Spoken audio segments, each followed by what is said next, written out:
This is Stars Under Lockehurst. This is, let's see, I'm going to bring up my stuff here.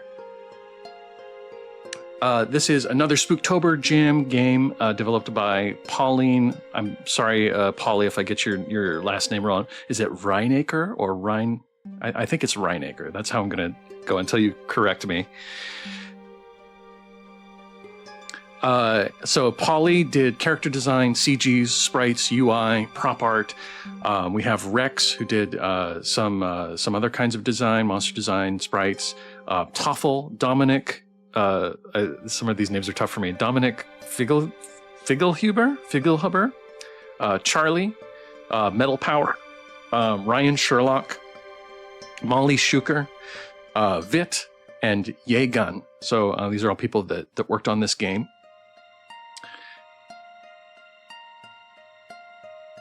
Name, and yes, that is my team's work. I did the logo there. On the fly, says Polly. Correct. Oh, I got it right. Wonderful. To both. So I have, just a disclaimer, I have not played this game, and I'm going to do my very best. I apologize if I make any mistakes. It's a cold read, essentially. So a new game. Warning. This game contains elements and topics that may be disturbing to some players, including mild language, frowning. Woogie says music is wonderful. Blood, gore, death, body horror. There are some images that may trigger trypophobia, infrequent, or fear of needles. I don't remember what trypophobia is. One-off tattoo gun. Oh, is trypophobia fear of needles? To ensure for a smooth gameplay experience, we highly recommend viewing the game in full screen when playing in browser. Thank you. Which is what we're doing. Thank you for the airplane command tree. Oh, you're the best.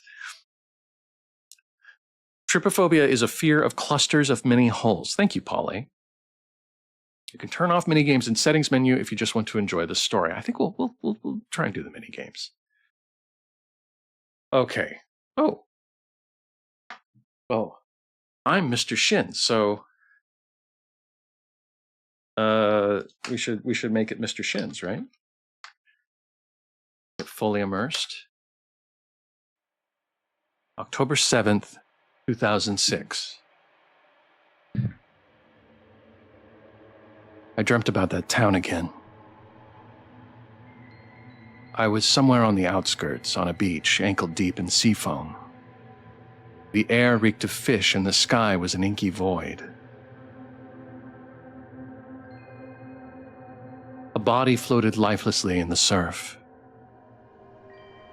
There was something familiar about the body, but when I tried to get closer, something grabbed me from behind and dragged me back into town.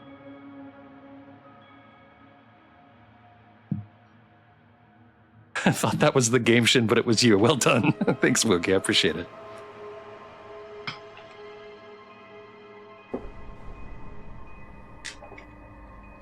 The old bus thrashes as we hit a bump, and I'm shaken awake. I rub the sleep from my eyes and peer out the window. Thank you, Woogie. Good luck. If I'm to believe that street sign we just passed, Cape Lockehurst is only 2 miles out. Still hard to believe I'm going there. For so long, it was just some weird town my roommate and I read about on a paranormal investigator's blog. I was almost going to include it in my thesis on New England folklore, but scrapped it. Who knew my marine biologist roommate would take more interest in it than me? Someone studying folklore? My roommate Ophelia has supposedly been studying here for a month now.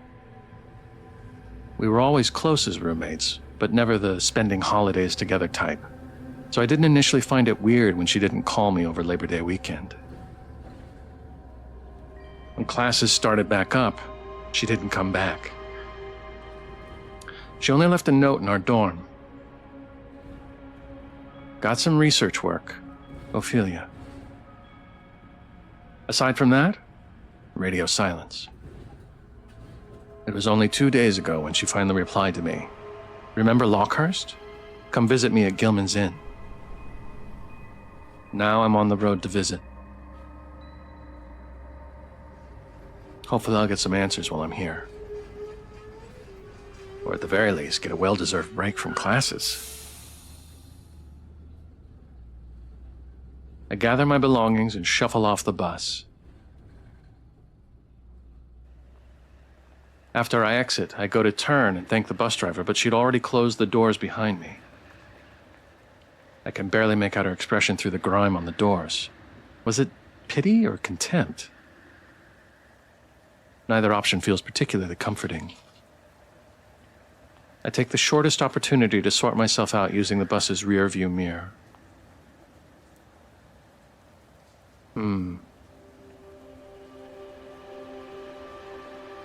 Not bad, I've looked better. Do I want to be self-deprecating? Wittershin says, love the art in this game. I'm gonna say... Anyway. Okay, Howl. Not bad. Okay, Wittershin says not bad. Do not bad. The bus engine sputters and groans like a dying beast before continuing down the road. I pull my jacket tighter around me as the wind picks up. Polly says, thank you, our art department did amazingly. Yeah, it's beautiful, Polly. In the distance, I can make out a sign. Cape Lockehurst, New England's best kept secret. I can't help but snort a laugh at the tagline before starting down the road. The fog rolling off the ocean nearly swallows up the town, but I can just barely make it out in the distance. The road ahead is deserted except for one man walking towards me.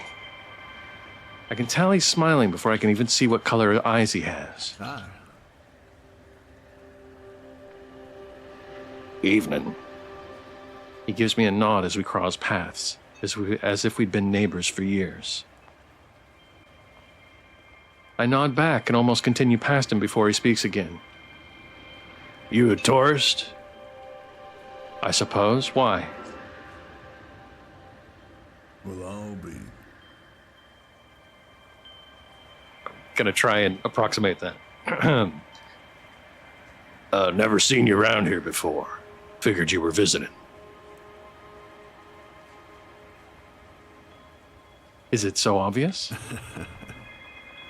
Probably not. I'm just something of a, what's it called, social butterfly in town. Name's Garrett Ward. I run a farm just down the road. Folks come by all the time to visit me and my herd. Well, mostly the herd. Nice to meet you. My name is Mr. Shins. Mr. Shins, you're welcome to visit my farm if you want. I got plenty of food and plenty of goats that need attention. Well, if the goats need attention, I suppose I must. I'm not going to say that to a stranger. You're awfully hospitable to strangers. Why wouldn't I be? It's only polite. You hardly know me. Mister, are you E.E. Cummings? Why are you going without capitalization? I am E.E. Cummings, that is why. Did you not know? Doesn't mean I can't show some human decency. The offer still stands if you change your mind. Garrett gives me another neighborly nod and claps his large hands together. It almost sounds like thunder. Well, better get home to the herd. They're pretty particular about their feeding times. Oh, we got a plane coming overhead.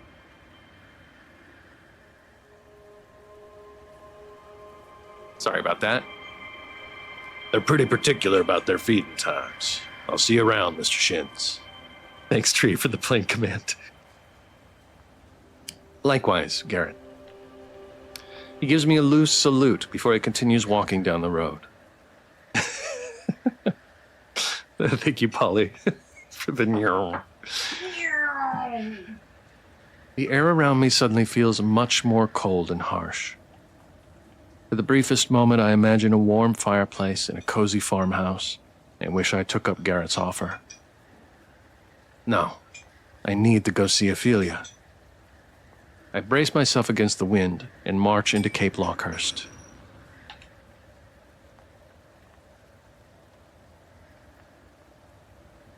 Weathered old buildings, rocky deserted beaches, a dock that looks like it's one bad storm away from collapsing entirely. It's exactly like the blogs online said. It felt almost surreal to see it in the flesh. Seems like this is Main Street. Should have asked Ophelia for her address. Just as I'm about to start wandering down the empty road, I see a woman sitting on a bench. Right now, my desire to get out of the cold outweighs the social anxiety of asking for directions. I walk up to the woman who doesn't look up from the book in her hands. Can't make out the title, but I can see the faint glimmer of her metallic facial piercings. The air feels electric around her, and my hair stands on end. Piercing blue eyes flick up to me. Was I staring? Can I help you? Do you know where Gilman's Inn is? What book are you reading? I'm curious, but I don't know if I want to, if I want to strike up a conversation. I'm cold, aren't I? We'll ask directions. Do you know where Gilman's Inn is? She quirks an eyebrow and then nods her head down the road.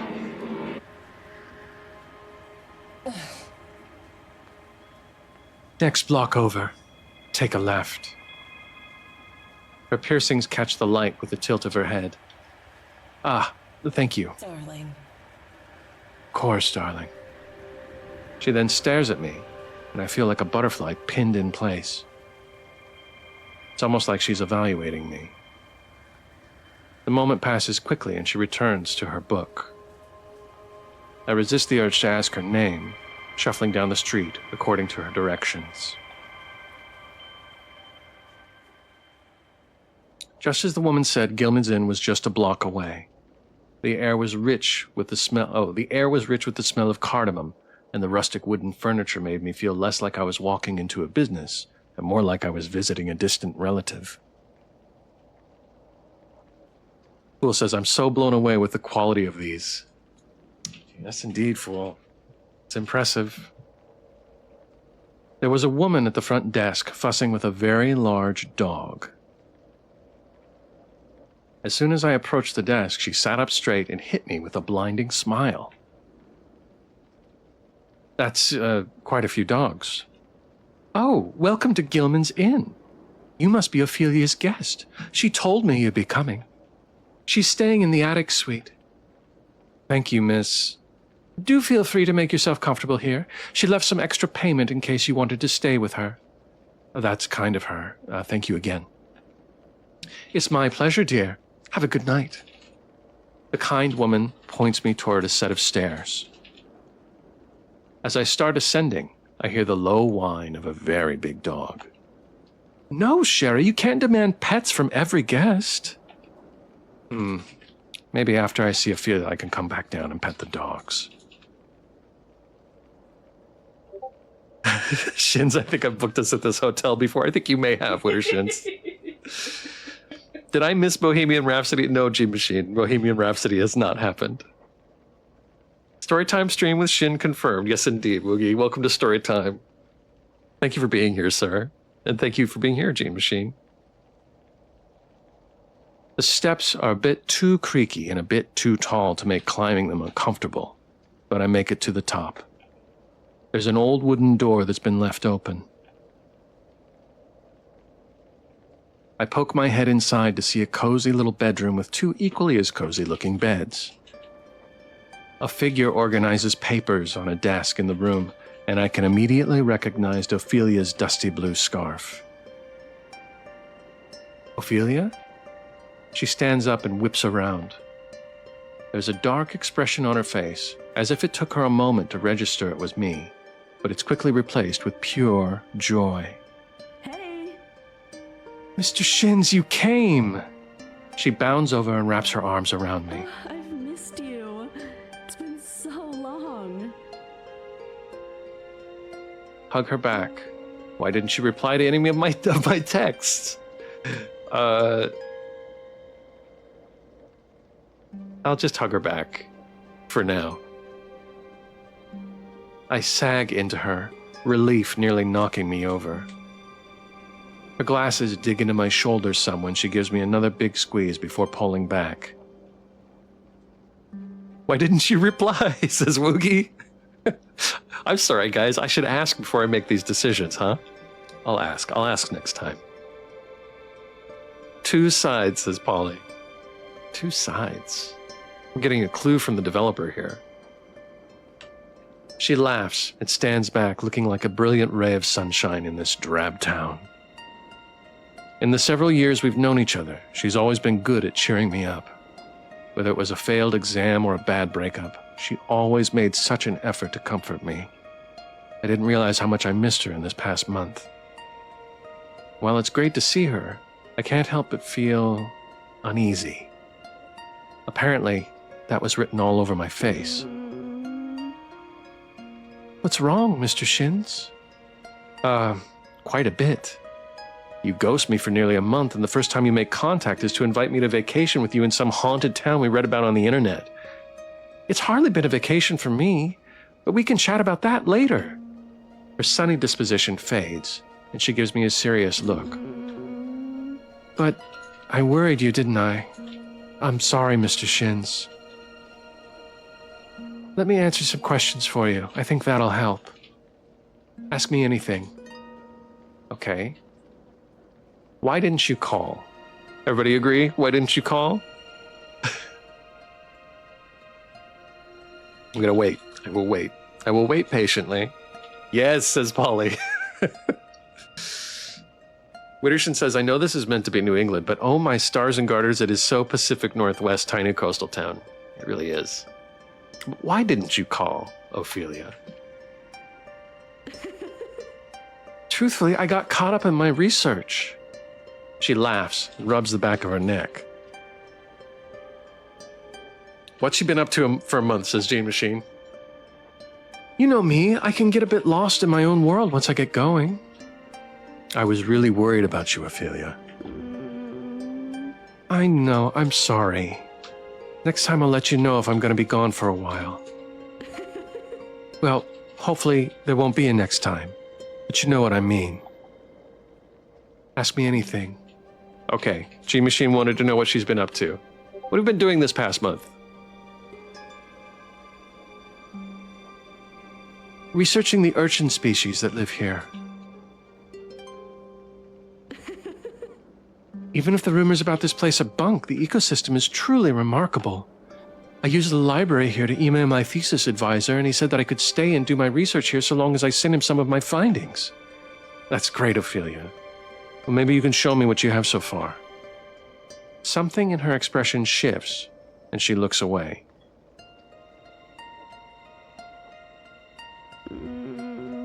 Maybe I'm not satisfied with it yet. I've been meeting with some of the locals to get their thoughts on my work. Did you know there's another marine biologist in town? I just hung out for coffee with him the other day.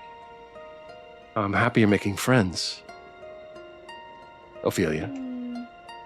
Maybe I can introduce you. Okay, ask her anything. Well, why did you come here? Well, we know that she came to do research, right? We'll ask it anyway.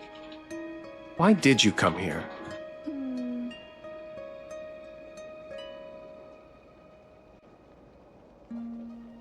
Got an airplane here. Well, remember when you were talking to me about Cape Lockehurst while you were researching stuff for your thesis? I nod. Huh? There were some freaky stories about this place. Mutant fish, strange lights in the ocean, ancient cults. Kind of wanted to check it out. And since my folks didn't want to fly here from India for fall break, I decided to check it out on my own. Turns out a lot of those internet rumors are hoaxes. Shocker. We both stifle a chuckle. H.P. Lovecraft tie-in, says Woogie. That's all I wanted to ask. Lovely. I'm gonna probably call it an early night, but that bed over there is for you. Thanks, Ophelia. No problem. And hey, Mr. Shins? Yes? I know I've said it like a million times already, but I'm really sorry. Oh, how can we be upset after that? Do we need to remind her that we were really worried? No, she knows. Gonna forgive her. You could just be petty, says Wittershins. I could. Gasp, says Polly. Forgive, says Woogie. I'm with Woogie. We're gonna forgive. It's not okay, but I forgive you, Ophelia. You're one of my best friends. She offers a bittersweet smile. Thank you, Mr. Shins. She wraps me up in another quick hug before shuffling back over to her desk. I glance over to my bed. The impossibly plush comforter is almost too hard to resist, but my aching legs are begging to be used after sitting in a bus all day.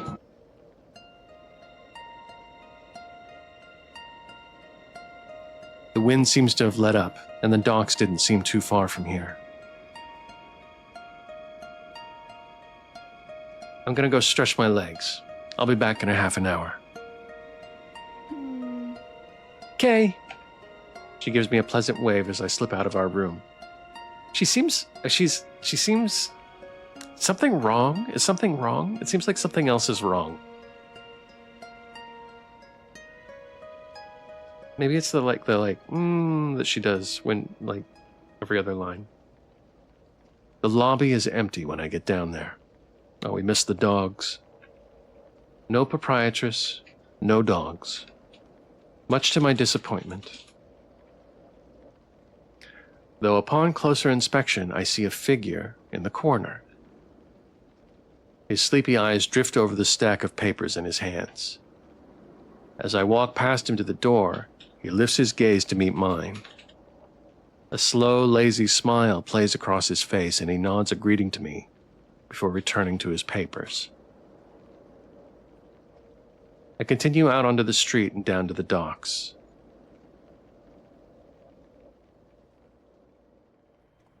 The evening sun has dipped lower and the sky is painted a dusty navy. Wait, no, bring him back. YOLO Swaggins! Shout out to YOLO Swaggins.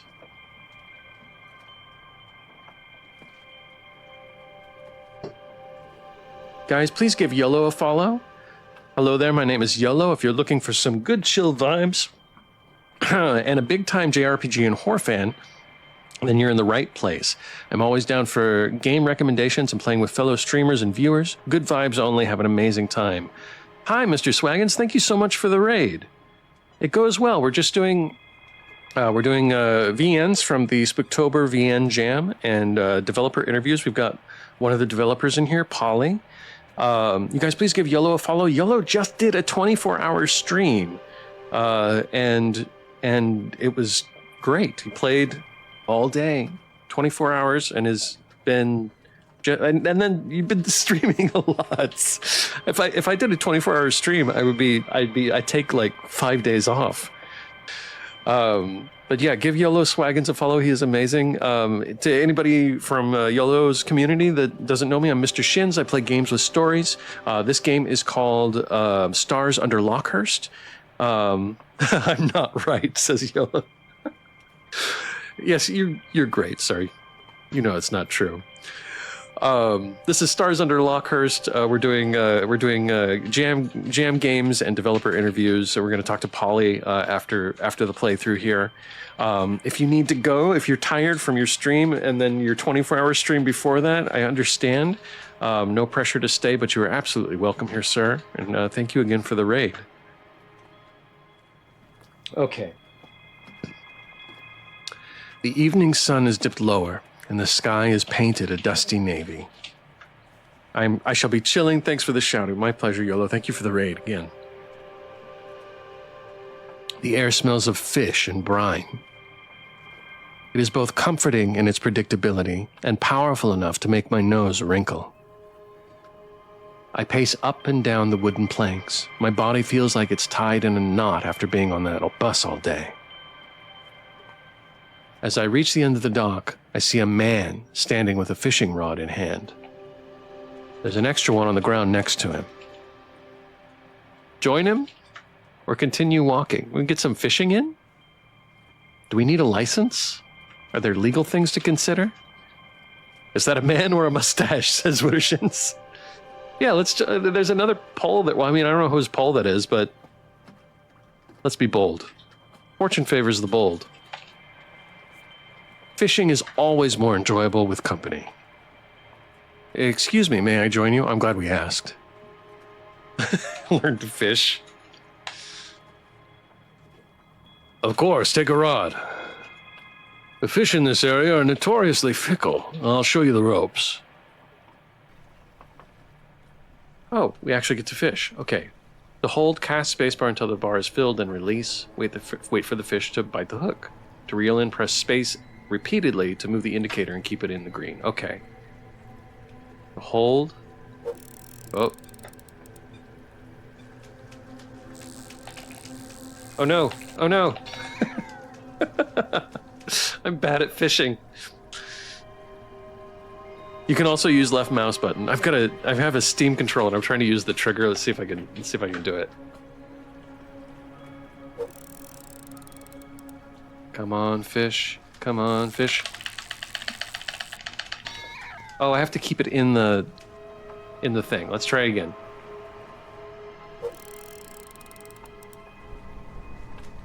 Okay. Oh my god. Fail fish. How fast can I do the trigger? Oh no, no, no. No. Alright, I'm gonna try it with the mouse. Let's try that. Oh, it's... Oh no! Oh no. Oh no. No. Oh, my friend is gonna hate me because I can't fish. Pizza dinner, no fish. Yep. Polly sobs. I'm sorry, Polly. I'm bad at fishing games. Seems like I'm a bit rusty with my rod, indeed. Try again. Okay, should we try again or should we skip it? Fool, thank you for coming in from Yellow's raid. Fishing, however, is Mistershins' kryptonite. Nothing Patty can't do.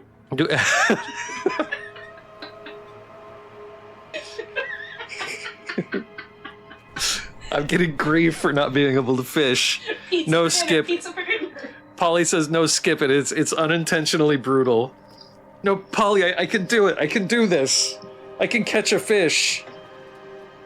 Okay, no, I'll skip it. I'll skip it. Huh. I'm not half bad at this. Where do I get that idea? Or so I think until I look at the man next to me and see that he has 3 buckets full of fish in the time I took to fill 1. Order anchovies on the pizza. Yeah, okay, Mistershins, I will. Thanks for keeping me company. Sure. That drained me more than I would like to admit. I head away from the docks and back into town, now more than ready to collapse into that plush mountain of a bed in my room. Skip equals you won. Yay! That's good.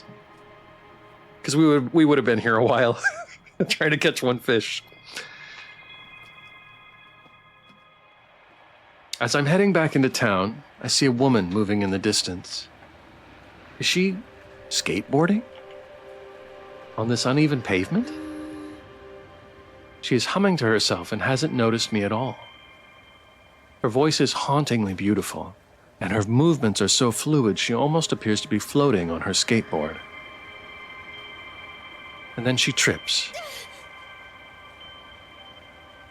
One of the board's front wheels gets caught on some uneven cobble and sends her tumbling to the ground. I rush over to her, but she's already righted herself. Luckily, she seems unharmed, though her cheeks flush with embarrassment once we lock eyes. Did you see that? Did see that.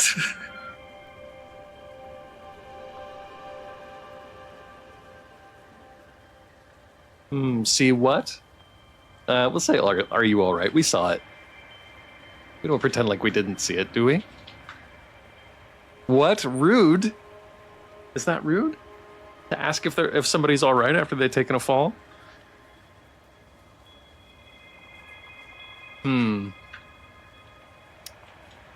See what? See, I couldn't see what be seen as disingenuous. You didn't see it.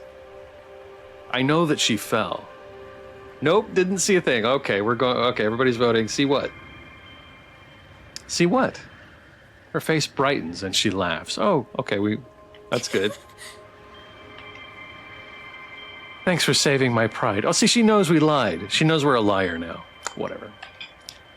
I can't help but smile and shake my head.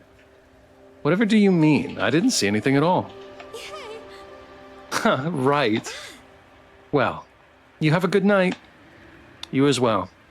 And keep an eye out next time. Oh, I certainly will. That's your takeaway, says Wittershins. She knows I'm a liar. She knows I'm a liar. As all men are. Wittershins, I need you to explain being playfully kind, says Pauline. Playfully what? I don't understand you guys. She hops on her board and skates back down the street until she's out of sight. I had my fair share of public mishaps. I can only imagine the embarrassment she felt. I've been attempting to for more years than I care to admit, says Wittershins. I'm getting thrown under the bus. I continue on my way back to Gilman's Inn.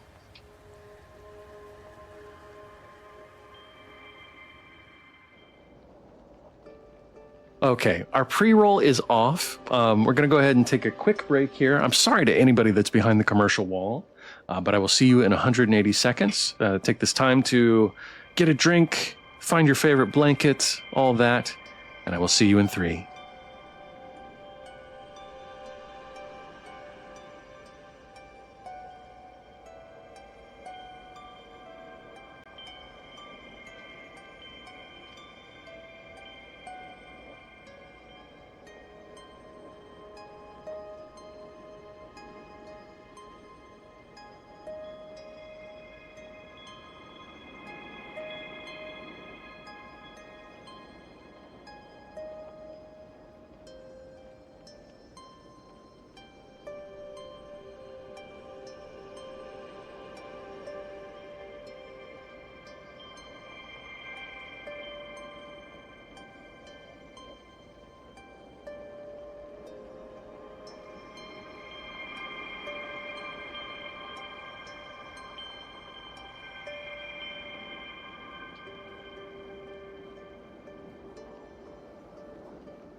Welcome back, everybody.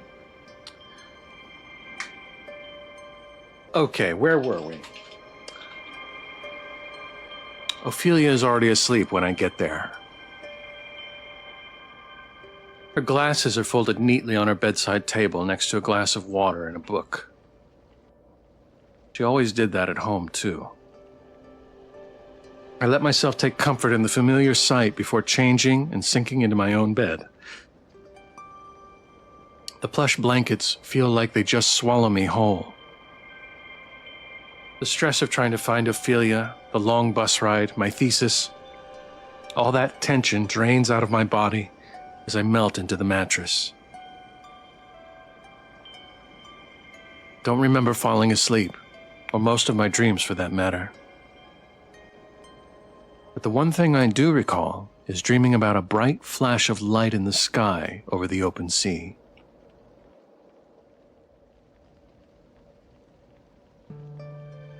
October 8th, 2006. I wake to the familiar woody, spicy aroma of Ophelia's morning tea. She's already up and dressed, a tumbler in her hand and a second on the desk next to her. She gives me a delighted look when she notices I'm awake. Hey! Morning, Mr. Shins. I have some work I need to do today, but I just didn't want to head out before you got up. Where are you heading? I have a meeting with someone in town. Then I need to comb the beaches and tide pools, take some samples if I can. I settle into a mild disappointment. I suppose I'm on my own today. I'll hope it goes well, Ophelia. Thanks. I'll be back after dinner. I got a lot of work to do, I'm sure you understand. All I can muster is a simple nod. You're the best, Mr. Shins. She gasps for a moment before bringing me the second tumbler. The rich, waxy notes hit me as she holds it out. I made you a cup, in case you wanted it. Yeah, of course I want it. It's nice of her. It's the same blend I used at home. I made it just how you like it. Oh, just how you like. I wrap my hands around the tumbler and bring it to my lips. It's a bold black tea that sends a surge of warmth through my whole body. Oh, this game is made for me. With a slug of bourbon. No, Wittershins, keep the bourbon out of the tea. G-Machine, thank you so much for the resubscribe. I appreciate that very much, sir. You can put it in your own tea, don't put it in mine. I did! I'm not putting it in your tea. It's a cut. Oh, it's cut with a splash of milk and nothing more. It's perfect. I can already feel my senses sharpening and my brain waking up. This is the description of me drinking tea. This is amazing. I feel like someone's in my head. This is great. Ophelia beams with pride. I'm glad. Oh, and before I go, I always get breakfast at this coffee shop down the road. It's called Providence Pours. If you want to go, I left some money on the desk. Consider it an apology for having to work while you're here. You really didn't have to do that. But I wanted to. Let me treat you. Anyway, I gotta head out. Places to be, people to meet, sea urchins to sample. See you later, Mr. Shins. And with that, she's gone. I let myself lay in bed a little while longer before prying myself from the cozy prison of blankets and pillows. Trip to a local coffee shop didn't sound half bad. Gather my belongings, slip on my coat, and duck out to the streets of Cape Lockehurst.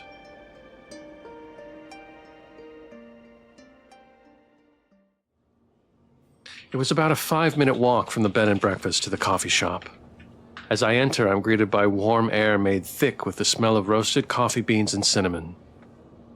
There are a few customers meandering about, all cradling coffee mugs in their hands. Only one man tends to the counter, and God does he look bored. Wait, I remember him. He was at the bed and breakfast last night. I approach the counter, and he immediately seems to perk up. Welcome to Providence Pours.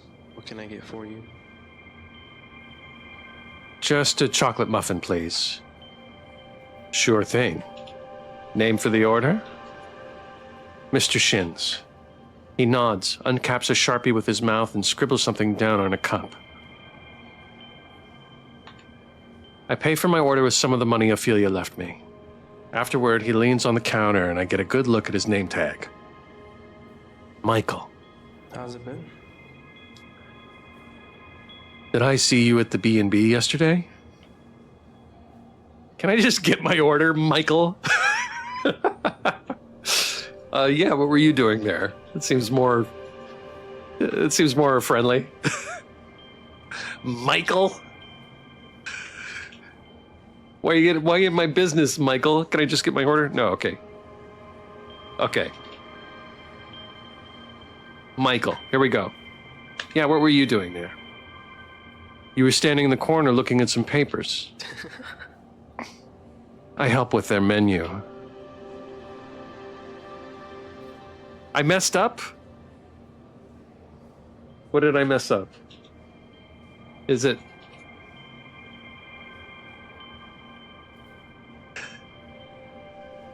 Is it Mikkel? Mikkel? You'll see, keep playing. Oh no!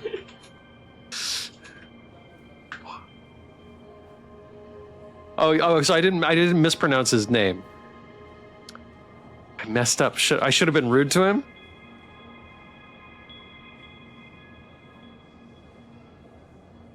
Well, says Polly. I can roll back.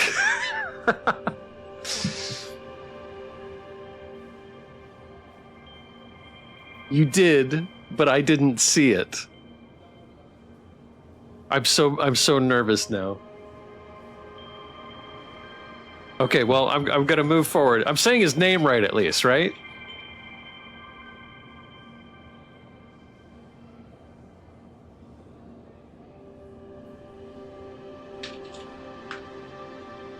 No.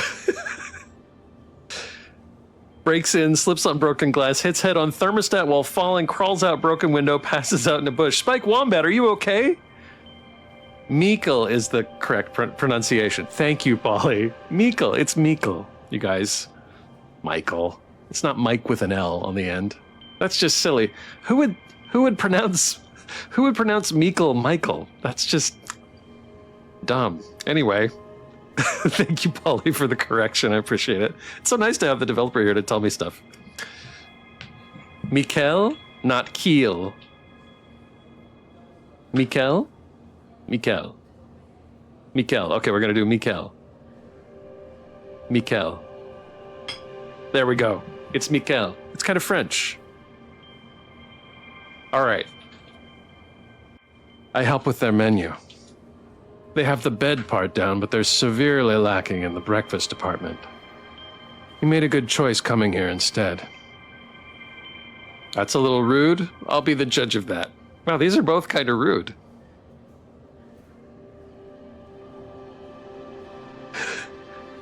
Now that you can say his name, flirt more. It's my wife, everyone. I'll be the judge of that. Mikkel. That's my boyfriend. Oh, I've lost Wittershins to Stars Under Lockehurst. I knew it was going to happen eventually. I believe your wife is on the right track, says Polly. I'll be the judge of that. Mikkel's smile widens and he chuckles softly. Rude. It is rude. Noted. I'll take extra care to pick the best muffin from the display case. With that, Mikkel glides away to start preparing my order. As I'm about to go sit down, he throws a question over his shoulder. Hi. What brings you to Cape Lockehurst? Just visiting. My friend is here, and apparently this town is haunted. How much conversation do I want to have with Mikkel? I know Wittershins is gonna once the more verbose. Okay. All of it, says Polly. Lots. Okay, here we go. My friend is here, and apparently this town's haunted. I have a friend staying here, so I'm visiting her. We first heard about the place on some ghost hunters blog, so we were intrigued. His eyes flash, and he suddenly seems much more animated. Do you believe in that sort of stuff? Ghosts, monsters, demons? No, it's just nonsense. I do. Well, they make for interesting stories. I don't know if they're real, but it's fun reading about them. Got any favorites? I've always been a sucker for cryptids. I study folklore and anthropology, so I come across a lot of interesting stories. I can only imagine. What's that supposed to mean, Mikkel? This Mikkel, it feels like he's pretty rude. I don't know. I'm just saying this to make Wittershins upset. After a few minutes of waiting, Mikkel deposits my order on the counter. Here you go, Mr. Shins. Thanks. As I'm picking up my order, a familiar woman glides in.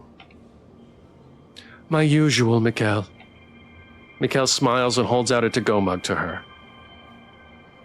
To quote the inimitable Tom Waits, you don't meet nice girls in coffee shops. That's true. Polly says he's just a little sassy. Already have it here.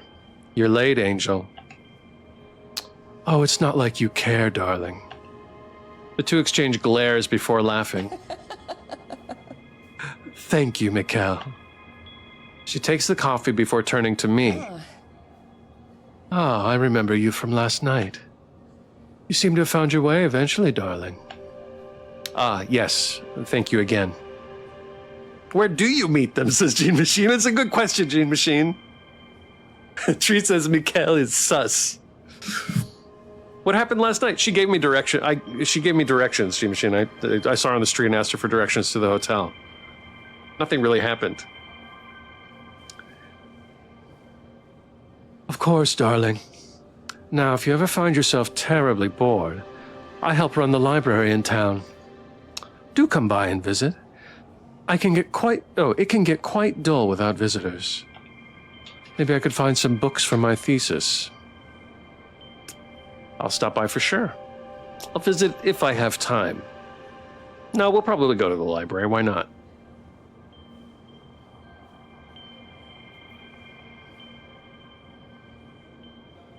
I have some research I need to do, so I just might take you up on that. Darling.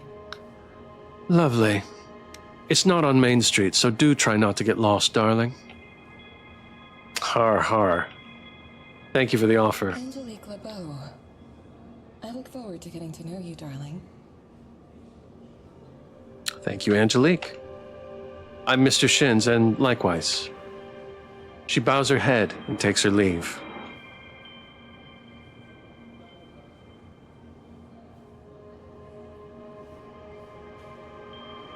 Valid warning to Shins? Mr. Shins, all lowercase, like EE Comics. Yes, exactly. You two seem to know one another. Yeah, she's a regular. Comes in every day before work. Speaking of, how long are you staying? A few days. He nods and smiles. Got it. Well, we're always open and business can get slow. It'd be nice to have some fresh faces around here. Out of the corner of my eye, I can see a few of the other customers casting annoyed glances at him. Well, you just pissed everyone off by saying that? My name's Mikkel, by the way. Mikkel Javier Ordonez. Well, now I know how to say it. Mikkel Javier Ordonez. Nice to meet you, Mikkel. Polly says, yeah. Sorry, Polly. Hi, Michael. Wittershins, stop. No, it's Michael. Yeah, it's totally Michael. He nods and watches me with such intense curiosity I could feel my ears burn. Before they combust into flames, I thank him and take my order and head back to my room. I'd like a cafe latte. Wittershins. That's enough.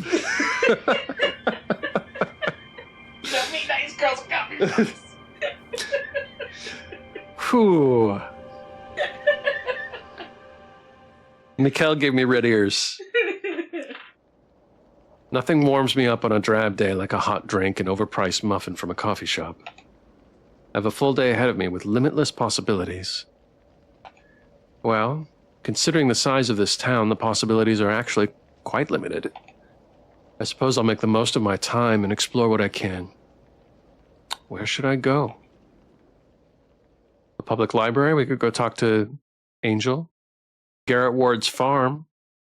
Or Main Street. We just walk around in the street.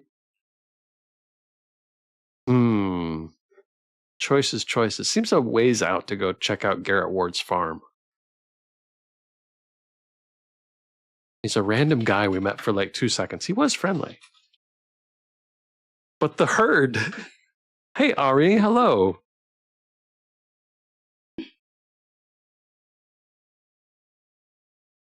Okay. So where does everybody think we should go? The library, the farm, or Main Street? Kitchen.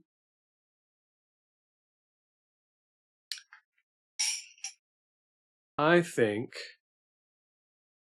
since I just talked to Angelique, I will go to the library. Visiting Angelique at the library sounds nice. Luckily, it wasn't too hard to find. Between the old carpeting and rich mahogany wood paneling, it felt like I was stepping into one of my university buildings rather than a library in a small town. Ah, So, you did decide to grace me with your presence, darling. Despite her words, her face remains fixed into a focused frown as she sorts out some paper on the front desk. Nice to meet you again, Angelique. She nods a half-hearted acknowledgement before returning her full attention to her work. Bookshelves divide the room into a maze of narrow corridors. If there were anyone other than Angelique and myself here, I certainly couldn't see them. I strolled to the desk to get a look at what was holding Angelique's attention. Scraps of paper lay in disarray before her. Maybe it was a newspaper clipping at once, but now it's nothing but sorry jigsaw pieces on a desk. What are you doing there? Where's the history section? Oh, what are you doing there? Angelique, what are you doing? Trying to reassemble this document. A child got a hold of it during story time, and I couldn't snatch it out of their hands fast enough. She sighs and shakes her head. First, the children are listening like perfect little cherubs. Next, they're ripping apart books, wrestling one another, and having a contest to see who can scream the loudest. Seems like story time is a veritable war zone. It is certainly not for the faint of heart. Before you go taking refuge in a book, you could perhaps take a look at these pieces. Been up all night reorganizing our YA section. My brain is leaking out of my ears. Need another set of eyes on this. Sure, why not? What else do I have to do? I'd love to help. Kinda curious to see what it says, too. It's nothing special, but I admire your curiosity nonetheless. Okay.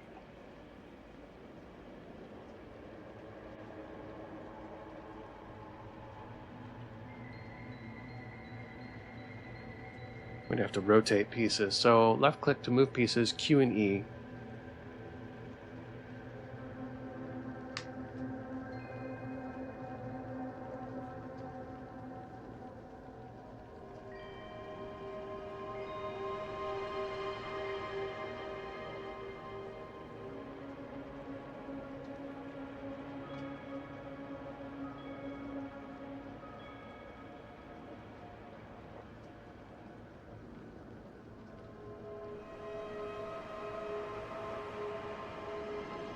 Okay, confounding comet crash lands in Cape Lockehurst. Strange lights offshore save fishermen. U.S. to increase aid overseas. Enrique Perrin wins mayoral election in landslide.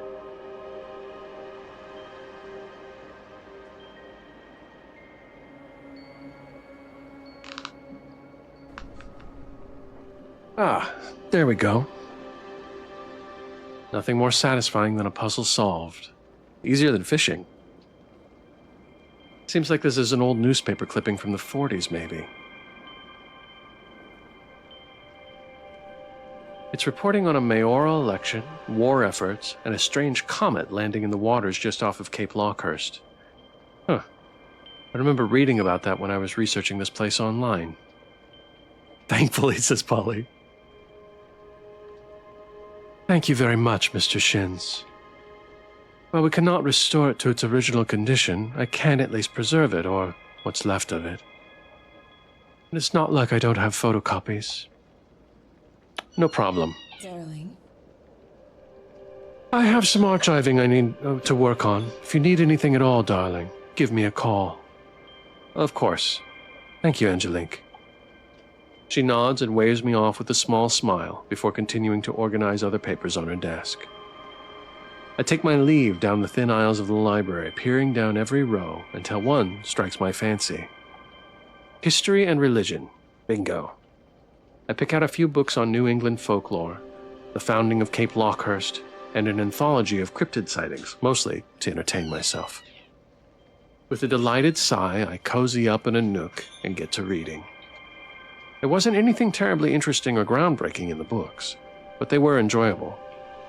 Most had rumors about how Cape Lockehurst was haunted by supernatural fish demons who fed on the psychic energy of its residents.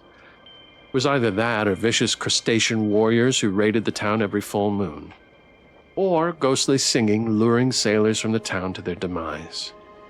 Nearly every anecdote also appeared in the articles I read a few months back. I'm almost regretting not including Cape Lockehurst in my research for my thesis, but it's too late to change it now. After an hour or two digesting nothing but ghost stories printed in the smallest text known to man, my brain is begging for a change of scenery. I return the books and give Angelique a nod before heading out. Where should I go? Now, let's go to Main Street. I figured that it'd be helpful to explore Main Street in the light of day. Aside from the bed and breakfast and Providence Poors, I didn't really know what else was on this street.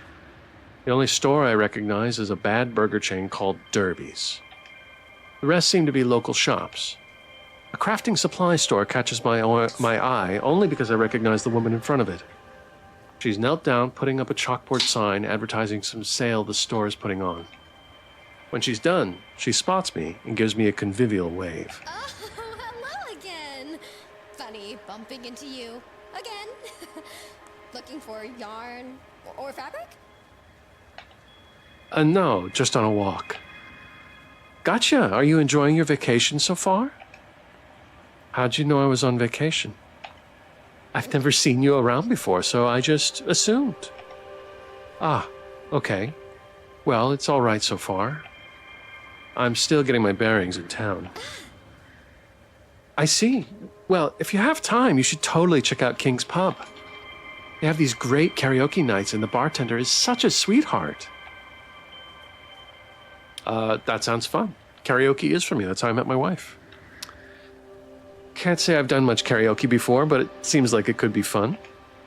Oh, it is. Of course, everyone's bad because they're either drunk or just playing around. But that's what makes it so great. You get to just let go and not take yourself so seriously. That's exactly it. That's precious, says Polly. I mean, she is absolutely right about karaoke. Maybe you and I could check it out. Am I ready? Am I ready for this? Am I ready to ask somebody out here?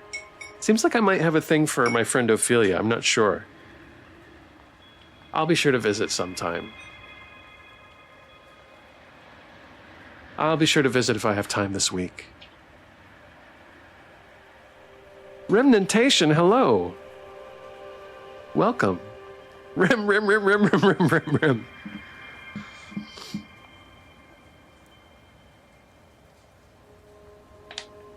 You should. If not to sing, to at least sample some of the cocktails there. They're to die for. She extends a hand my way. My name's Sanraya. Sanraya Baande. Sanraya Baande. I take it and give it a good shake. I'm Mr. Shins. It's good to meet you. Same here. You'll probably see me around Christine's or Derby's, actually. I work part-time at both.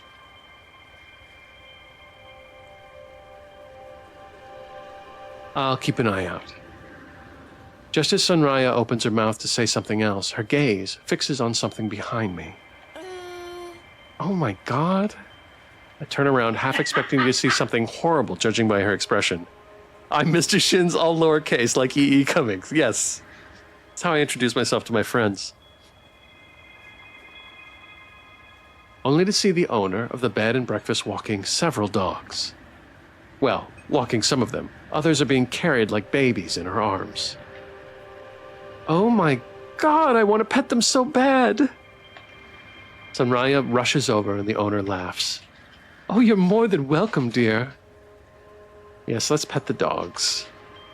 I run over to join Sanraya in petting the dogs.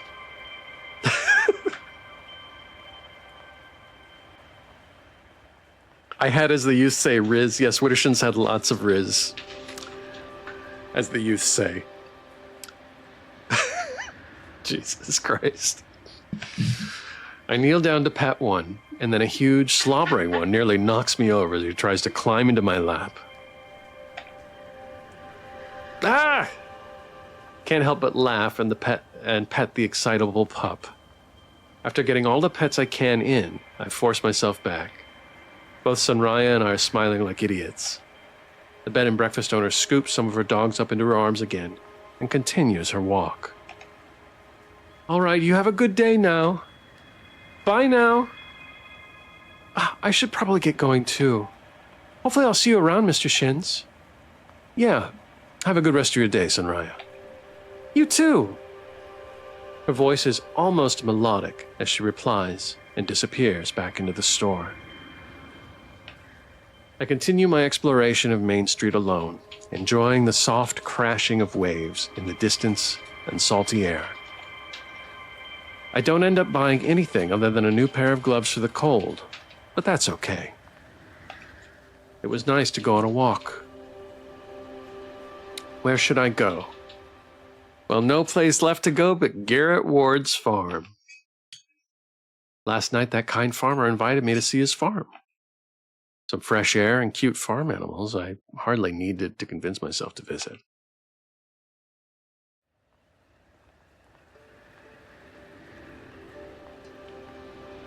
The long road out of town leads to a large field of jade green grass, with a few humble buildings dotting the landscape. After following a well-worn path, I arrive at a large single-story farmhouse. The ivory paint is chipping and stained where plants used to cling to it. A few pieces of the deck, fences, and lawn furniture look quite new, as if just recently repaired. In the distance, I can hear a small chorus of bleats. Sure enough, just past the house, there's a pen full of sheep and goats. I don't see Garrett around, so I begin to amble around the side of the house, and almost run into a small girl no older than 12. She scurries away with eyes as wide as saucers. Whoa, slow down there, Squirt. I could hear Garrett's warm laugh as he turns the corner, holding the child's hand in his. Their likeness was startling. Hi. Ah, Mr. Shins. Great seeing you again. Sorry if Cassidy gave you a scare. He looks down to the child and he nods in my direction. Cass, this is Mr. Shins. They're visiting from out of town. The small girl, Cassidy, hides behind Garrett, her eyes never leaving me. Hello, Cassidy? I do my best to seem as friendly as possible. Hello, Cassidy, I'm Mr. Shins. I like your farm. Do you like goats? You're a human. Oh no. Huh? Garrett lets out a thunderous laugh. Gibbs. Indeed, Garrett. The young girl Cassidy gives me an odd look before running off on her own. Garrett shakes his head and smiles at me. Glad you decided to visit me all the way out here. This place is my life's work. I raised the herd myself. milk the goats, shear the sheep, even set myself up a small business selling yarn. That sounds like a lot of work for one man. Ha! It is. Back when Cass's mom was around, she'd help with some of the work. Oh, I'm sorry for your loss. It's not like that. We just split up a few years back. I see. Well, it's impressive that you do all this on your own. Well, thank you. Truly, I don't mind all the labor. It's what I love doing. Just gets lonely all the way out here. Not many folks from the town visit unless I'm throwing a party. And even then, they're more interested in the herd and my cooking than anything else. I suppose I'll just have to visit you then. But it's also quite peaceful. Yeah, it's a bit unpleasant. Sheep and a 12-year-old girl who calls me a human, how dare she? Let's see. It's peaceful. Let's say it's peaceful. How dare she, says Blah. How dare she? Goodness. 12-year-old girl. I imagine it can be quite peaceful. That it can. It's a good place to raise Cass, too, for that matter. Well, since you came all the way out here, how about I introduce you to the herd? How about I introduce you to the herd? To the herd. It's not like herbs. It's herd. I would love to meet them. I'll warn you, they're a handful. Wittershed says, I mean, now that I lack Riz, I'm prone to mumbling, but they're human when encouraged to socialize. So, Cass got it right, I think.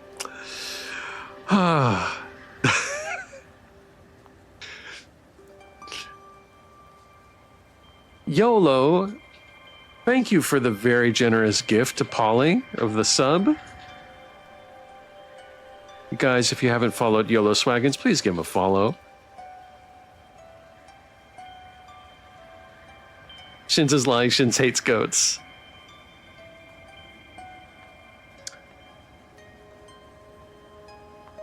And we're not going to have this argument right now.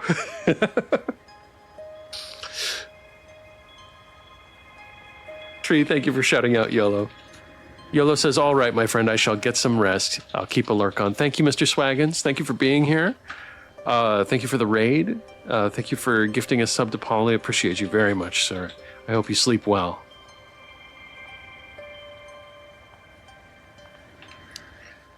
With another warm laugh, he leads me around the side of the house. Just as he opens the pen for us to enter, the goats rush out past us. Argument, says Spike Wombat? Yeah, we have a goat argument. Wittershins cannot have a goat. We do not live in a place that can handle a goat. Also, goats eat everything. I said we weren't going to have this argument, and I totally just summarized the argument. Totally having the argument now. I could barely hear Cassidy's giggles as the stampede tears through the farm. No, the goats. Garrett has the right of it. We gotta get him back. He springs into action, and I follow him. Wittershin's just kind of auto-mudded.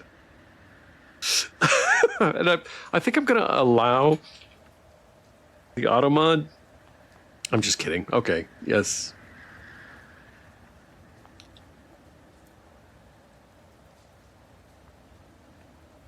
Shin's quote is, Shin's argument is, I don't like goats, they're assholes. Look at what they just did to poor Garrett's farm.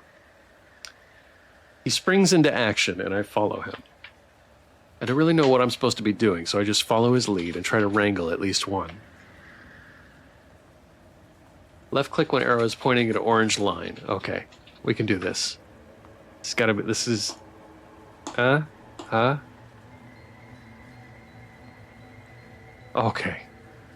I was able to wrangle all of one goat, who gave me a mighty headbutt to the shin. And I'm Mr. Shin, so that's all of me. Garrett and I latch the pen shut and catch our breaths. Goats strike back.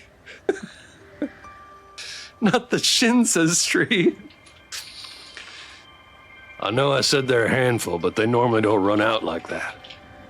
It's all right. I'll stand far away next time. It's all right. It's okay. It wasn't his fault. It's okay, animals can be unpredictable sometimes. Shin down, shin down.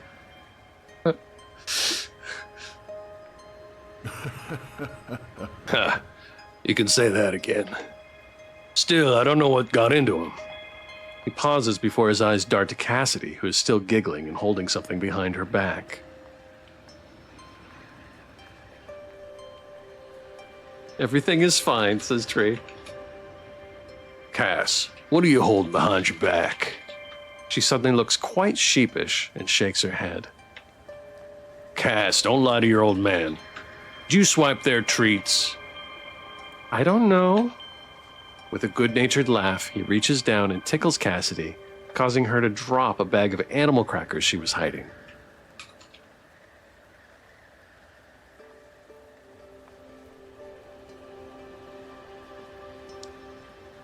Treachery, to think my own flesh and blood is capable of betrayal.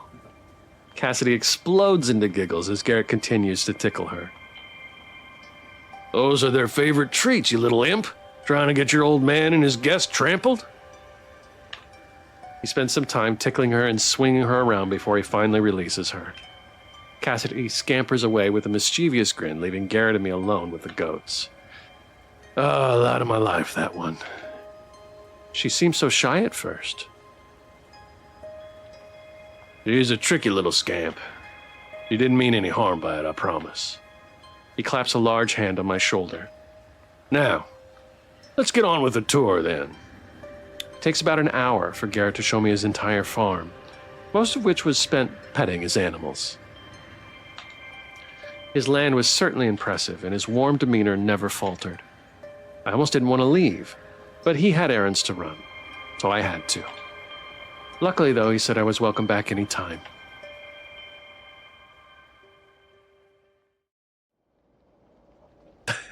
Tree?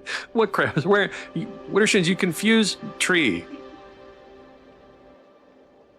And just like that, there went the day. My body aches all over, and my muscles scream at me to get some sleep. I can't help but notice that Ophelia still isn't home. I know I shouldn't be surprised, but it sucks to be left out to dry like this, especially after coming all this way to see her.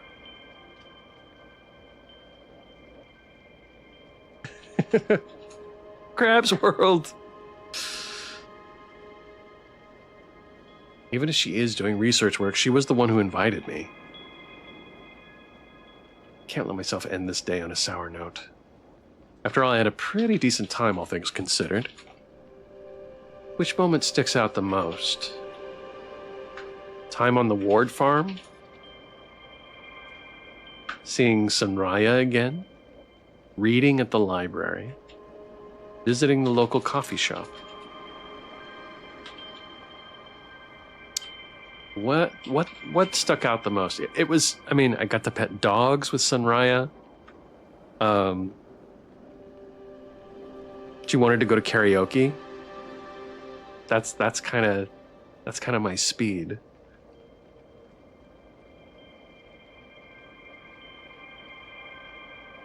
Any suggestions from anybody in the chat? Why must you choose, says Gene Machine. You could meet the not nice girl in the coffee shop, says Wittershins.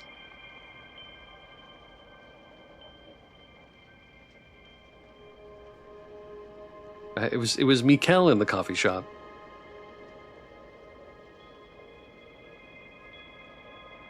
Tree says farm. Wittershin says yes. Okay. It was spending time on the Ward farm, and we got decimated by a goat. It was great. Spending time with Garrett on his farm was both hilarious and a good workout trying to get those goats back. And his daughter Cassidy was so adorable. I need to make an effort to visit again during my trip. As I reflect on the day, I fall back into my bed and let my aching body rest for a moment. Good time, says Tree. I make the mistake of letting my eyes close. Before I know it, I'm woken up by a crash. I bolt upright It almost sounded like someone's running into something heavy. Oh, it almost sounded like someone running into something heavy. I run to the window and look down to the street. That fishing man from yesterday night was stumbling down the road. He looks dazed and his gait is uneven. He takes another tumble into a trash can, knocking it over and immediately getting back up. Without a second thought, I rush outside. By the time I get to the street, he's almost reached the beach. What's wrong with him? I hope he's not hurt. Damn, where is he? I look around before spotting him by the cliffside. He is stumbling along and disappears around the bend. Sir? Sir, are you all right? No. Don't tell me he went inside. Despite my better judgment, I enter the cave. Stale air assaults my nose. I push ahead and eventually find myself in a musty cave. Pale, sickly smoke drifts lazily from a gaping crater in the center of the cavern, and the man is standing before it. His arms are open, as if waiting for an embrace. A creeping dread overtakes my senses and my stomach drops. Are you all right, or get the hell out of here? I think we have to do something. He doesn't seem okay. We should yell at him. Sir, what's going on? Are you okay? No response. My mind races, and all I can think of is that I need to get us both out of here. As I start to move, the smoke leaking from the pit expands and billows throughout the entire cave. Oh, no. No! A scream rings out and is immediately etched into my memory forever. The scream of someone who knows they're dying. It came from the pit, from that man. Pauline. G-Machine wants to know what kind of mustache that was. Mustache man, it's me, all lowercase. Mr. Shins, all lowercase, like E. Cummings. We met earlier, I caught no fish. I can't move despite every nerve in my body igniting. Only shocked out of this state when two reflective eyes stare at me through the fog. Mr. Shins? A rasping voice rakes at my mind. Oh God, something else is in here. It's about all I can do to run and duck behind a rock. I close my eyes and cover my mouth. Focus, focus, stay quiet.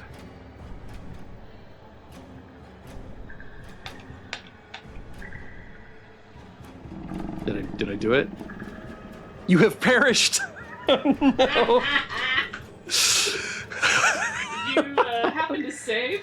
I did not save. You Wait. roll back. Can I roll back? Can I roll back? How do you roll back? I don't know if I can roll back. You perished, says G-Machine. Polly says, first death. No, click forward, says Polly. Okay, try again. Okay, let's do it.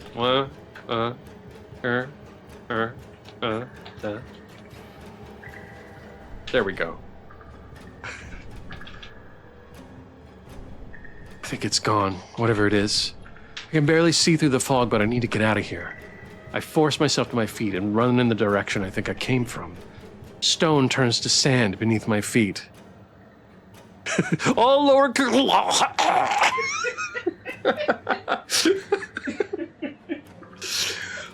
Yeah, that's what happened. But what killed me? I don't even know what killed me. I collapse into the sand and try to catch my breath. My heart thunders in my ears. I can't stop replaying that man's scream in my head. There you are. Oh my gosh. Are you okay? Julia's voice, chiming like a church bell, breaks me from my stupor. Before I know it, she's kneeling next to me, holding my face in her hands. What are you doing out here? You weren't in the room when I got back. I was so worried. I don't have the strength to reply. I was still trying to process what the hell just happened. Let's get you home, Mr. Shins. Ophelia loops an arm around me and does her best to help me off the ground. She does her best, considering our height difference. I'm hardly aware of my surroundings by the time we get to our room and don't even remember falling asleep. October 9th, 2006. I'm back in my bed. Early morning sunshine peeks through the curtain and I smell Ophelia's tea. What happened last night? Why does my head hurt so bad? It's hard to prop up someone who's all lowercase.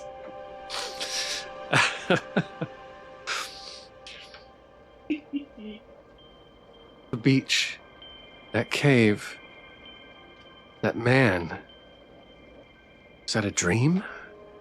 Ophelia is pacing a rut in the floor, brow furrowed, and she notices I'm awake. Mr. Shins, how are you feeling? My head is killing me. I have this pounding headache. Drink some water. She hands me a cup of water. I think you were sleepwalking last night. Do you? I found you in a daze on the beach. It felt so real. Was I really sleepwalking? Do you remember anything? Yeah, I was waiting for you to get home. Then I saw a man outside. He was stumbling. He looked unwell. I went outside to see if I could help him. I followed him to the beach and went inside this cave. My blood begins to run cold as the memories start flooding back. The scream, the fog, the voice that called my name. I recount everything to Ophelia, not omitting a single detail. I met with silence as Ophelia processes my story. She then puts a hand on mine. Mr. Shins, I think you were sleepwalking. I only saw one set of footprints on the beach. I'm serious, Ophelia. You are not probably right.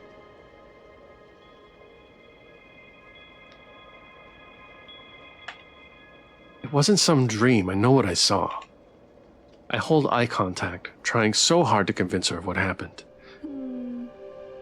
Okay. I believe you. I'm just glad you're all right then. She leans forward and wraps her arms around me tight. I'm sorry I came home so late. I should have been there with you. You couldn't have known. Shh, just let me be sorry. After a tight bear hug, she releases me and sits on the bed next to me. I have a phone call with my thesis advisor later today, but want to hang out this morning?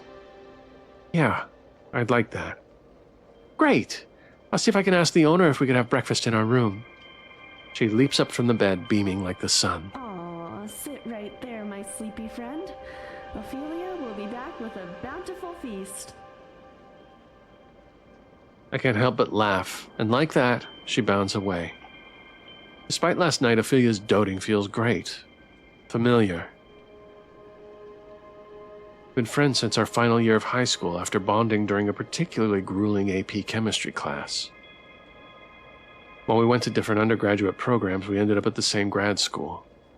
Both of us are workaholics to the bone, and sometimes we would go for a few days without talking, both lost in our own little worlds.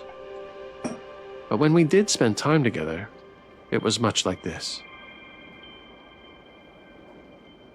Ophelia bouncing around, full of energy and being a doting friend.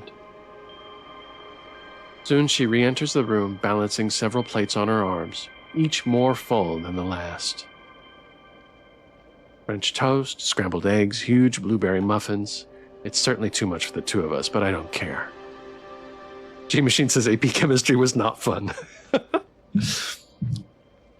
I'm sorry, I'm glad you made it through, Dr. Machine. She pulls up her desk chair, and we spend the better part of the morning eating, chatting about how our schoolwork has been going, and what shows we've been watching. It's nice. The morning passes peacefully, and Ophelia soon leaves for her meeting.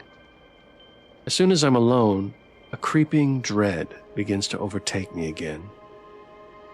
Last night, Ophelia seems to think it might have been a dream. Well, couldn't hurt to check the beach again, see if that weird door is actually there or not. It's not like I have anything better to do. Beach is entirely empty. The dead silence is only cut with occasional wave crashes and seagulls cawing. I do my best to retrace my steps last night. Oh no, the goat, says Polly. Rem says, sorry, got to get a little rest, just wanted to pop in to watch for a little bit of story time. Rem, thank you for being here. You guys, if you don't know, Rem was the artist on Bright Oak and Burdock, and she did UI on Tell It Slant, which we streamed recently. Rem, thank you for being here. I hope we see you later.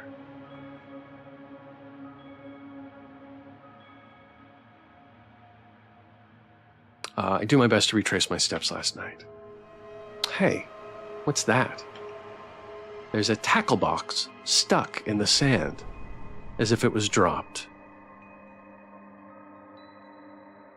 Good night, Rem. It feels familiar. Did this belong to that man? I pick it up and inspect its contents. Rather than bait and tackle, I find a phone, wallet, and a small leather-bound notebook.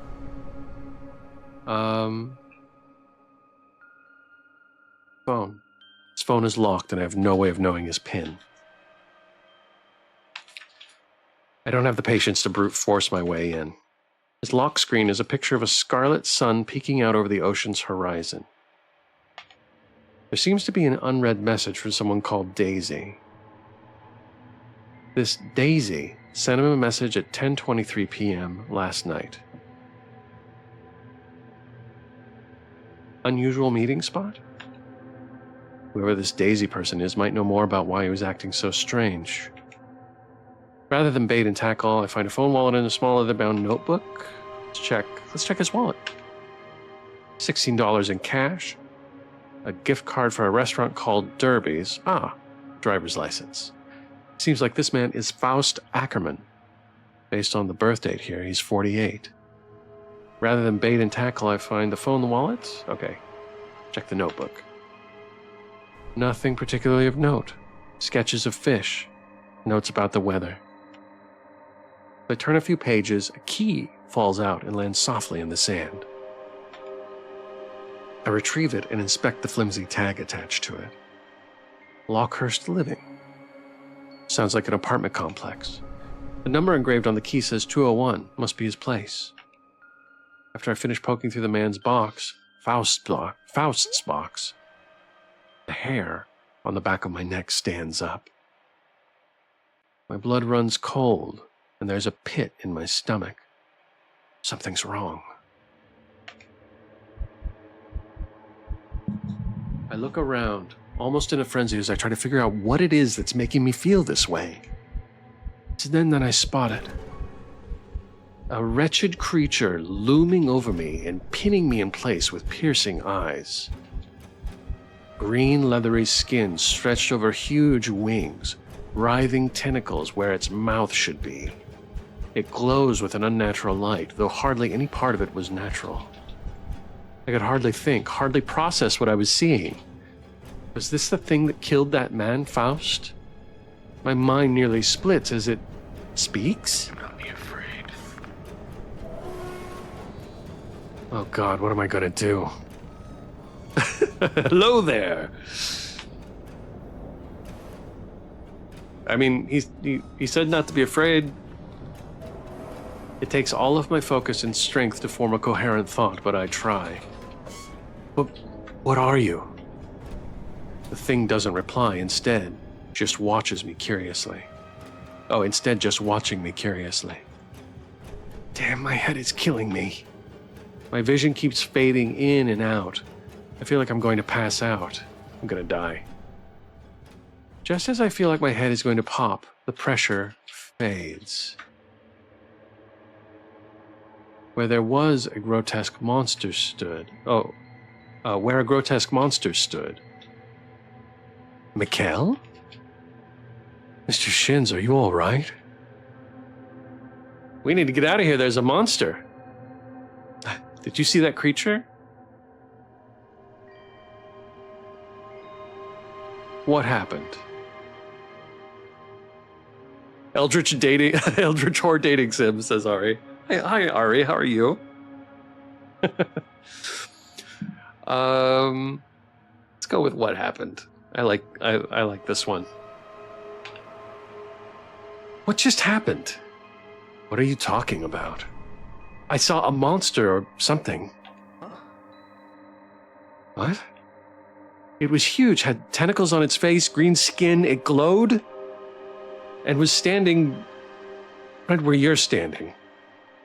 He doesn't reply, instead looking concerned for a moment, and then curious. Interesting. You can see me, then. That's new. Excuse me? Well, allow me to reintroduce myself. I am Mikkel. My true name, is Miyurkrill. Miyurkrill? Miyurkrill? Let's try Miyurkrill. Sovereign of the dreaming depths. You know, normally people see this handsome face. In reality, I have something far greater than human. It's kind of speciesist, isn't it? What the hell? What the hell? It's Michael! Pauline.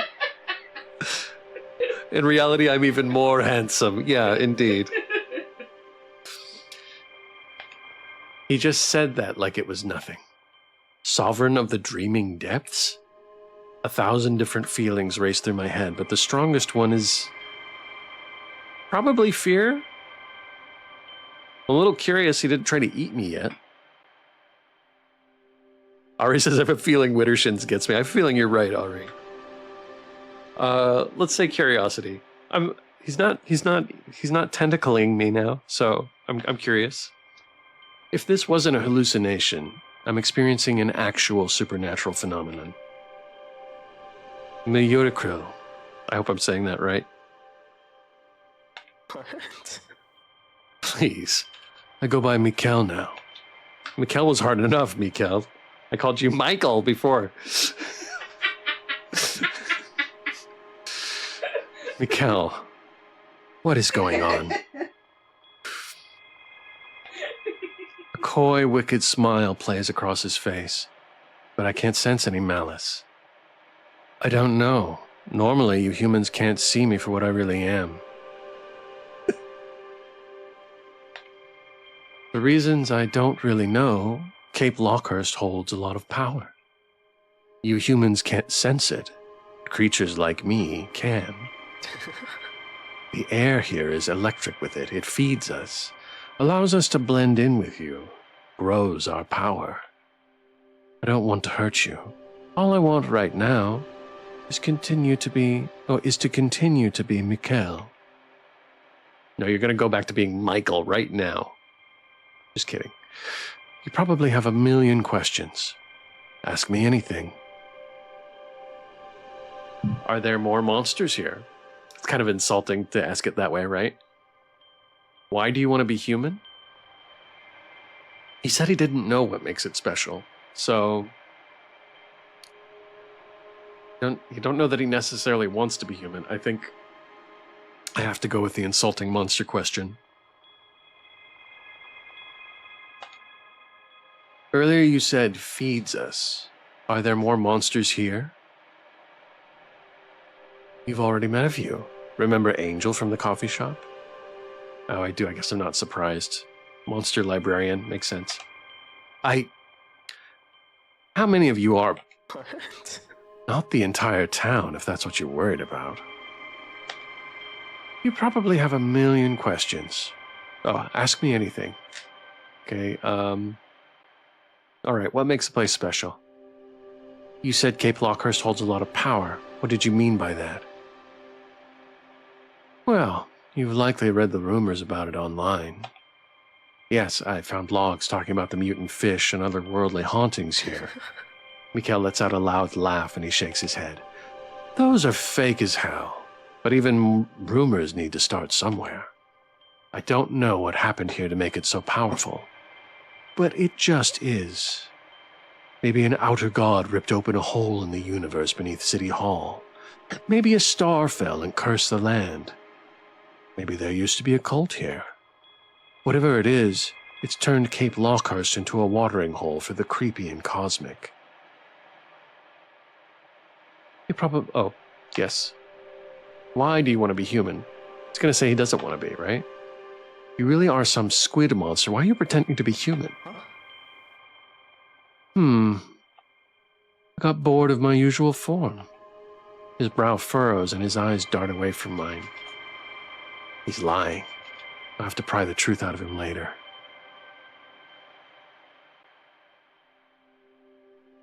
That's all I wanted to ask. That's all I have to ask. I'm glad you're taking this so well. Well, hold on now. Just because I'm curious doesn't mean I'm not suspicious of you. His eyes darken, but his smile doesn't fade. Rude. Why? Just because I'm a 10-foot-tall squid man strong enough to rip your mind and body to shreds? That certainly doesn't help. But no, there was a man here last night, a man named Faust.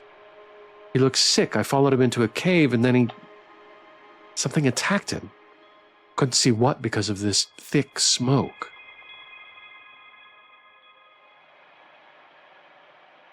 Something obviously paranormal going on here. There's no other option. All the common sense and logic in my brain screamed at me for even saying that out loud, but I couldn't deny what I saw. A monster must have killed Faust. And you think it's me? There's no way to know. You don't seem smoky.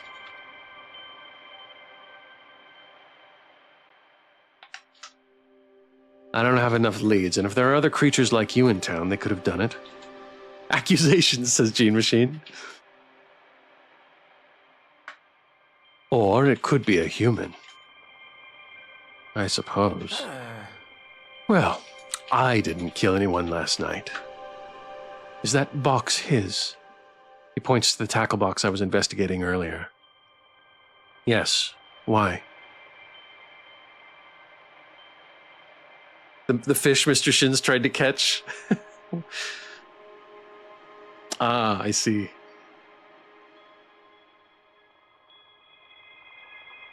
You need to read the line before. I read it. Did anything in there say where he lives? Why? Let's investigate his place. See if we can find out who killed him. What? You heard me. If I'm a suspect, I want to clear my name. Fair enough. Mikhail, I'm not sure that's... Too late. Come on, Pandora, you open this box. Fine, I'm keeping an eye on you, though, until you rip it out and eat it. No, let's not waste any time, then. He throws me a wicked grin. You won't regret it, Mr. Shins. I nod, close up the tackle box, and head back into town with Mikhail at my heels. All right, our pre-roll is off. We're going to do another ad break. Sorry to anybody behind the commercial wall. I will see you in 180 seconds. Welcome back, everybody. The Lockehurst living apartment building is on the other side of town, so it takes us a moment to get there. Mikhail doesn't make conversation as we walk, just watches me with a curious smile. When we reach the building, we walk in as casually as we can. We navigate to the second floor and try the key on the door labeled 201. Just like that, we're in. The overpowering smell of fish and iron nearly knocks me over. I can see a bathroom just off of this room. Its tub is nearly overflowing with ice and fish. So fill me in. What happened last night? I recall as many details as I can about Faust's final moments. Mikhail nods along with my retelling, a calm smile on his face. Interesting. So we don't know why he was acting strange, why he went to the beach, or what killed him. No. Maybe we can find something around here that'll reveal a motive. All right. I'll check out the hallway and kitchen. Oh, leaving the fish-filled bathroom to me. I have faith you can handle it, Mikhail. I'm so flattered. He dips down the hallway and leaves me to investigate the kitchen and living room.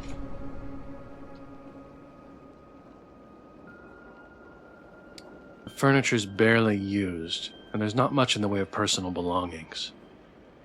The amount of fishing paraphernalia is almost concerning. There's a calendar on the fridge. Looks like last night he had a meeting with Daisy. And meetings with Daisy every other night before then. Whoever this Daisy person is must be close to him. Oh, there's something written on today's date. Docks, 5 p.m. Wonder what that's about. As I finished looking over the kitchen, I noticed some paper scraps half hidden under a cookbook. What's this? Paper puzzle time!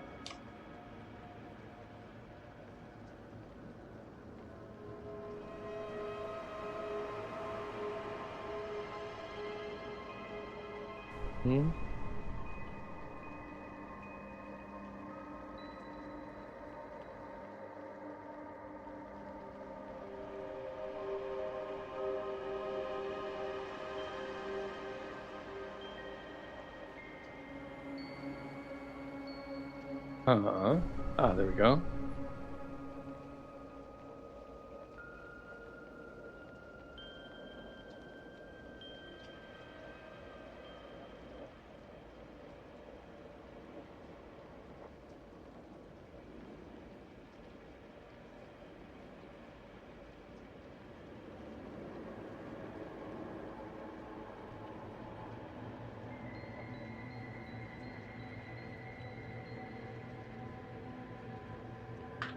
For the attention of Mr. Faust, I'm reaching out to humbly request a reduction to my farmland's monthly rent rate. The early winter cold has impacted this year's harvest, affecting the overall yield and cutting short the farm's usual supply. As I'm sure you are aware, it has been a relentlessly icy season. I have always been a faithful tenant, and my family and I would appreciate nothing more than your patience and understanding with this matter. I would love to discuss further terms in person. Your usual fishing spot would be good.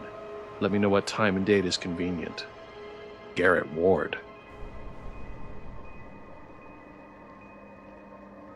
Looks like Faust owns Garrett's farm, and he's been an unforgiving landlord. The letter suggests a meeting later today. That's what the note on the calendar was about. Mikhail said to look for a motive, but Garrett seems like such a sweet man. What are you doing in here? Oh, did we find Daisy? A voice, familiar yet haunting, rings from the doorway behind me. I whip around and... Whoa! Oh God, not again! What looks like a jellyfish looms in the doorway. Its crimson-red bell floats in the air, dangling frilled arms dotted with piercing blue eyes. Similar eyes stare at me from beneath the bell, studying me. My voice gets caught in my throat, and then... Mr. Shins, answer me. What the hell are you doing in my neighbor's apartment? Angelique? What's going on out there?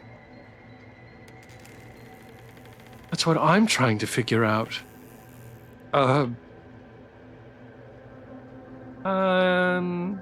Let's tell the truth.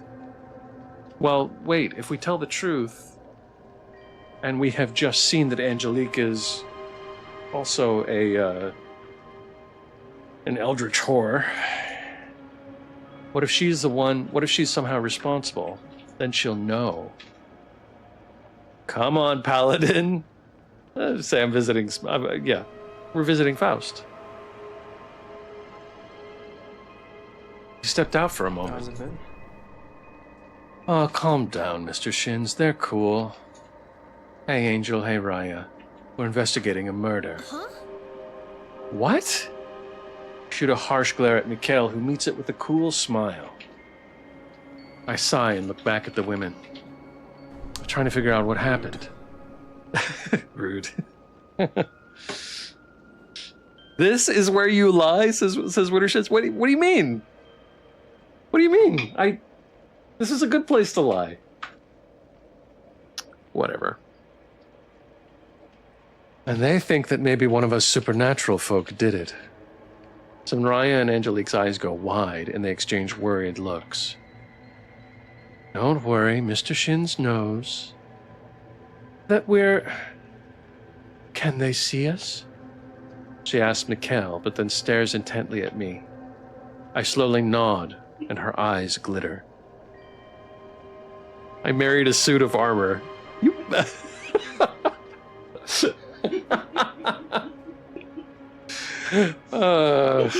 don't know what to say. Whoa. You just keep getting more and more interesting. Thanks, I think. Look, something weird is happening here. I saw the guy who lived here get attacked by something in the cave on the beach. I want to get to the bottom of it and figure out what the hell is going on. Why? Pardon? Like hollow inside, says Gene Machine? Gene Machine! I'm not hollow inside. I got a heart from the wizard. Well.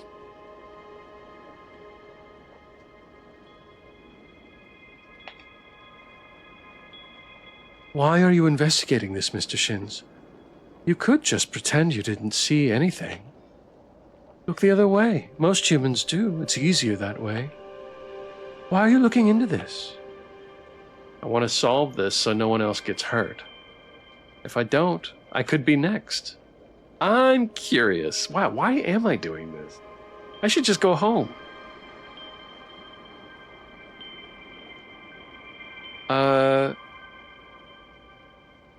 This is probably the best reasoning.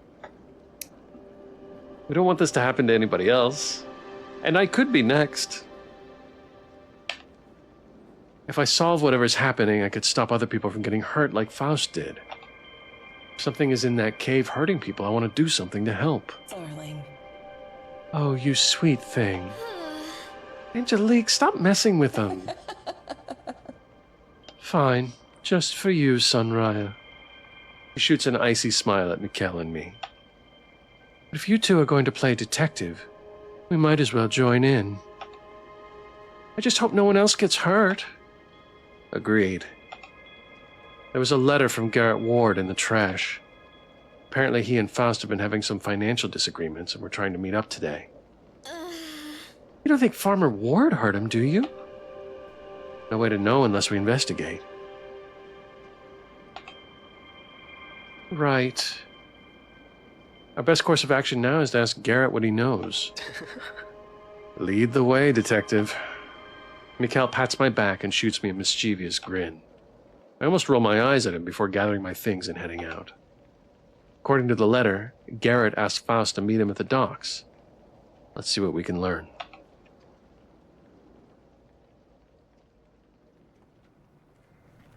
It's a good 10 minutes or so until Garrett should be here. Mikhail has already wandered down the beach, apparently looking for anything I may have missed in the sand. I filled in Angelique and Sunraya on the details of the investigation on the way over. Angelique seemed to hang onto every word while Sunraya just shifted nervously. Maybe I could ease the tension some by chatting while we wait for Garrett. So, you guys are monsters. Are you two roommates? I think it's probably a better, more tactful intro. Are you two roommates? Yeah, we live right across from Faust. Or, well, we did when he was alive. Anyway, Sunraya has just been a darling roommate for the past few years. You know what no one tells you about when you become an unknowable cosmic whore, darling? how hard it is to find a roommate who understands your dietary needs. She exchanges a small smile with Sunraya. My blood runs cold as I try not to picture what cosmic horrors eat. Nicely done. And they were roommates versus ahoy, beasties! Yes. Right. Well, Angelique, I saw your form. Looked like a jellyfish? But what about you, Sunraya? You saw me? Oh, you saw me, but not her? Probably because I've been here much longer than you. She laughs and puts a hand on Angelique's shoulder. Even if Mr. Shins here can see beyond the town's illusions, it might take a bit longer to see someone who's been hiding for nearly 3 centuries now. Would you go hang out with the roommates, SG Machine? I'm doing it now, aren't I? Dwisty, hello, thank you for the lurk. I appreciate it. Quick shout out to Dwisty.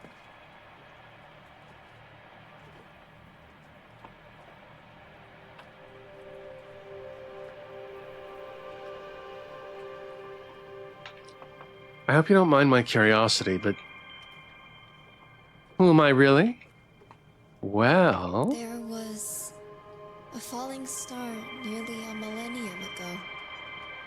It crashed into the waves south of the Philippines, and from the surf came Our Lady of Reaching Tides. Our Lady of Reaching Tides. Was she a Sirena? A Magindara? No one quite knew, but she swam through the surf, eating sailors and ships whole. But these days I prefer ramen and apple cider. She laughs again, and it hits me just how strange of a situation I'm in. These two women are chatting amicably, but in reality, they are ancient, powerful creatures hiding behind an image of a person. Sunraya, Angelique, Mikkel, hell, maybe even Garrett or anyone else I've met are all monsters in disguise. And yet, the only time I felt like my life was in danger was in that cave. Even when Mikkel and I were alone on the beach and I was terrified out of my mind, he didn't even try to hurt me. As I get lost in my thoughts, I hear the heavy footfalls of work boots on the docks. Well, hey there. Didn't expect to see you folk here. Hello, Farmer Ward. Your yarn has been selling well, by the way. I'll be. Huh, great.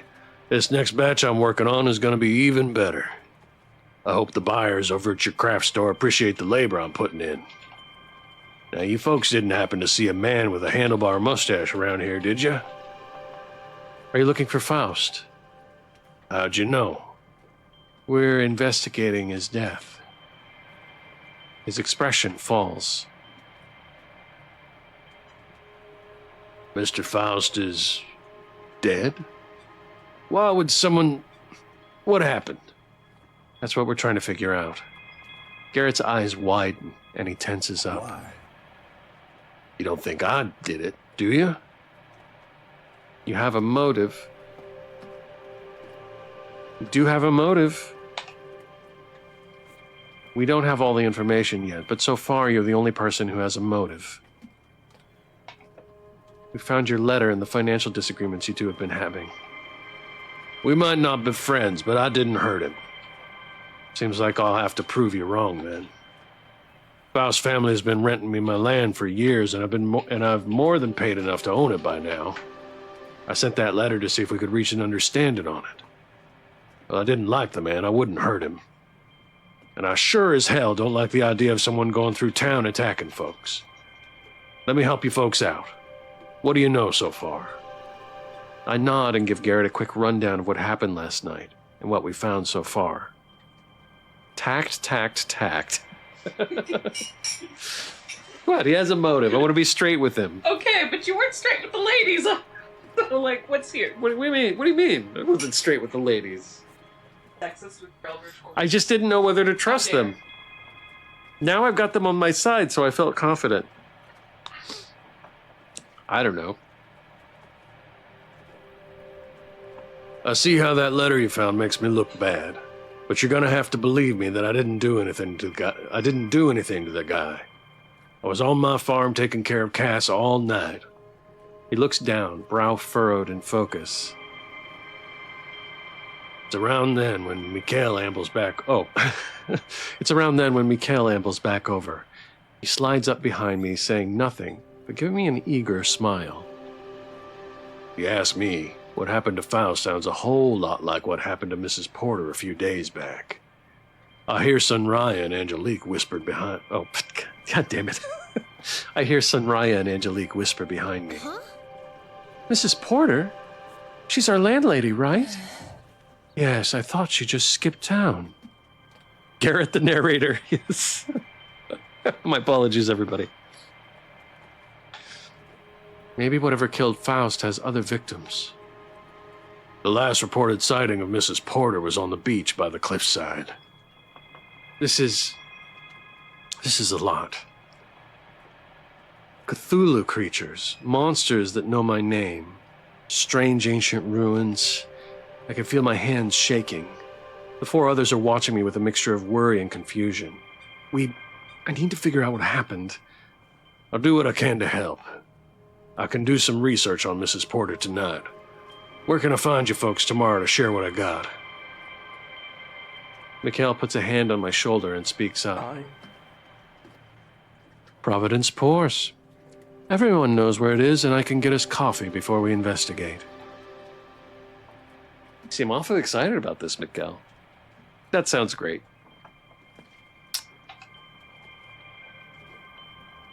Sounds great, Mikhail. I'm glad you agree. Now, I've been away from my shift long enough. I can only get away with so much before my boss decides it's time to fire me. What? He leans in and whispers to me. He doesn't know I used to be an elder god. Another pat on my shoulder, and he leans away. Let's pause our investigation tonight and reconvene tomorrow at the cafe. It'll be good to sleep on it. Yeah, I'll find some information on Mrs. Porter to see if the cases are connected. My hands aren't shaking anymore. Having a plan makes me feel a little better. Sounds like a good start. I'll see you folks bright and early tomorrow. He gives us a cheerful wave before strolling off. I'll see you guys tomorrow, too. Gotta get back to work. He tilts his head at me. Try not to get into any more trouble tonight, Mr. Shins. We can only handle one mystery at a time.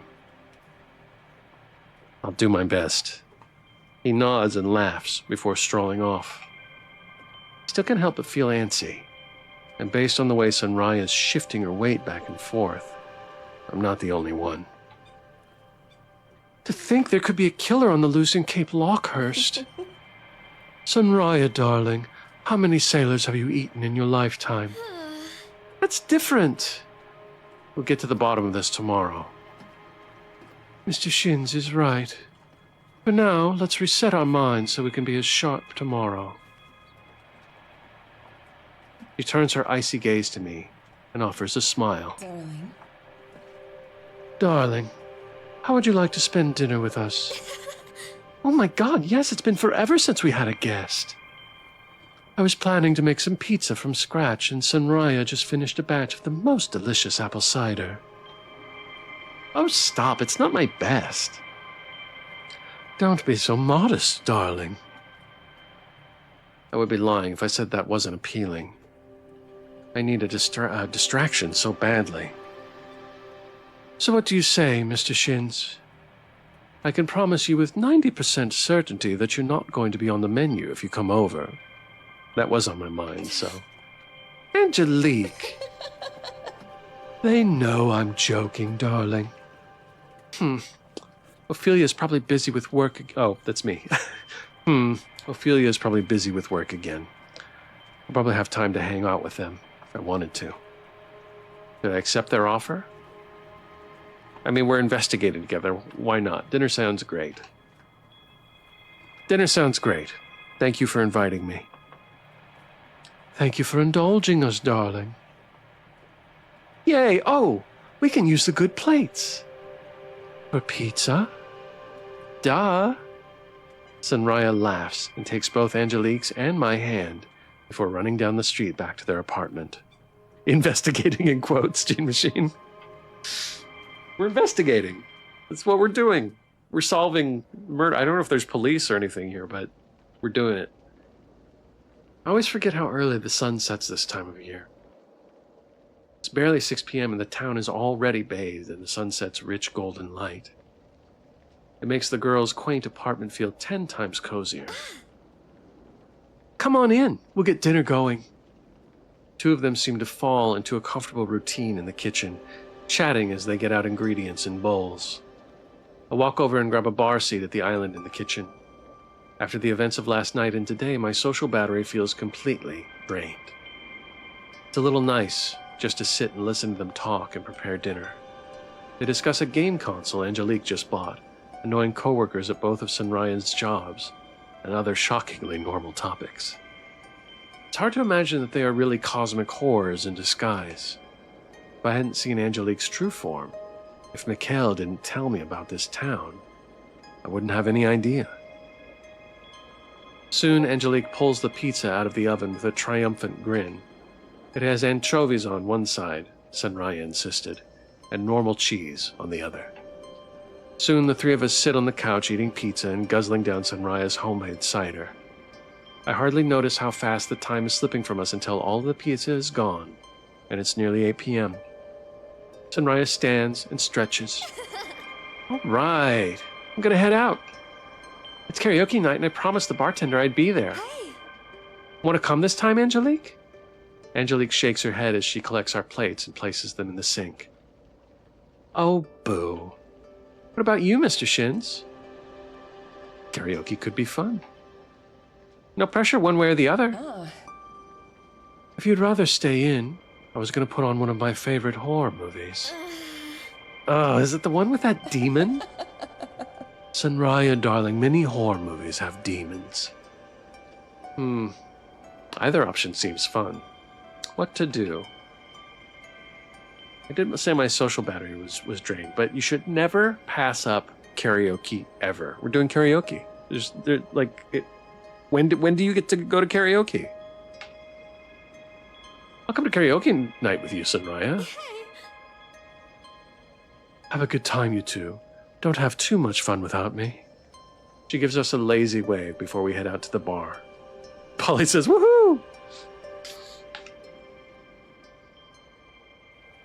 The moon hangs high overhead tonight, casting its pale glow down onto the streets of Cape Lockehurst. Sunraya leads me towards King's Pub with an eager smile. That smile only falters when she glances up to the moon, then to me. So, are you actually okay? Knowing what we really are? I mean, as long as I get karaoke, I'm fine.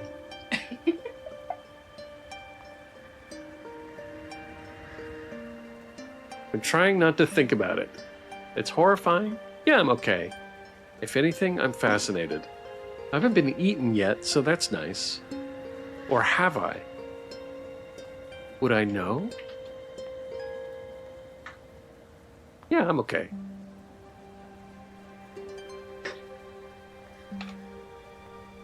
Or have you, says Polly. Or have you, says Wintershins. It's weird, yes, but you guys have been really nice to me so far. So, how long have you two been in this town? About a century now. I've been here under a few names, but in the grand scheme of things, it feels like just yesterday I moved in. I can't help myself. I know who Angelique and Mikhail really are, but not Sunraya. You mind if I ask you about your true self? Ah, my true self. She lets out a wistful sigh. Well, I used to be a bit of a menace. Singing sailors to their watery graves, destroying ships who dared to approach my territory, causing devastating floods whenever I felt like it. I calmed down recently, but I was quite a force of nature. Wow. Maybe I can show you my true form sometime. Of course. She gives me a warm smile and a pat on the shoulder before stopping in front of King's Pub. She opens the door with her hip and ushers me inside. Dr. Punica! Been meaning to check out this game. Welcome, Dr. Punica. Guys, Dr. Punica did the art for Tell It Slant.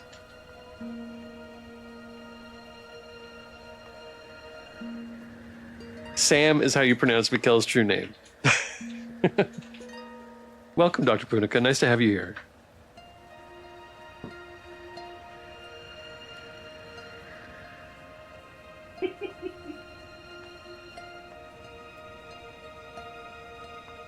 She opens the door with her hip and ushers me inside. Okay.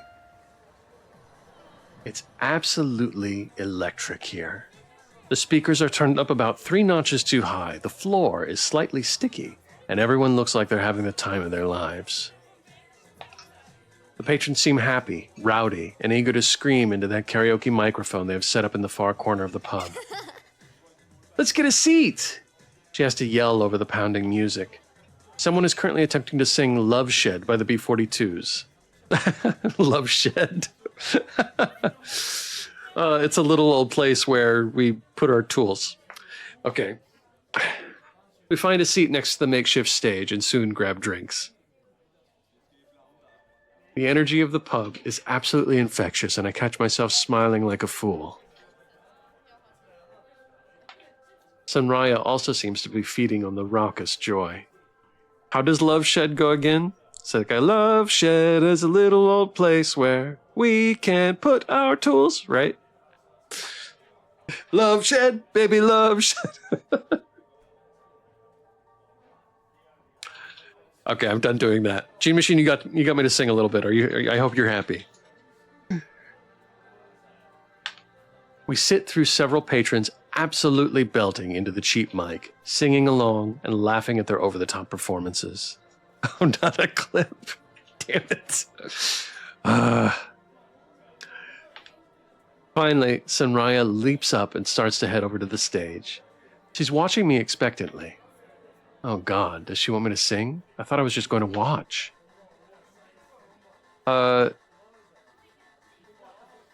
You have to, if somebody wants you to join them, you join them, right? You promised Bohemian Rhapsody. I did no such thing, Gene Machine.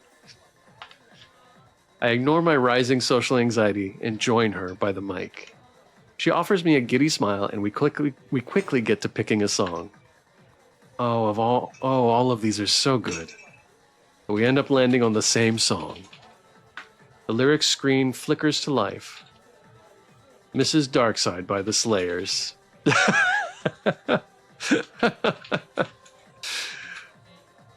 I think I know that one.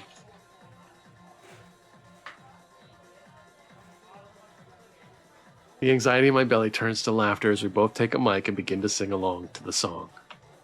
My hands are shaking, and I'm acutely aware that the entire bar's eyes are on us, but Sunraya's easy confidence is rubbing off on me. Soon we both get lost in this dramatic pop-punk ballad and performing like our lives depend on it. I'm not doing it, Wintershins. Go away.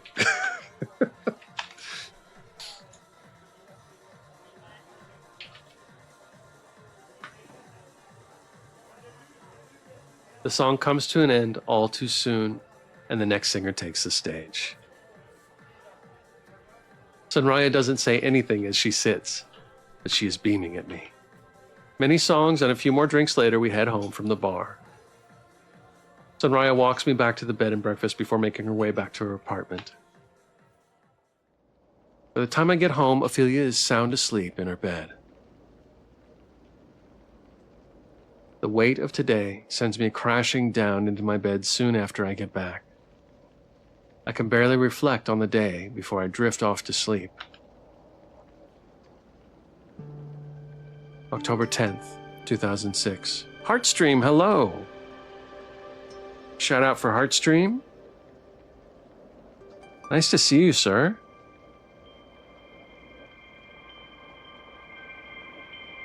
I find myself stirring well before I normally get up.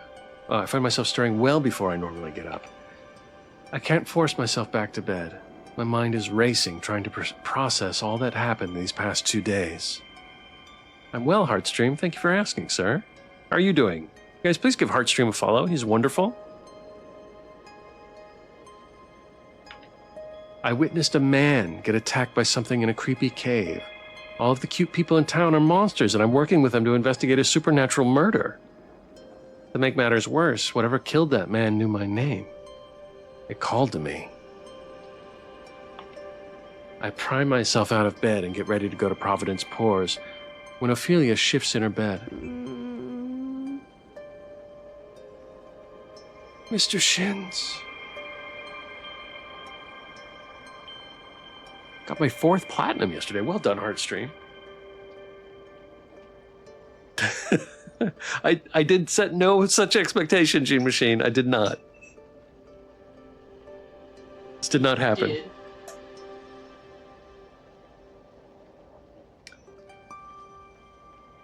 You're up early. Sorry, did I wake you? She shakes her head and yawns. Where are you going? She's so busy with her research, I don't want to worry her. Should I tell her the truth? Well, now I'm worried that she's the monster. I'm investigating what happened to me 2 nights ago. I'm just meeting some new friends in town. Like, if she decides that she has to kill me, I don't have any other eldritch horrors to back me up right now.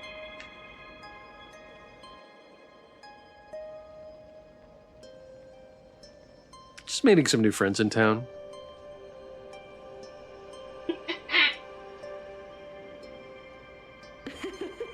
Fun! You'll have to tell me all about them tonight. I will. See you later, Ophelia. She replies with a nod and a yawn before laying back down. With that, I head out to Providence Pores.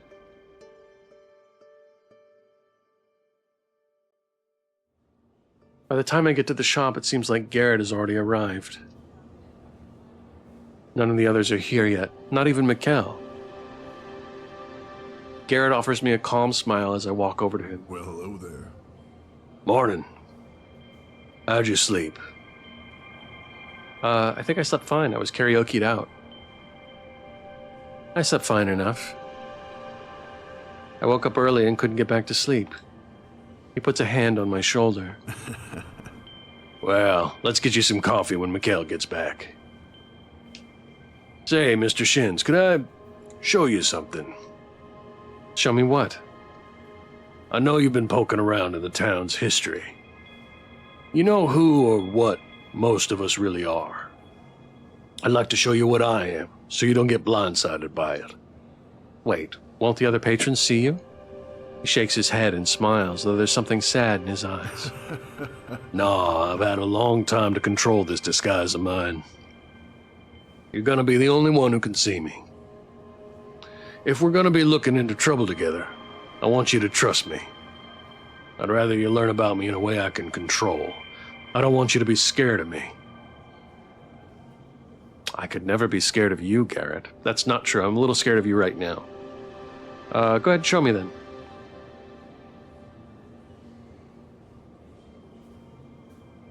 It is probably for the best to know your true form now instead of in the heat of a confrontation.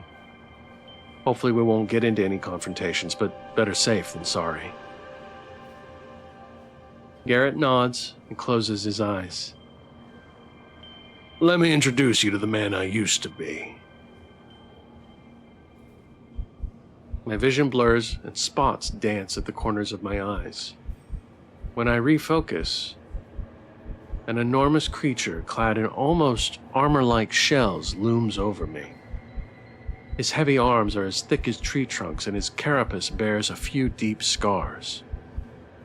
G-Machine says, sad that I'm not going to make it Bohemian Rhapsody and the end of this game, but it is time for bed. Good night and good luck. Good night, G-Machine. Thank you for being here, sir.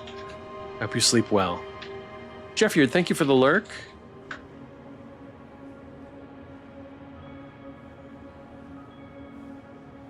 Behold Mr. Shins.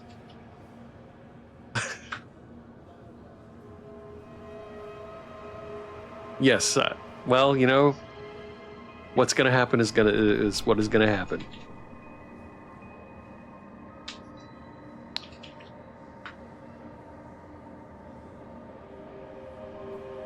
Two large, watery cyan eyes fix on me, and then a low, familiar voice weaves its way out of the creature. Meet Gothrud, the Conqueror, Mr. Shins. Scourge of the New England coasts, King of Carnage. He goes quiet for a moment before continuing. Gothrud the Conqueror was a warrior, a god of violence and bloodshed. I am not that man anymore. But whether I like it or not, he's a part of me. I wish I could do that voice. I can't. That's horrible.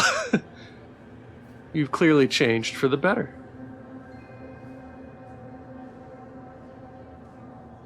Garrett, from the short time I've known you, I can tell you've changed for the better. You've been nothing but kind and hospitable to me. Well, thank you. Garrett is quiet for a long moment before he almost seems to cry.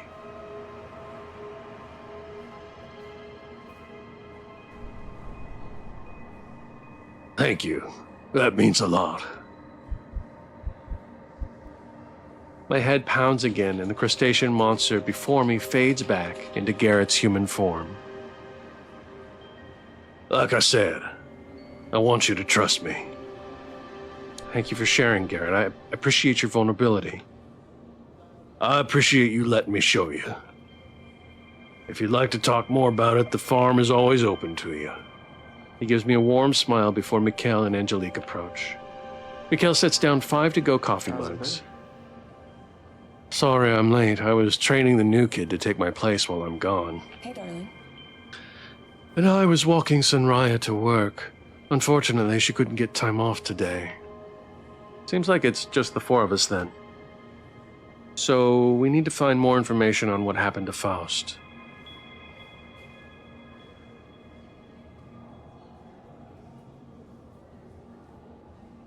Garrett, you said this may be connected to another case, right?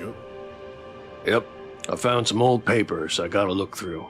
Should have information that'll be helpful. Oh, It may also be useful to investigate the beach again. I would love to come over the crime scene. Same here. Well, there's 4 of us, so I'm sure we can divide and conquer. Mikhail and Angelique, you can investigate the beach. Garrett can go through the information on the connected case. And I'll check out the cave with Mikhail and Angelique. Investigate Garrett's lead.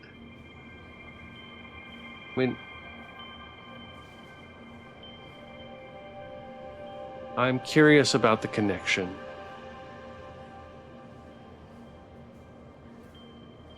Okay, I've already been to the cave. Let's check out Garrett's lead.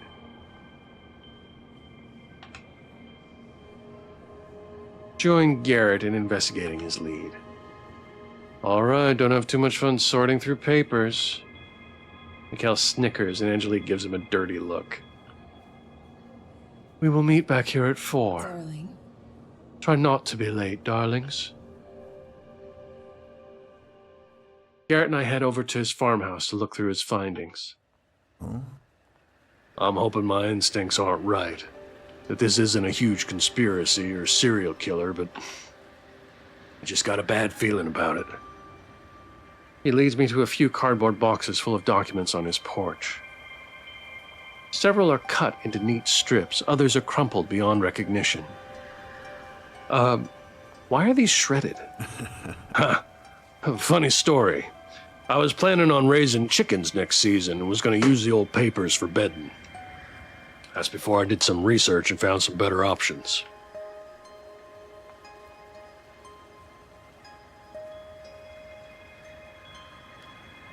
Excuse me while I cough.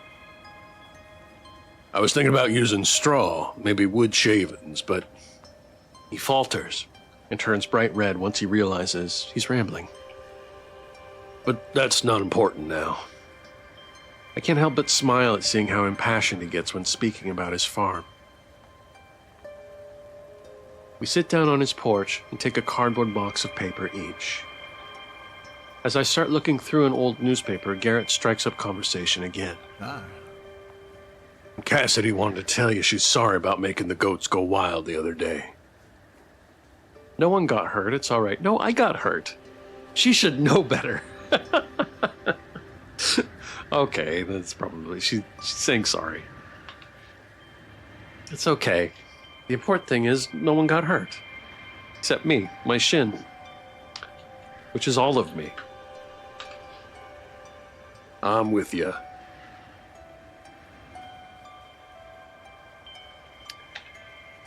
It's just been a while since she's been like that.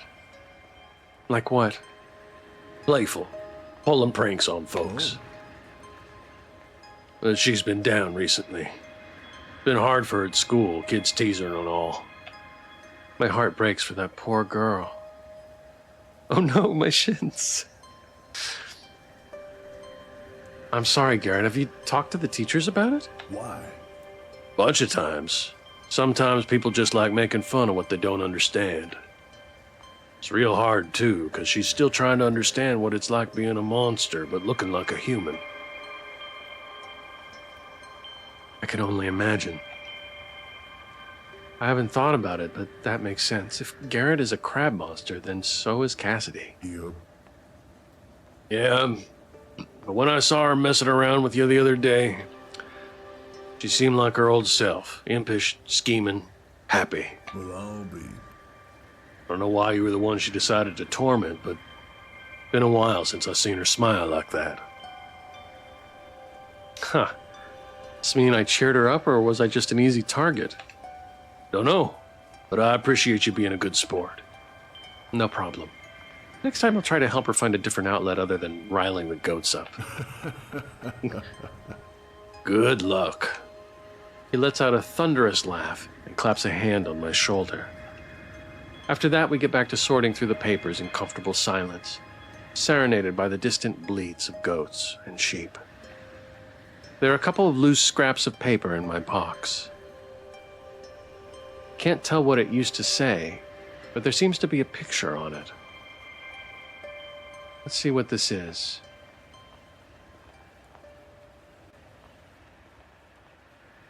Okay.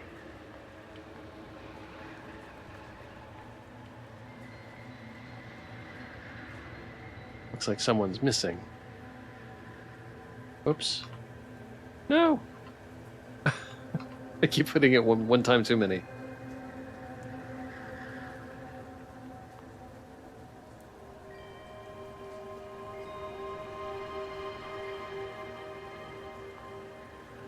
Alice Porter?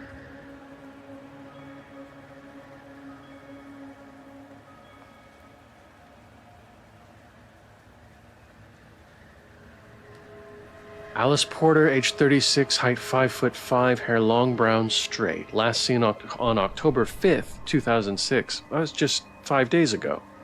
Arguing with a short-statured woman outside of Providence Poors and heading to the southern docks. Wearing a blue shirt and red scarf, reported to be stumbling and distressed, just like Faust was. Have any information? Please. Spin, spin, spin, says Molly. Hey, Garrett, I found a missing poster for Mrs. Porter. It says she went missing on the 5th around the docks. She was acting strange, just like Faust. For what purpose? Maybe they are connected then. The docks are right by the beach. Right. This also said she was arguing with a short woman. Faust also had messages with someone named Daisy. This can't be a coincidence. We should go talk to everyone else about this. Couldn't agree more. We clean up the papers and head back into town.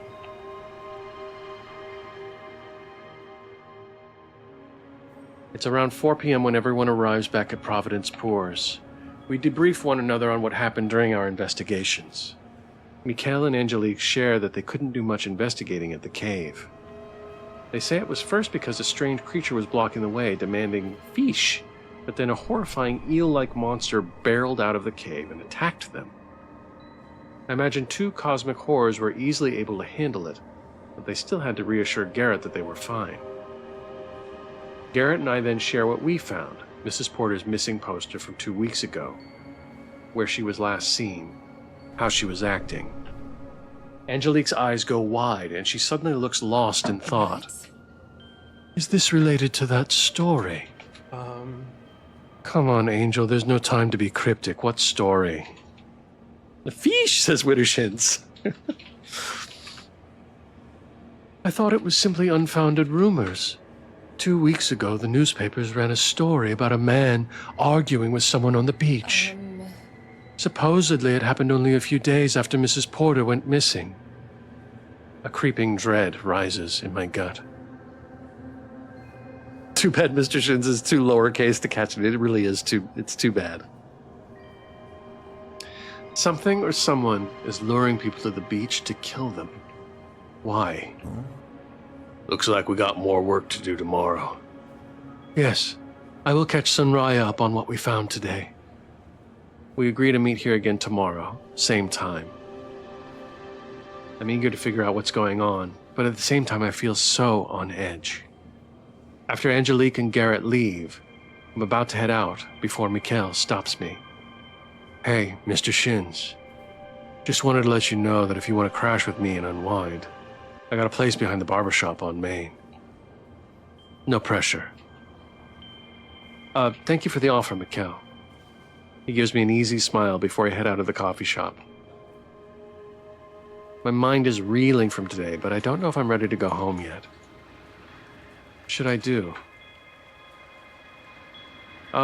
Let's hang out with Mikhail. We haven't spent much time with him. We spend a lot of time with Garrett now. Mikhail's offer is quite appealing, and he seemed quite eager to have me over too. Do it. I did it. He said he'd be hanging out at his place behind the barber shop. I spot the barber pole down the street. The red, blue, and white stripes are dim and motionless, but still visible. I make my way over and spot a short door on the side of the shop.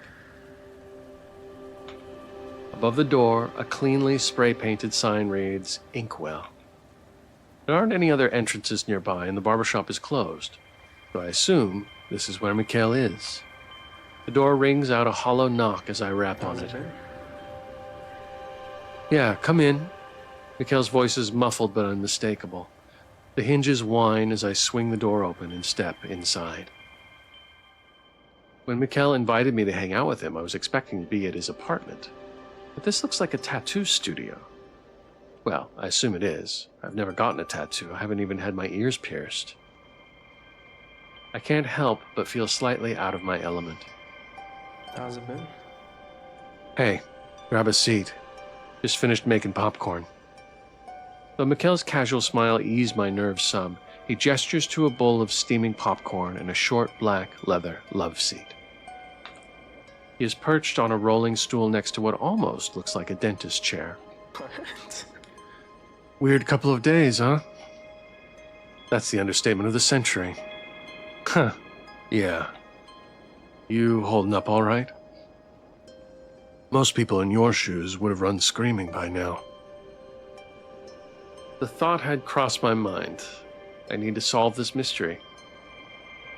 Frankly, I just want to see how this ends. I think this is I like this response. That thought has crossed my mind. Mikhail chuckles. It's a low, honeyed laughter that rumbles deep in his chest. At least you're honest. I'm glad you're sticking around, though. He flashes a smile before pulling out a black leather sketchbook and propping it on his knee. I snack on some popcorn and help myself to a peek at what he's working on. Dozens of small, clean ink drawings occupy the pages. I spot a Ouija board, planchette, a cartoonish ghost holding a wilting rose, and a snake coiled around a dagger.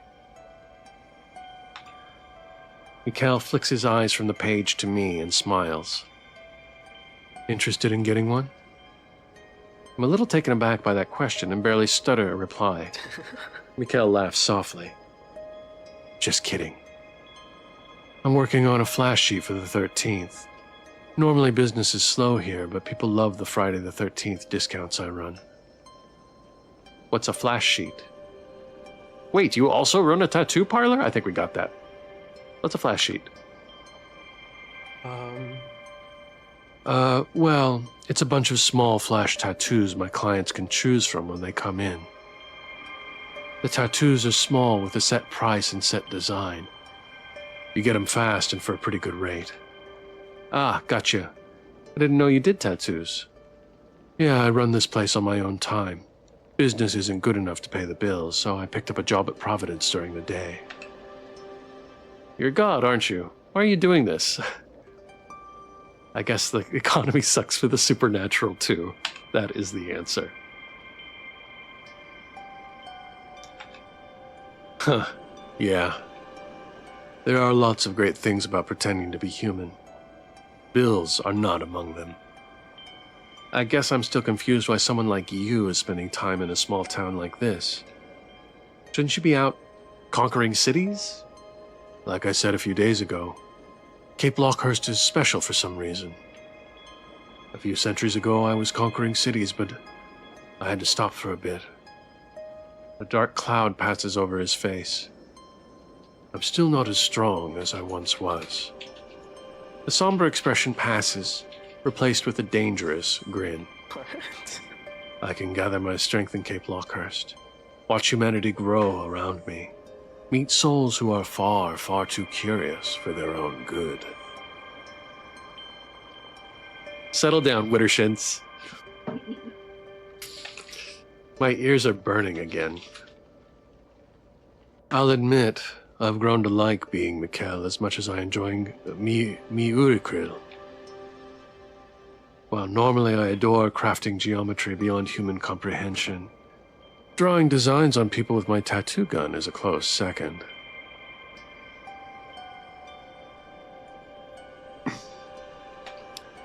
He is quiet for a moment, and almost bashful? Which brings me to a question. I know I joked earlier about you wanting one of my flash designs, but I do need to test a few out. Mind lending me an arm? I've never had a tattoo before, and I don't even know what to expect. There is a small thrill to the idea of getting one in the heat of the moment, but also so permanent. Free tattoo? Okay, I need help, guys. What should I do? Do I want a spur of the moment tattoo?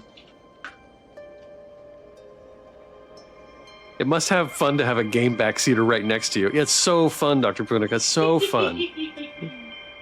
Hell yeah. Okay, I guess we're doing hell yeah. We're doing hell yeah. We're getting a tattoo, everybody. My nerves turn to anxious excitement. Might as well get one, says Dr. Punica. Get tatted, fool. You know what? Why not? Mikkel's eyes go wide before he smiles at me. You keep surprising me, Mr. Shins. I like that. Sit down here and relax. I do as I'm instructed. Protective plastic on the tattooing chair squeaks as I get comfortable. Mikkel then places his sketchbook in my lap before preparing some tools at the counter. Pick whichever one you like. Since I'm using you as my test subject, I won't charge you. Ah, how kind. I snicker a bit before scanning the page. About 10 different spooky designs look back at me. I pick out a black cat peering into a crystal ball, a cartoonish squid with bat wings, a crow skull with the 13 in Roman numerals on it. I think I'm partial to the cat.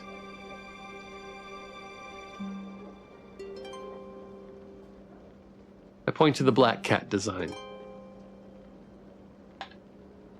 Nice choice. Biased. The preparation happens so quickly.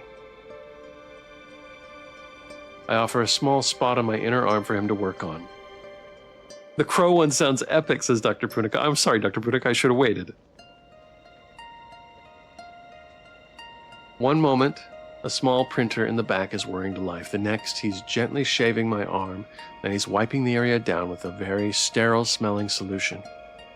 I watch with rapt attention as he pours ink into small containers and fusses with what I can only assume is a tattooing pen. On the table next to my free arm, he sets down a large water bottle and a few sodas.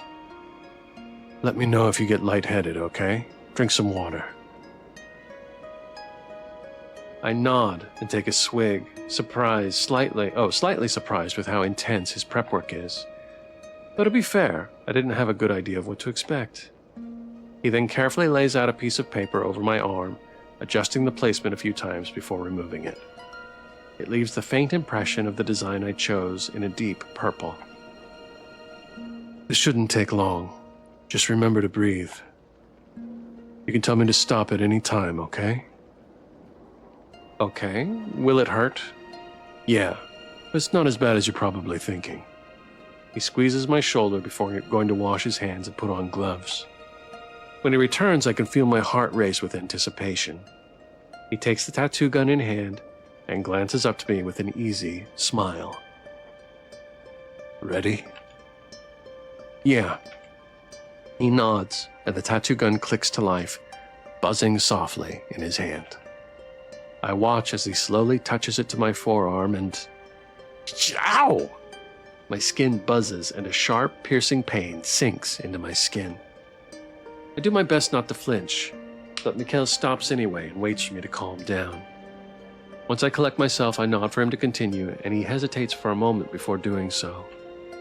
The pain still startles me, but I take a deep breath through it.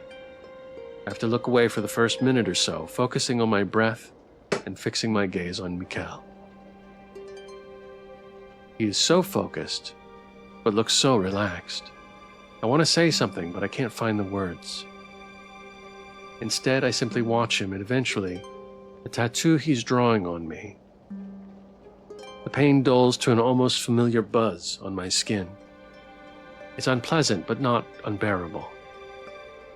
After a few minutes, I'm more focused on the shape slowly taking form on my arm than the pain. We sit in silence, save for a soft rock song on Mikhail's radio and the hum of the tattoo pen. By the time he's done, I'm almost sad I had to pick a small design. Tell me what you think. I take a look at my arm. The skin is raw and slightly reddish, but the deep black ink of the tattoo shows up well. I feel a surge of relief, pride, and awe at the piece of art that was now a part of me. A smile spreads across my face, and Mikhail laughs. So you like it? Yeah, you're great at this. Ah, thank you.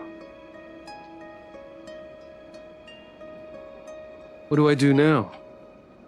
I'm gonna wrap it up for you and give you some cream to put on it while it heals. He gives me some instructions on how to care for the tattoo and wraps it up for me.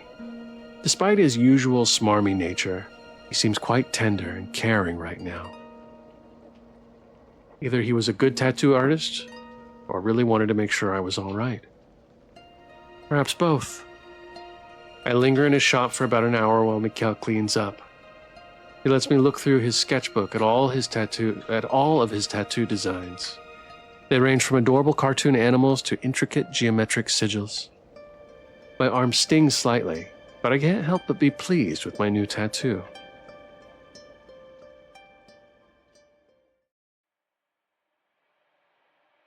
All right, our pre-roll is off, so we're going to go ahead and take another commercial break. Sorry to anybody that is behind the commercial wall, but I will see you in 3 minutes.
Welcome back, everybody.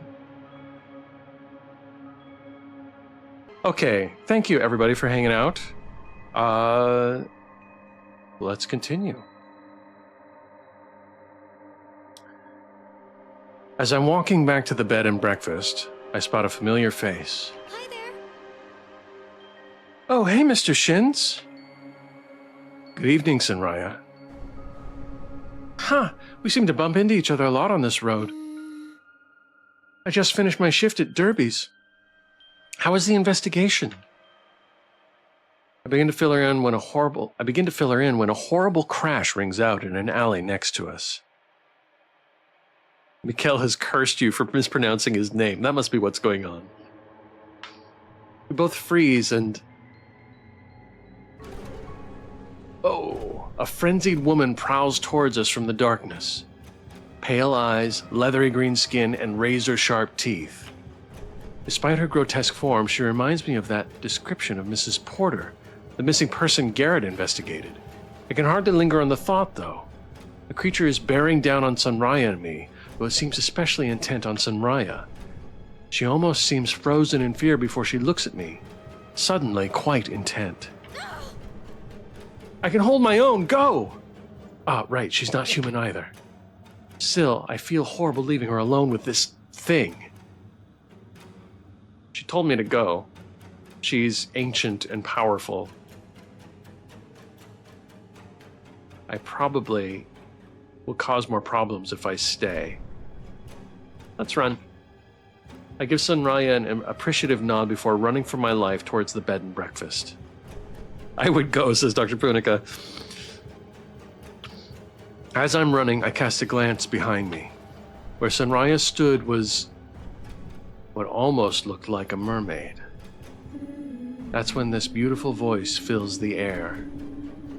Ribbons dance around a strange figure wreathed in moonlight. The voice is familiar. Senraya. Her eyes are smoldering novas, and teeth line an enormous mouth where her stomach is. I can feel my mind slipping away with her song, forgetting about the danger I'm in. However, my senses quickly return and I continue sprinting to safety. Ophelia is already asleep, and my body is begging me to collapse into bed. Sleep comes easily to me tonight after all that running. I don't dream, don't even register that I fell asleep. There's just inky darkness and rest.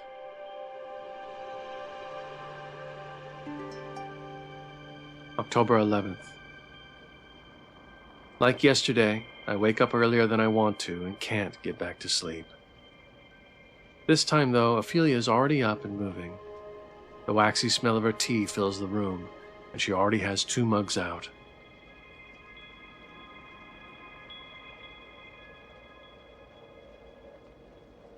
She has 1 mug cradled in her hands as she leans against the wall.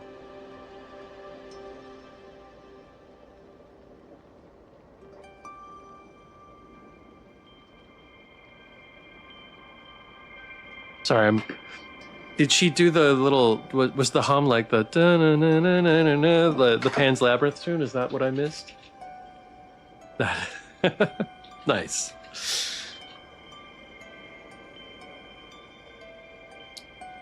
Good catch, Wittershins. It's the lullaby from Pan's Labyrinth. It was, wasn't it? I didn't catch it until you said it, and then it registered. Her eyes look tired, and her brow is furrowed. I take the mug she left out for me and offer her a smile. Morning, Ophelia. Hey, Mr. Shins. You all right? Yeah, the urchins I've been researching keep confusing me. The data isn't making sense. She rubs the sleep from her eyes, but her words feel stilted, almost rehearsed. What's really going on? Or I can ignore it. Come on, Ophelia. Be honest with me. I know you better than that. What's really going on? Huh. You always were good at reading me. I'm just getting freaked out by the town. My research has been going well, but getting freaked out by all the rumors about people going missing. I heard people yesterday talk about seeing monsters roaming the streets. I don't know if it's real, but I had that weird sleepwalking thing. You mentioned seeing stuff. I feel horrible for dragging you here. Didn't drag me here. I chose to come here. I set down my mug and wrap an arm around her. I'm fine. You don't need to worry about me. I'm just glad to visit you out here. Besides, the people here are kind. They look out for one another. Ophelia doesn't reply for a few moments, just staring down into her pitch-black tea. Right. Ophelia, if you want to leave, we can. Obviously, I want to stay and finish the investigation, but if Ophelia is this freaked out... No, I still have things I need to do. Okay. Dr. Punica says, speaking of sleep, this game looks lovely. It was nice checking it out. Here, via your stream, gotta catch some sleep. Ciao. Dr. Punica, thank you for stopping by. Appreciate you. Shout out to Dr. Punica. You guys give Dr. Punica a follow. They stream as well. Oh, I did the shout out incorrect. Let me try that again. Give them a follow.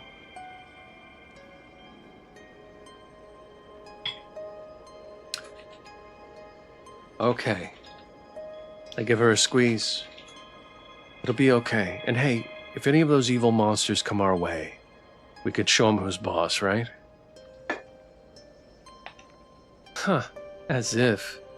They're way stronger than either of us. Hey, don't insult my monster fighting abilities. Ophelia cracks a smile again, and it warms my heart. I can't help but wonder how the others would tease me after joking about fighting monsters. After sharing breakfast and tea in comfortable silence, we both grab our bags and begin to head out. Meeting up with your new friends today? Yep. Working on your urchin research? Yeah. See you tonight, okay? Let's get dinner together. Wouldn't miss it for the world. We exchange small smiles before heading our own ways.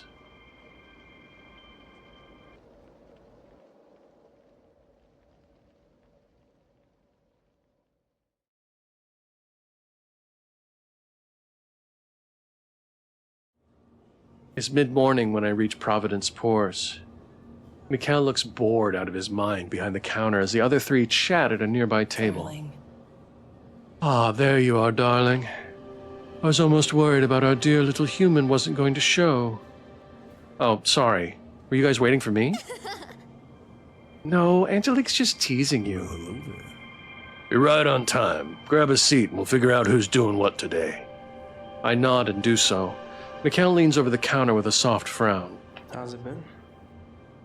I'm the man in the chair today. My boss got on my case yesterday. Can't leave. Man in the chair? It's a thing from spy movies. Like the fella talking in a spy's ear, feeding him info. Huh. Didn't take you for a spy movie connoisseur, Ward. Well, you never asked. Either way, Mikhail's gonna hang out here while the rest of us follow some leads. Yeah, Farmer Ward and I were talking about seeing if we can find some fish or that critter you guys saw on the beach yesterday. It'd be easier to punt it into the water. Tell me, why would you go and do that? I'm gonna ignore that you said that. We're gonna see if it'll let us to those ruins if we feed it. Okay, got it. What are you gonna do, Angelique? Well, I mentioned yesterday that a man went missing on the beach shortly after Mrs. Porter did. I'm pretty sure I remember seeing something about it at the library. So I'm heading there, darling. What? Wow, so thrilling. Fishing or checking out the library? Whatever will you choose?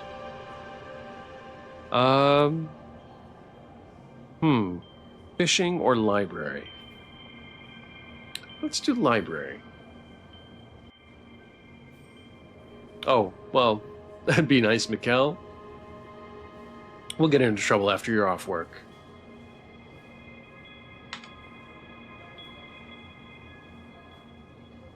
Promise? He grins wide and his eyes flicker a bright, almost neon green. Well, we're not going to actively try to get into danger, but we'll come back and hang out. Flirt, flirt, flirt, flirt. Ugh, fine. After Michaela's done whining, I realize I have a decision to make. Who will I investigate with?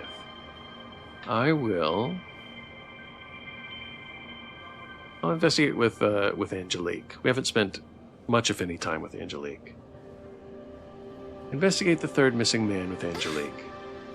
Sounds like a plan. See you guys back here soon. Don't get any breakthroughs without me. Mikhail gives us a lazy wave as we all head out to start investigating. Angelique and I head towards the library, soaking in the midday sun. Crashing waves and hubbub of pedestrians are nearly impossible to hear once we're inside. There's always something so calming about this silence. Come, I have a record of all the newspapers here. She hefts a box labeled September-October onto her hip and leads me to a table. We spread out the newspapers on the table and begin looking through them. Damn, these are in rough shape. Yes, don't remind me. She lets out an agonized sigh.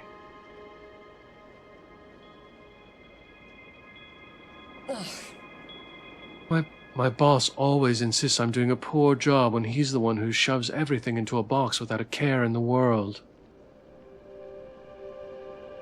Well, no use whining. Let's see if we can find anything useful. I nod and begin turning over some of the ripped newspapers in my hands. I love this game. You would.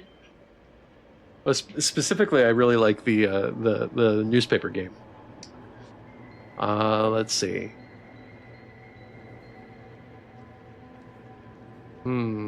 This one's harder.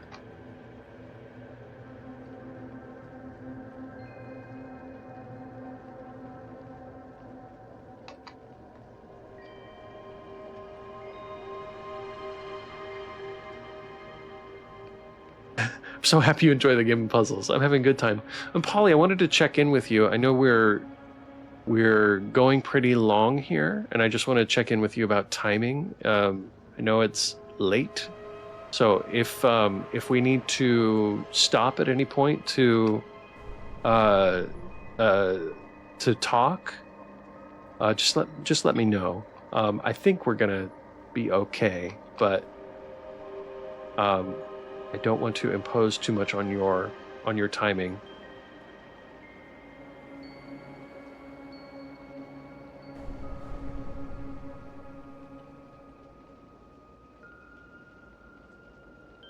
It's just me attending VC. I'm all good to start our chat whenever. Okay, excellent. All right. I realize I don't know how long this is how long this game is.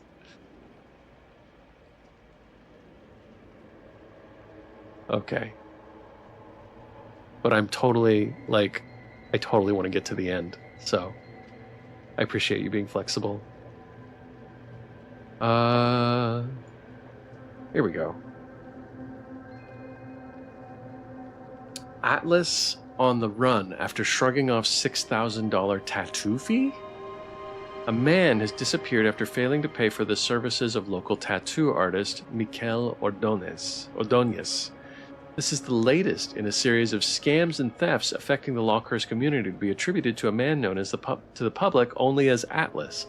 Authorities have received an anonymous tip placing Atlas at the local beach on the night of October 6th, where he was supposedly seen arguing with an unknown person. The Lockehurst police are appealing for anyone with information to get in touch. Thank you, Pauline. Jeffyard says, well done to you and the team. Looks like a great little game so far. I'm having a good time, Jeffyard.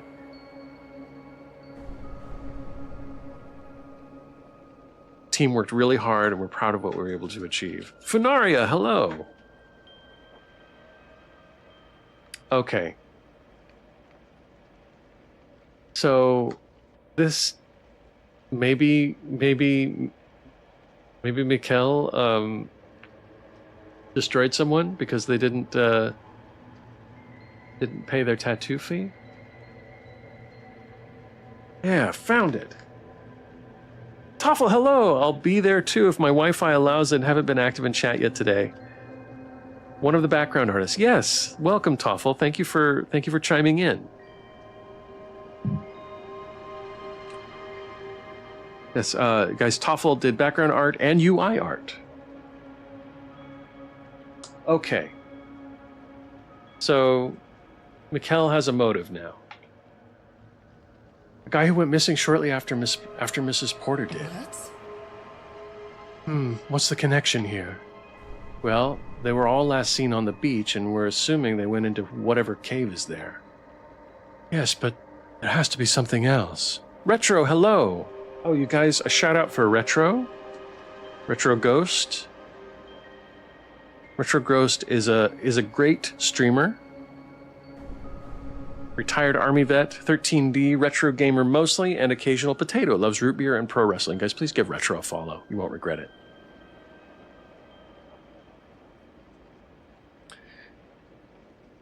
Yes, but there has to be something else. Mrs. Porter was a landlady. She owned the building Faust lived in. But what about this third guy? That's what's stumping me. It says here he owed a lot of money to a tattoo artist. We both are quiet for a long moment. My pleasure, Retro. You don't think... No, Mikkel can be an idiot and a bit power-hungry, but he wouldn't kill anyone over money. Okay, well, then what does this mean? With precious few clues to go on, we can't progress much further on our own. Mikkel might know more, so we head back to the coffee shop to regroup.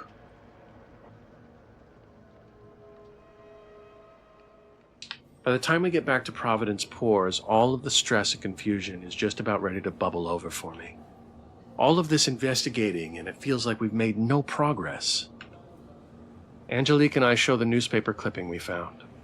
The note about the missing man owing a lot of money to a tattoo artist lingers in the air. All eyes are on Mikkel. I didn't kill him, if that's what you're thinking. His usual smooth tone is sharp, serious. Guy just didn't pay for a big design I did on his back. It was the fourth time he skipped payments. I knew you were bad with money, darling, but 4 times. Look, he was hot, okay? This is a coincidence or a setup or something.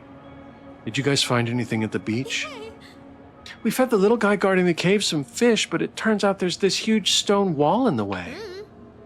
There was an indentation in the stone. We need a key, I think.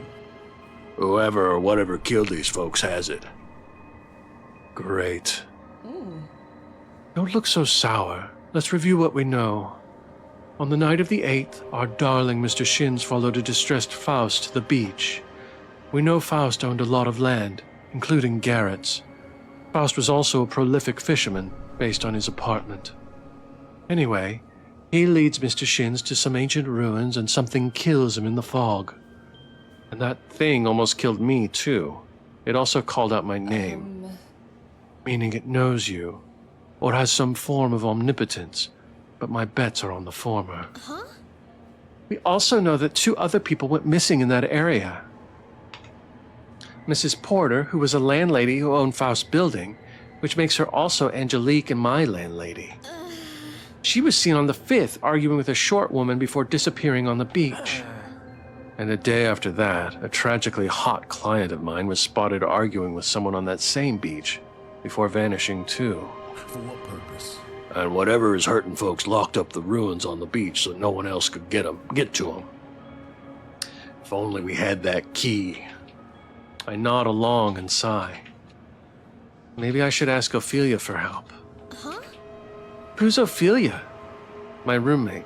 She studies marine biology and came here for her thesis research. When did she come to town? Around the beginning of September. Why? Tragically hot Mikkel and I have a type. I'll take that as a compliment. As you should. Okay, that's nice. Thanks.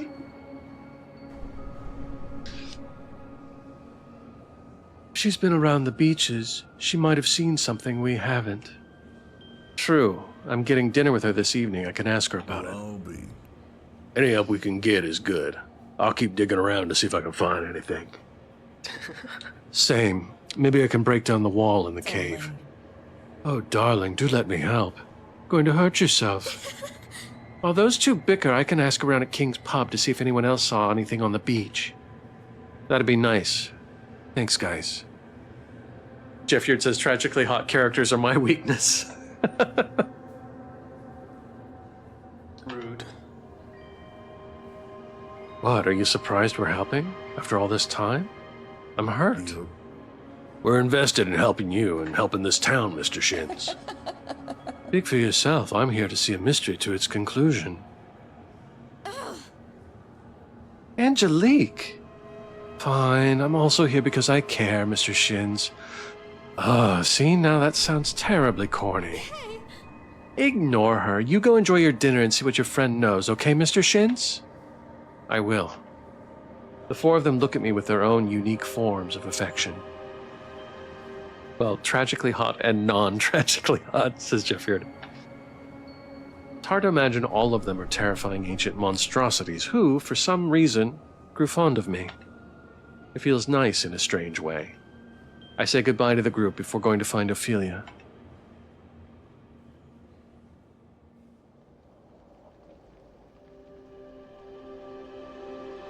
The early evening sun filters through our room's curtains and hits Ophelia's glasses at such an angle that they shine like little headlights. She's scribbling away in her notes at the desk, but I don't think she's noticed me. Tragically and heroically hot are just a few years of therapy apart. Thank you, Wittershins. Ophelia? She snaps up in her seat and slams her hands down over her work. Hey. Oh, Mr. Shins, you're back early. Are you okay? You seem a bit jumpy. Yeah, you know me. I was just in the zone. How was hanging out with your new friends in town? She's all too eager to change the subject. Why? It was nice. What are you working on, Ophelia? Nothing crazy. The colony of urchins I'm studying has shrunk really suddenly. Right. She's still hiding something, I know it. Hey, you're on the beaches a lot, right? Right. I need to ask her about the disappearances. She has to have seen something. You seen anything weird? You know anything about people going missing on the beach? She's gonna eat me. Something is weird.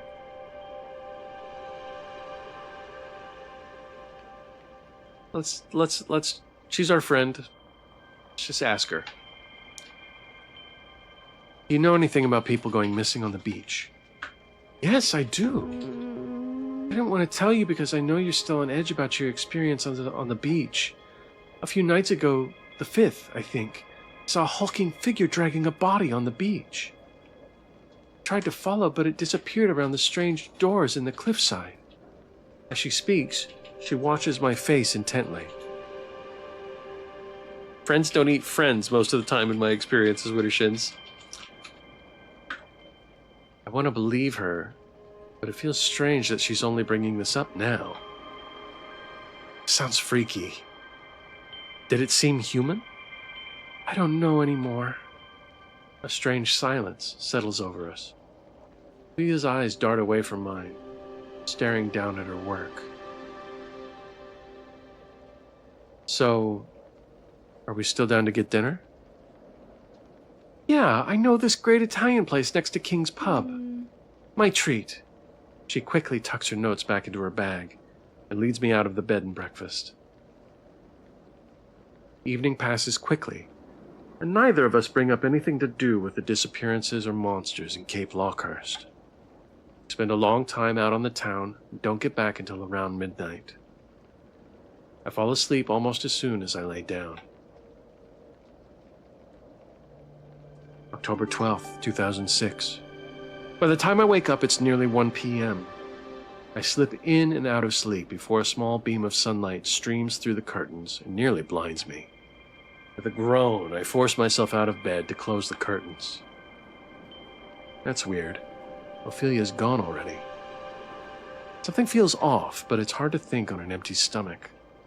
Maybe I'll finally try the breakfast in the lobby before heading out for the day.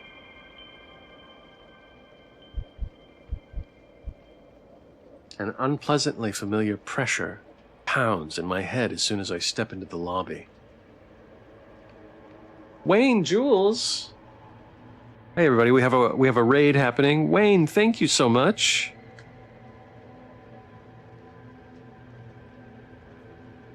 Guys, Wayne is part of Gloria and Dwisty and Northern Vibes community. Go ahead and give Wayne a follow. Hello, Dwisty. Thank you for the lurk earlier, and thank you guys for the raid. We're playing through a VN right now, and we have the developers here, and we're going to have a little talk with them right after. Thank you so much for coming in. I really appreciate you. Were you guys doing Call of Duty, or what were you up to? Yeah, he's a part of me.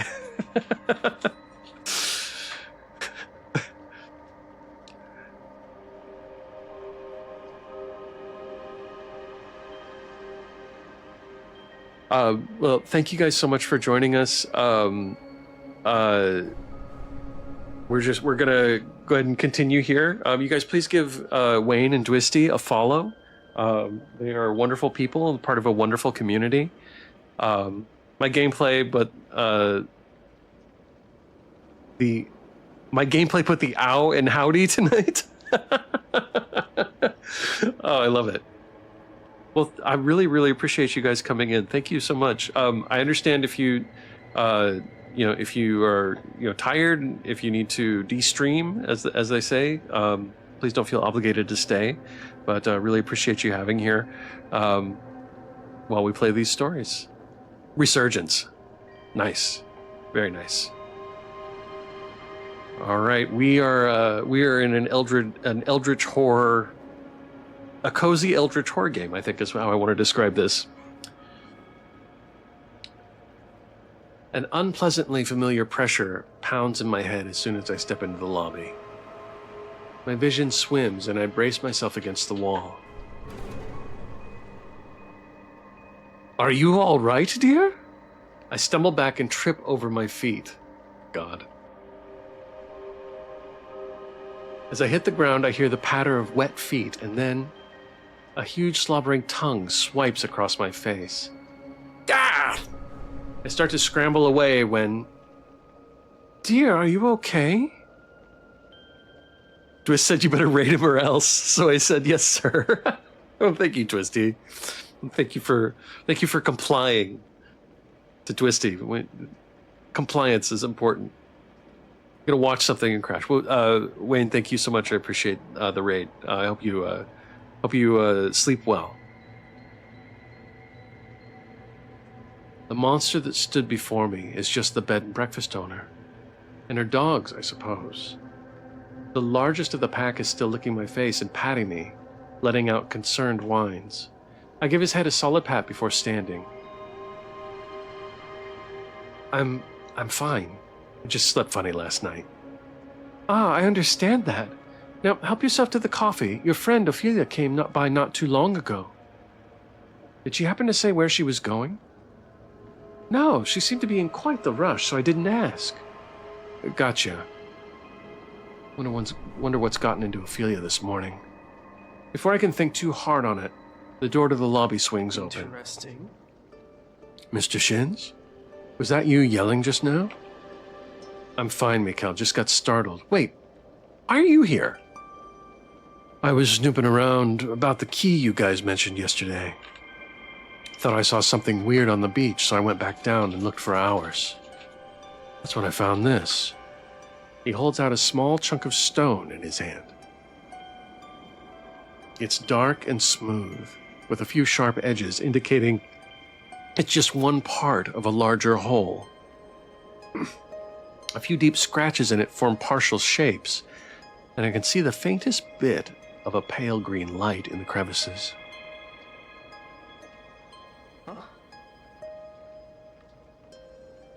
Just a piece of it. The killer probably smashed the house so we couldn't investigate properly. Mikkel, this is great. Let's go take a better look into my room.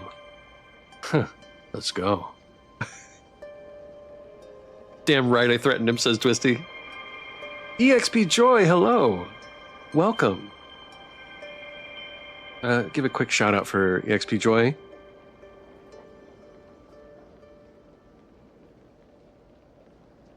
Guys, EXP Joy raided us a little while ago. Give them a follow.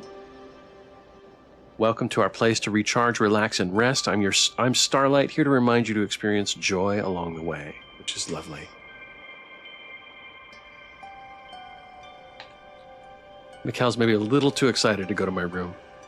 We head up the stairs and back to my room. I clear off a space on the desk to sit and get a closer look at this fragment. It's cold in my hand and the corners of my vision blur the longer I stare into the pale light spilling out of it. Twisty says, got you tabbed, gonna watch something and hopefully pass pass the fuck out. Twisty, thank you so much for forcing Wayne Jules to raid us. I hope you guys sleep well. Take it easy and thank you for the lurk. Without realizing, I'm tracing the carved shapes with my thumb. Get any weird vibes from it? Not sure yet. I feel like it's part of a word or something. But it's not any language I know. I wonder how old it is. I hold it up to the window, letting the late morning sunlight catch on the carvings. As I do, the pale light seems to glow brighter. Stars dance in my vision, pins and needles rocket down my hand and across my arm as I stare into the light. Interesting. Under Ophelia's bed, there was that same pale green light that emitted from the stone. I reach out under the bed and fish out a brown bag. Is this always here? Now that I'm holding it, the light is brighter and much more intense. Almost burns my eyes a bit, and I have to squint. I hesitantly open the bag. The stone fragment shoots from my hand and straight into the bag, clattering against several similar-looking pieces. There's the rest of it. It matches the ruins perfectly. This has to be the key that opens them. But why does Ophelia have it? Well, I think we found our killer. Is Ophelia really behind all of these disappearances? There's no way. It makes sense. There's something else at play. Yeah, in order for this to make sense, Ophelia has to always have been an eldritch horror as long as I've known her. Which, maybe. There's not no way. I do think there's something else going on. No. There has to be something else at play. Ophelia is kind and loving. She would never hurt anyone. At least, I hope that's the case. There has to be more information that explains everything. If this really is the key, then we should go to the ruins. Finally. The bag is heavy in my hands. I tuck it inside my coat and we head out to the beach.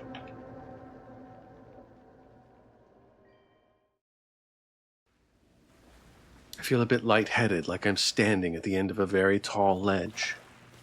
Once we enter the ruins, we're either going to be met with disappointment or... No, I know we're going to find answers there. We have to. What killed those 3 people and turned them into horrible monsters? What called out my name in the fog? Going to find that here, I know we will. I just wish my hands would stop shaking. How's it been? Hey, you okay?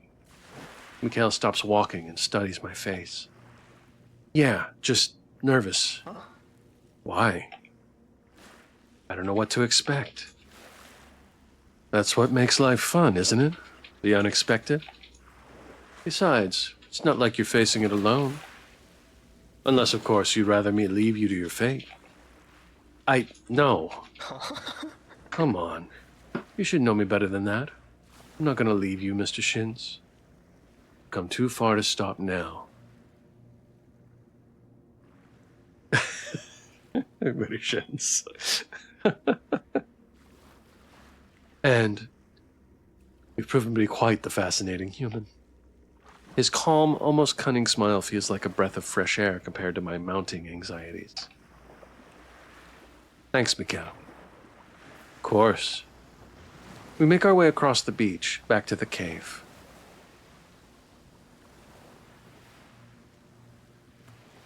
The tablet fragments are heating up in my hands. The symbols glow faintly, and when I hold it up to the door... Puzzle!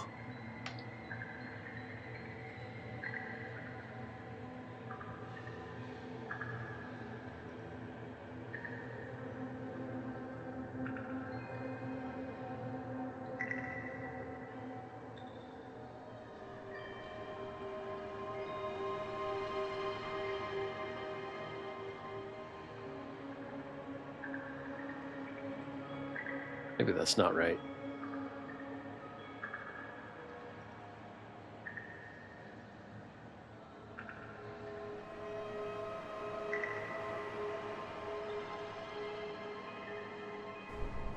Bright emerald light shines out of every crack and carving.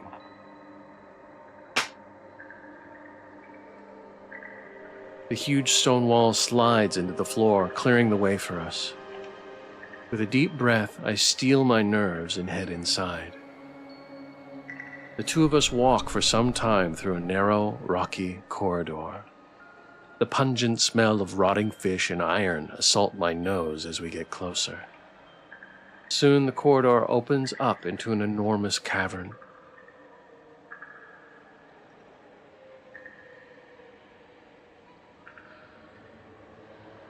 It's exactly like I remember.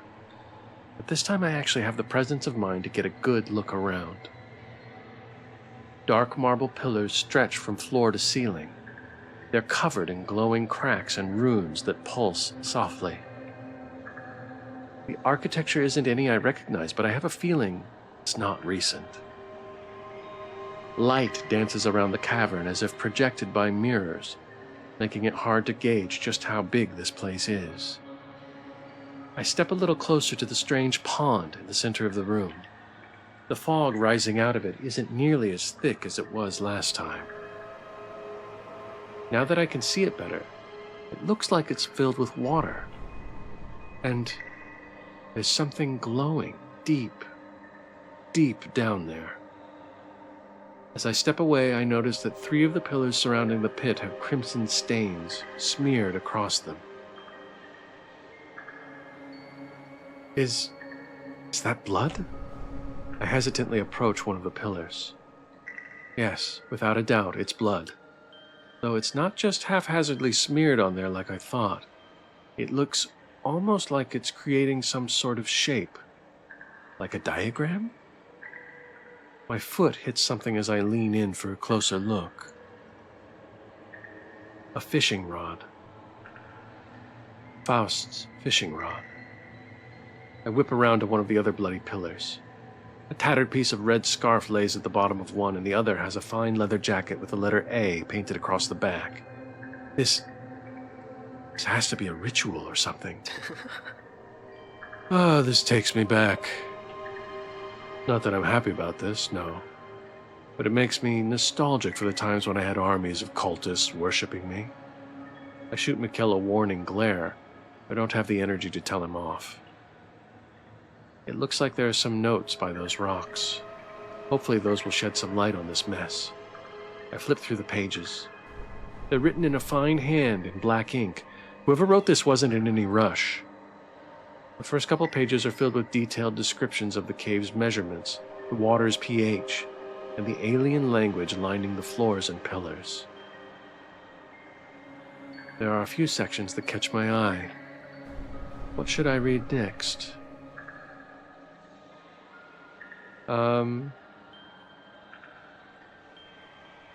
Entering the ruins, why not? It's hard to believe none of the locals knew about this place. It only took me 12 hours to decipher the tablet and open the ruins up. I have a feeling they were just hiding it from me, They stay far away from this place. Oh well, I like privacy while I work. The air is electric in here. I can only imagine what sort of marine life call this cave home. I know what I'm working on for my thesis. My advisor won't believe it. The only issue is that it's so frustrating holding the tablet up to the doors every time I want to come in. But I think if I can memorize the words on it, I can enter without it. Gosh, I have my work cut out for me. What should I read next? Marine life. Nothing grows in this cave. Nothing lives in the water here either. I need to see how organic life reacts to this mineral-rich environment. 3 days ago, I introduced some minnow, a black sea bass, and some shrimp to the cave pond. They're already changing. Discolored scales, more eyes, increased size far beyond what is normal for their species. They look almost aware of me, of their transformation. They look hungry. Incredible, absolutely incredible. Accelerated mutation. If they survive, then the water in Cape Lockehurst could revolutionize science. But what could it do if I expose something larger than a fish?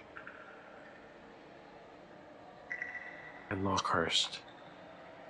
This town is overflowing with intense energy, and I think I've pinpointed where it's strongest. The small pool in this cave has tremendous capabilities. The marine life I've exposed to the waters don't just survive, they thrive. I've talked to Faust about this, and he agrees that this cave holds the key to this town's secrets. It's a little ironic. Mr. Shins brushed off the rumors about Cape Lockehurst, and here I am, finding its source. There is not a single doubt in my mind. Ophelia is behind this. But why? I can't understand it. I pull out the final section. Don't want to read it, but I can't bring myself to look away. I nearly lost my arm when I touched the cave's pool. The moment I made contact, it felt like my mind was shattering, expanding, and blooming into a fractal. Supernovas burning in my vision. Every atom in my body burned and popped. Time felt like it was folding out all around me. I was barely sane enough to pull back before it consumed me whole. The human body is not capable of surviving whatever transformation this cave induces. I think I can find a way, though. The runes here speak to me. They scream of blood and flesh and bone and souls, filling the waters of Cape Lockehurst. They tell me that if my body isn't strong enough, then I could build myself a new one. A handful of lives is a small price to pay in the face of what I can gain. The world as we know it will change. I will make it change. I have already started making preparations. I need to show Mr. Shins. I need to witness what I will become. Ophelia. Ophelia, what have you done? I grip the pages tight, nearly ripping them. Blood offerings, mutations, ritualistic murders. Ophelia, why? Interesting. I think we have company. What? I look up, and sure enough, I hear a low droning, like a whale call. The drone then grows into a mangled snarl as something lunges at me from the shadows. Oh, hell no. Pain shoots through my body as I hit the ground. I can't catch my breath. Something is standing on top of me. A leathery gray beast stares down at me with milky white eyes. Its jaw hangs loose from its skull, jagged teeth shooting out at all angles. With a horrible crack, its jaw opens wider. Mr. Shins! The sound doesn't come from its mouth. It's everywhere, worming its way through my head. Mr. Shins will witness. That's enough. A tremendous force impacts the beast, pinning me down, and slams it against one of the pillars. A terrible pressure builds behind my eyes as Mikhail, or Miurikril. Michael. It's Michael. Let's out a whale. Did you need through? I do need through.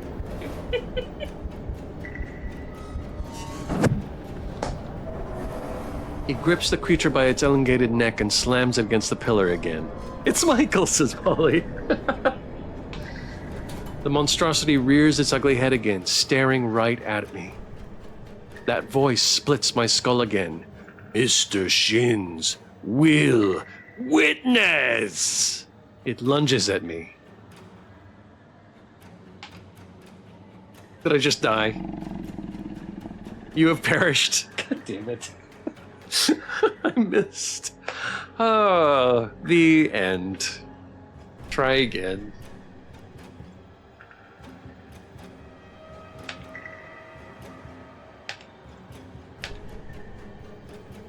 Oh, I've got to use the mouse.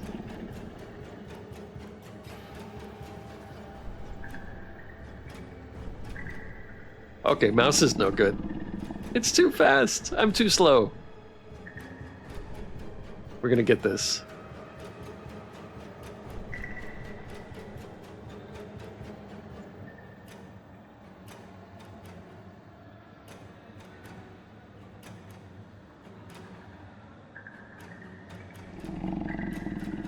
Oh, again? Okay, I'm gonna try one more time. Thought I got it.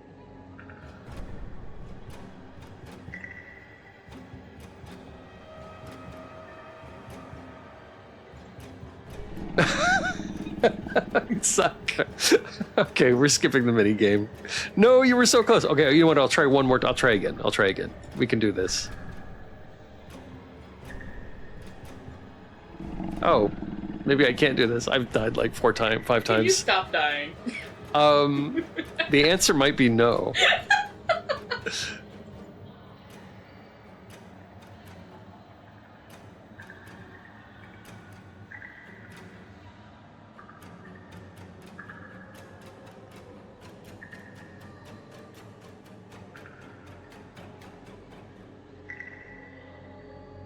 Oh. Good job not dying.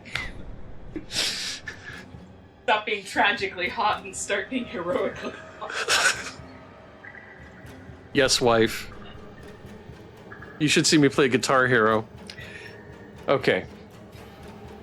We did it, says Polly. Woo! It's hard to tell, but I think I'm wearing it out. My heart's beating so fast it feels like it's about to explode out of my chest. I find myself against the cave wall as this creature is bearing down on me. I grab a heavy rock but can't find an opening to strike. With a grotesque snap, the creature unhinges its jaw again. It snaps at me and I lunge to the side. However, it's still able to sink a fang into my leg.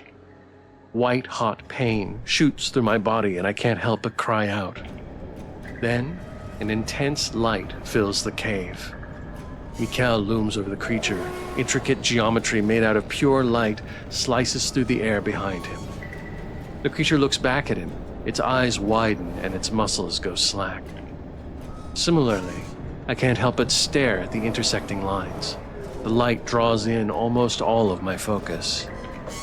Mikhail's eyes then meet mine, and my mind clears. I heft the rock up again and throw it at the creature. It shrieks in pain and stumbles back before falling into the water. As soon as the creature splashes down, the room smells like burning flesh and rotting fish. It shrieks as its body begins to warp. I force myself to look away. You're impressive for a mortal. I try to reply, but the pain in my leg intensifies as the adrenaline fades. You insolent. I think Mikhail said, "Oh shit," in whatever his language is. Stars dance in my vision as Mikhail wraps his arms around me. He lifts me up, and I sag into him before he carries me out of the cave. Mikhail insisted we lay low in Providence Pours. He had dragged a bunch of chairs together for me to lay on and elevate my leg, which he bandaged surprisingly well. Luckily, the wound isn't too deep. I just need to wait for the pain medication to kick in. Mikhail hasn't left my side for the past hour except to check the bed and breakfast to see if Ophelia was there. Apparently, the owner hasn't seen Ophelia since this morning. I need to confront her. I need her to tell me what the hell she's been doing. God, Ophelia, what are you doing? Shift in my seat, starting to stand when Mikhail puts a hand on my shoulder. You're not thinking of getting up, are you? I need to talk to Ophelia. Not until the pain wears off. He drags over another chair and sits in it backwards, grinning at me. You're stuck with me. I slump back down into my seat. You say that like it's a bad thing. A 10-foot-tall squid man at my beck and call? A 10-foot-tall squid man at my beck and call? I could do worse. He laughs and shakes his head. Rude. I'll have you know that Squid Man used to be a feared ruler of the seas. Oh, I'll have you know that Squid Man used to be a feared ruler of the seas. Right. Miurikril, sovereign of the dreaming depths. I wave my hands a bit and put some dramatics on his title, trying to rile him up some. What? That's right. Put some respect on the name. Even for being impossibly ancient, his demeanor was so relaxed and playful. If you were a sailor in the 19th century, I would have eaten you for dinner. Oh, really? Really? He lets out a wistful sigh and rests his chin on the back of the chair. Those were the days. Reducing seasoned sailors to tears just by rearing out of the water. It was perfect. Sounds like you were a real troublemaker. Rude.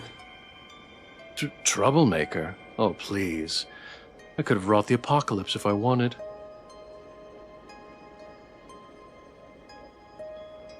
I probably would have if those whalers didn't get a chunk out of me. Huh? Whalers? He suddenly looks away, a thoughtful frown darkening his face. Look, don't tell anyone this. I'm only telling you because I know you're going to be cool about it. Now I'm worried. Don't be. He sighs and looks back at me. It was like the 1840s, I think. I was tearing through the Atlantic just off the coast of Spain.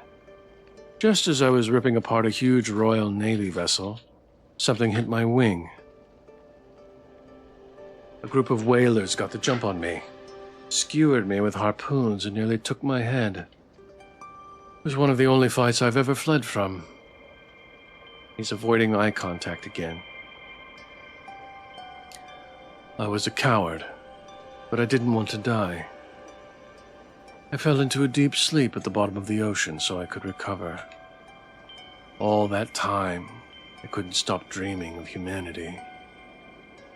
Those dreams felt less like figments of my mind, but as if I was watching, like a spectator. The little lives that seemed so insignificant before became the only thing I knew. I bite my tongue and wait for him to continue. The weird thing is, after about a century, I felt jealous. Imagine that. Me, an elder god, jealous of humans of all things. He pauses and pats my shoulder. No offense. I can't help but smile and roll my eyes. It was just the strangest feeling. I couldn't shake it no matter what. I woke up from that dream before I was healed. I'm still only a fraction of the god I once was. But I needed to squash that jealousy before it consumed me. I wasn't strong enough to venture wherever I pleased, though. Luckily, the eldritch energy around Cape Lockehurst keeps me going. I can recover here while seeing what makes humanity so infuriatingly interesting. It sounds boring. That sounds boring. Now, what's your conclusion? And what's your conclusion? It's mostly overrated, with a few exceptions. If I were Miurikril, I wouldn't give people tattoo. Michael, if I were Michael, sorry, I keep getting the name wrong. If I were Michael, I wouldn't give people tattoos or meet humans like you. Consider yourself lucky. You have the favor of an elder god. He gives me a sarcastic grin, which I meet with an over-the-top bow. Oh, thank you, my lord. I chuckle a bit before something piques my curiosity. So, why tattooing? Not sure. I just like how it looks. He then groans and throws his head to the side dramatically. First I pick up human dialects, and then I develop passions. Oh, you poor thing. I roll my eyes yet again. It's hard not to smile when he's acting like this. Yeah, either way. It's fun tattooing people. Lash tats are great and all, but I really like doing the more intricate geometrical work. Like what I saw in the cave? Oh yeah, exactly like that. One of the perks of being an elder god is that I can see the geometry that forms reality. He leans into me and smiles. It's one of my favorite designs to do for people. Say, would you get a pattern like that across your back? I mean, we've gotten one, maybe. Is it gonna be free? Like, can you pass up a free tattoo? Absolutely. Mikhail laughs hard and nods. I can book you for an appointment after this mess, then. He leans into me and grins. If you're not careful, people are gonna mistake you for a cultist of mine. Shins, we do not ask artists to work for free. So rude. I didn't ask. I was just curious. I didn't ask, though. I wasn't going to ask. I was just hoping that it was. Is it going to be $6,000? It's going to be $6,000 and then we're later going to get murdered for not paying him? Shame, shame, shame, shame, shame. I'm sorry. I apologize. In your dreams. He laughs again and shakes his head. Measly 2K up front, says Polly. Polly knows the pricing. A comfortable silence settles over us. I keep thinking of him distracting the monster back in the cave. He didn't need to help me, but he did. Hey, Mikhail. Thank you for saving me back there. What? Back in the cave? Yeah. And just for helping me through all of this. Huh. It was selfish, I'll admit. I like satisfying my curiosity. And lucky for you, I happen to like adventurous, curious mortals. There's that charming, easy smile again. He's leaning in with a spark in his eyes, watching me intently.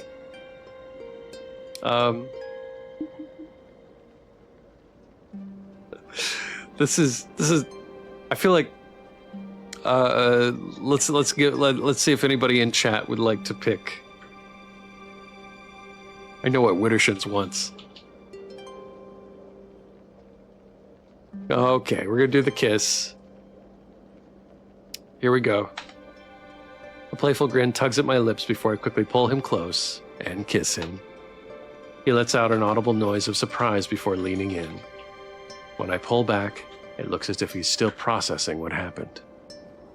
Kiss the tentacled BB. How's that for adventurous? Was that okay? We can't. That's not confident. We can't do that, right?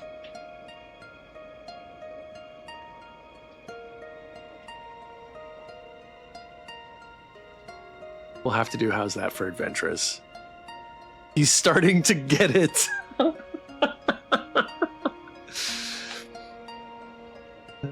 How's that for adventurous? That wild, dangerous smile plays across his face again, and he laughs. You keep surprising me. Would you rather me stop? Not at all. After that, he steps aside to brew us each some coffee so we can stay up discussing all that's happened. But soon the conversation devolves again into us discussing the weird critter on the beach, what tattoos we would get, where we'd like to visit before we die. I don't really remember the seats here being so comfortable, but the longer we stay in chat, the more relaxed I get.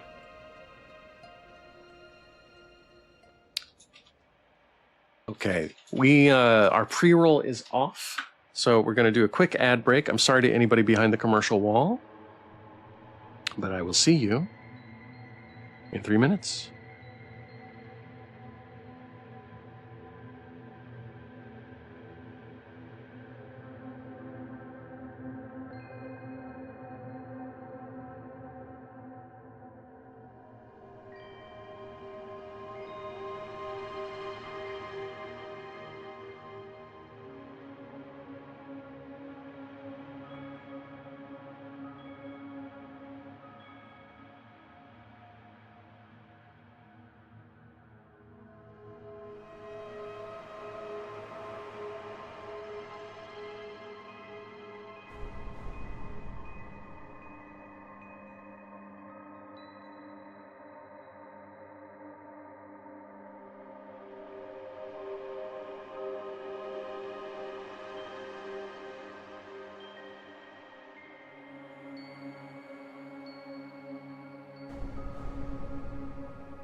Welcome back, everybody. Really appreciate everybody hanging out. Mr. Shins, I missed you. It's been so long. Has it been that long? Remember Lockehurst? You should totally come visit me. I'm doing research I want you to see. Ophelia, you need to be here. Come to the cave. You need to witness what I will become. October 13th. Sweat runs in rivers down my back and I feel ice cold. My back is killing me too. Did I fall asleep on these cheap coffee shop chairs? It looks like Mikkel also fell asleep while he was sitting up. He has his head leaned on his arm at the table right next to me. What the hell was that dream? My heart is thundering. I quickly shake Mikkel's arm. Mikhail, get up. We need to go. 5 more minutes. Mikhail! He jostles before yawning and stretching so hard I hear his back crack. How's it been? Morning to you, too. Mikhail, this is serious. I think we need to go back to the cave. I had a weird dream. He immediately snaps to attention. Okay, let's go. How's your leg? It was just a nasty scrape. I'll be fine. He offers a large hand, which I take and use to help me stand. Don't be afraid to lean on me, okay? Can't have my favorite human collapsing on me. I give a weak nod as we shuffle out of the coffee shop. You mean the 1, 2, 4, 5 deaths? Might have been more than that. Normally, I wouldn't put much stake in dreams, but also I normally wouldn't be dealing with the supernatural. I've made up my mind.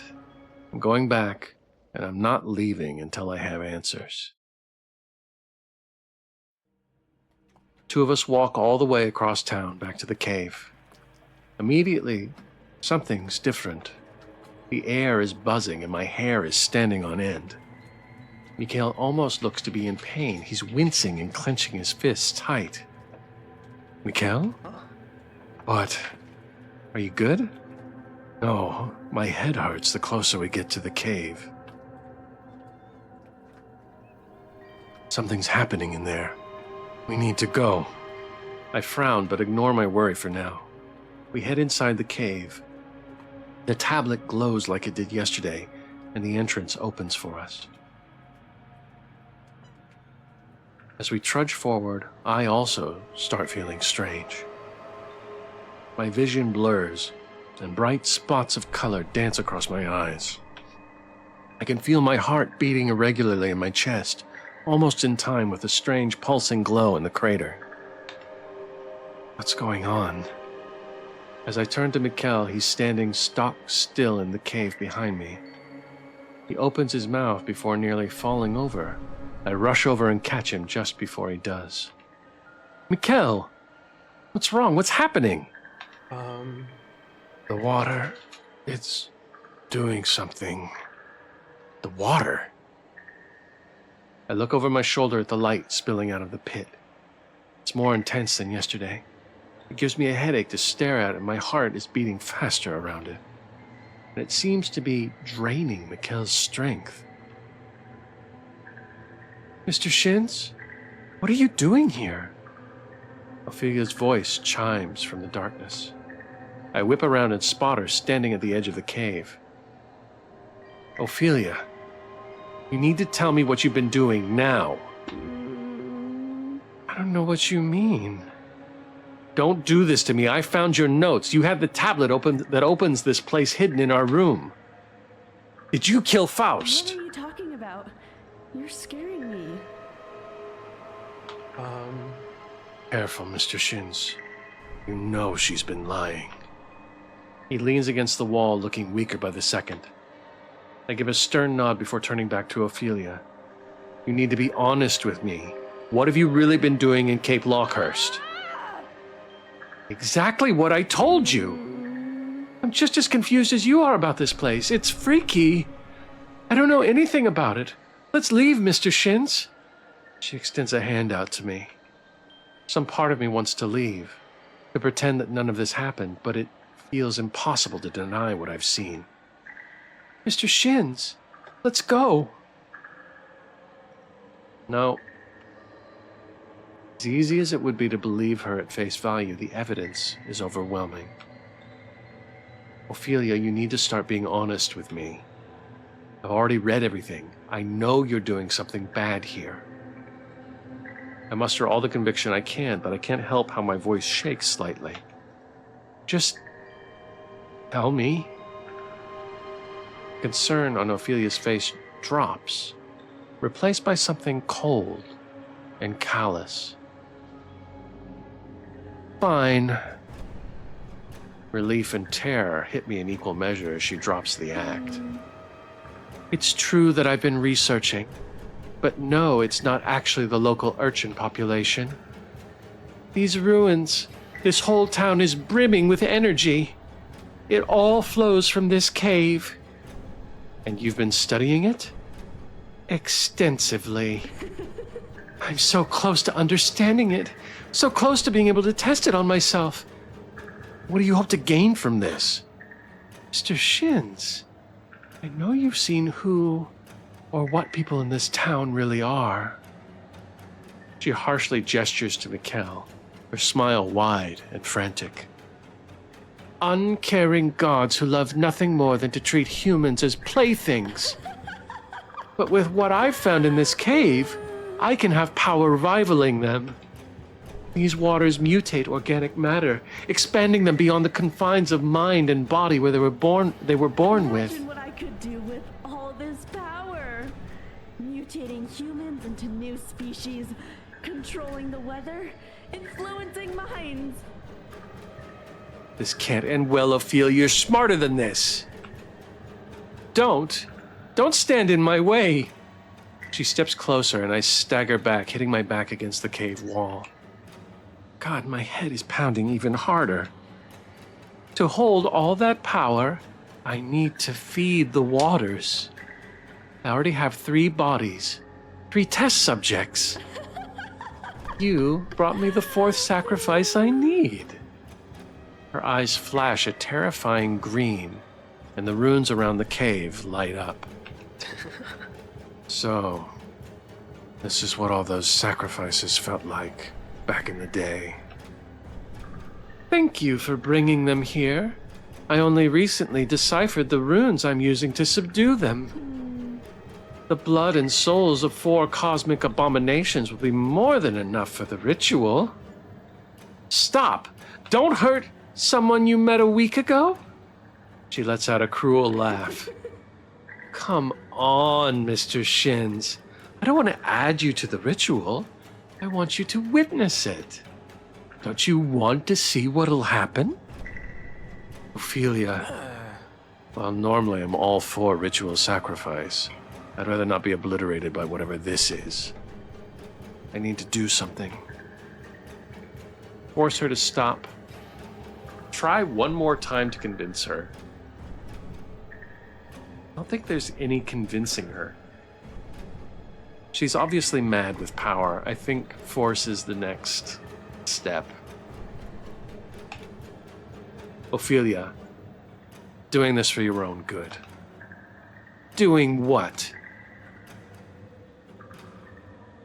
I step forward and move to take Ophelia's hand, ignoring the fiery pain in my leg. Mr. Shins? She flinches as I touch her and pushes me down. I hit the ground hard with a loud crack. Pain rockets through me and I can't catch my breath. No!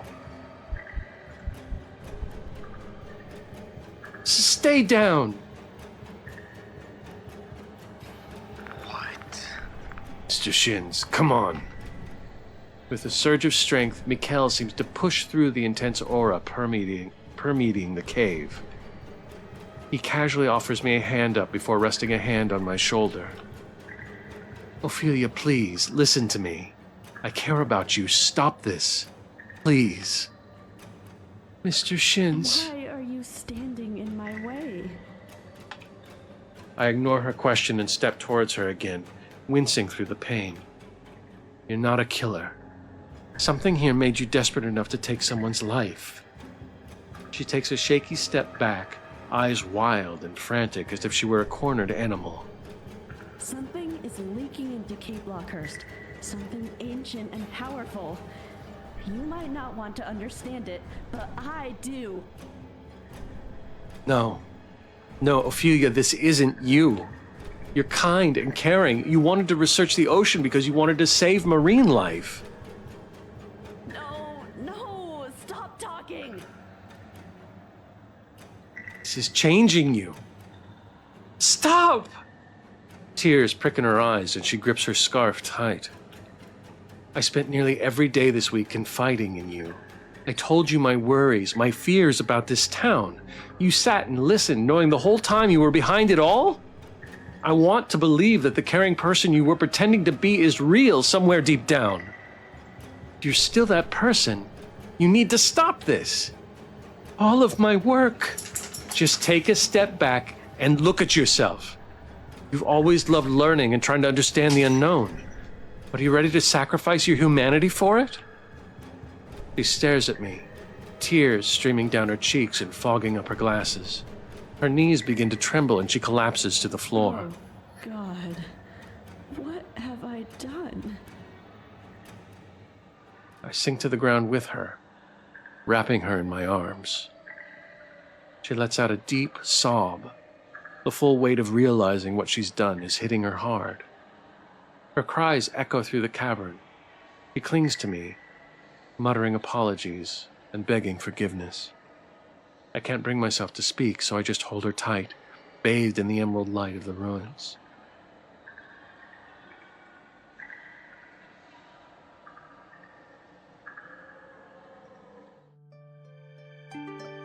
May 14th, 2007.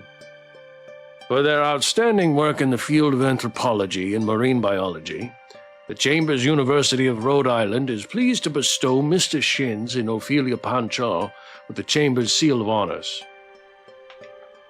All alumni from our university go out to make the world a better place. And these two have revolutionized the field before even receiving their diploma. Their research in the town of Cape Lockehurst has paved the way in modern understandings of marine life, and the dean's words washed over me at the time. I was too lightheaded from all the attention being on me. I remember my hands were trembling, but I couldn't stop smiling. Call me prideful, but being recognized during commencement is absolutely a dream come true. Though it was surreal hearing about how my time at Cape Lockehurst was revolutionary. To me, it was a time I nearly lost my best friend. Even still, Ophelia was standing next to me during commencement, being awarded just like I was. That October in Lockehurst changed her. We vowed to keep it secret, but that didn't stop her from working herself to the bone to undo the pain she caused. The six of us, Ophelia, Mikhail, Garrett, Sunraya, Angelique, and I, worked to safely destroy the cave. We needed to make sure no one was ever tempted by power like that again. Ophelia wasn't satisfied with that, though. Shortly after graduating, she abandoned her research and joined a marine wildlife rehabilitation program. She threw herself into conservation and habitat restoration. Hello, Memory Carp. Every month, I get letters from her about all the work she's doing. She's clearly happy there. I hope one day she can forgive herself for what happened in October. I know I'll never be the same. What I found in Cape Lockehurst must just be the tip of the iceberg. Besides, I have a shiny new degree in anthropology and folklore. I have no excuse not to learn all I can about the creepy and cosmic world that's revealed itself to me.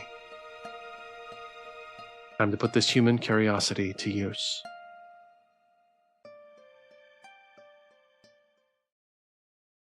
Yay!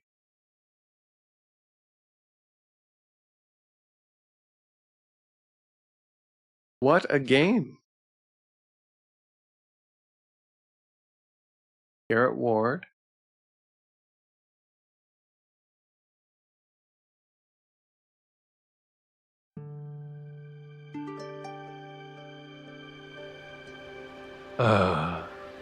Of course you make this our first stop on our road trip.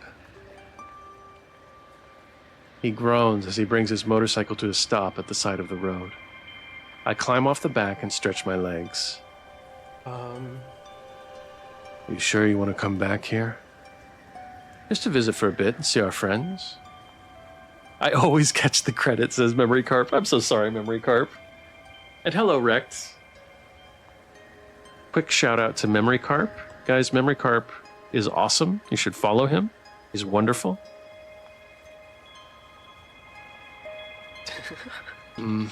Fine. It's your time off. Just know that the royalties from that textbook you wrote won't cover the trip if you take every nostalgic pit stop along the way. You know how far off course we would be if we went to go visit Ophelia, too? Oh, stop whining, Mikkel. Say, please. I roll my eyes and lightly shove him. Be nice. I'm an eldritch god, remember? Then start acting like it. Where's the fun in that? He snickers and wraps his arms around me. He's been following me around and acting like this since I left Cape Lockehurst. Even when I started working as a traveling lecturer, he stayed by my side. He keeps saying he wants to see all the human world has to offer, and I'd be lying if I said I wasn't interested in traveling with him. A few months ago, he bought a motorcycle so we could take a road trip. He seemed quite rushed about it, but I try not to worry about that. He leans his face close to mine. Our noses brush each other and my cheeks burn. How's it feel being a deity's companion? Companion? Would you prefer me to call you my Pookie? That's worse. Like infinitely worse. Fine. How about babe? Better. Rude. Ugh. I thought I was hard to please. He chuckles before leaning in and giving me a surprisingly tender kiss. Pookie? That's right.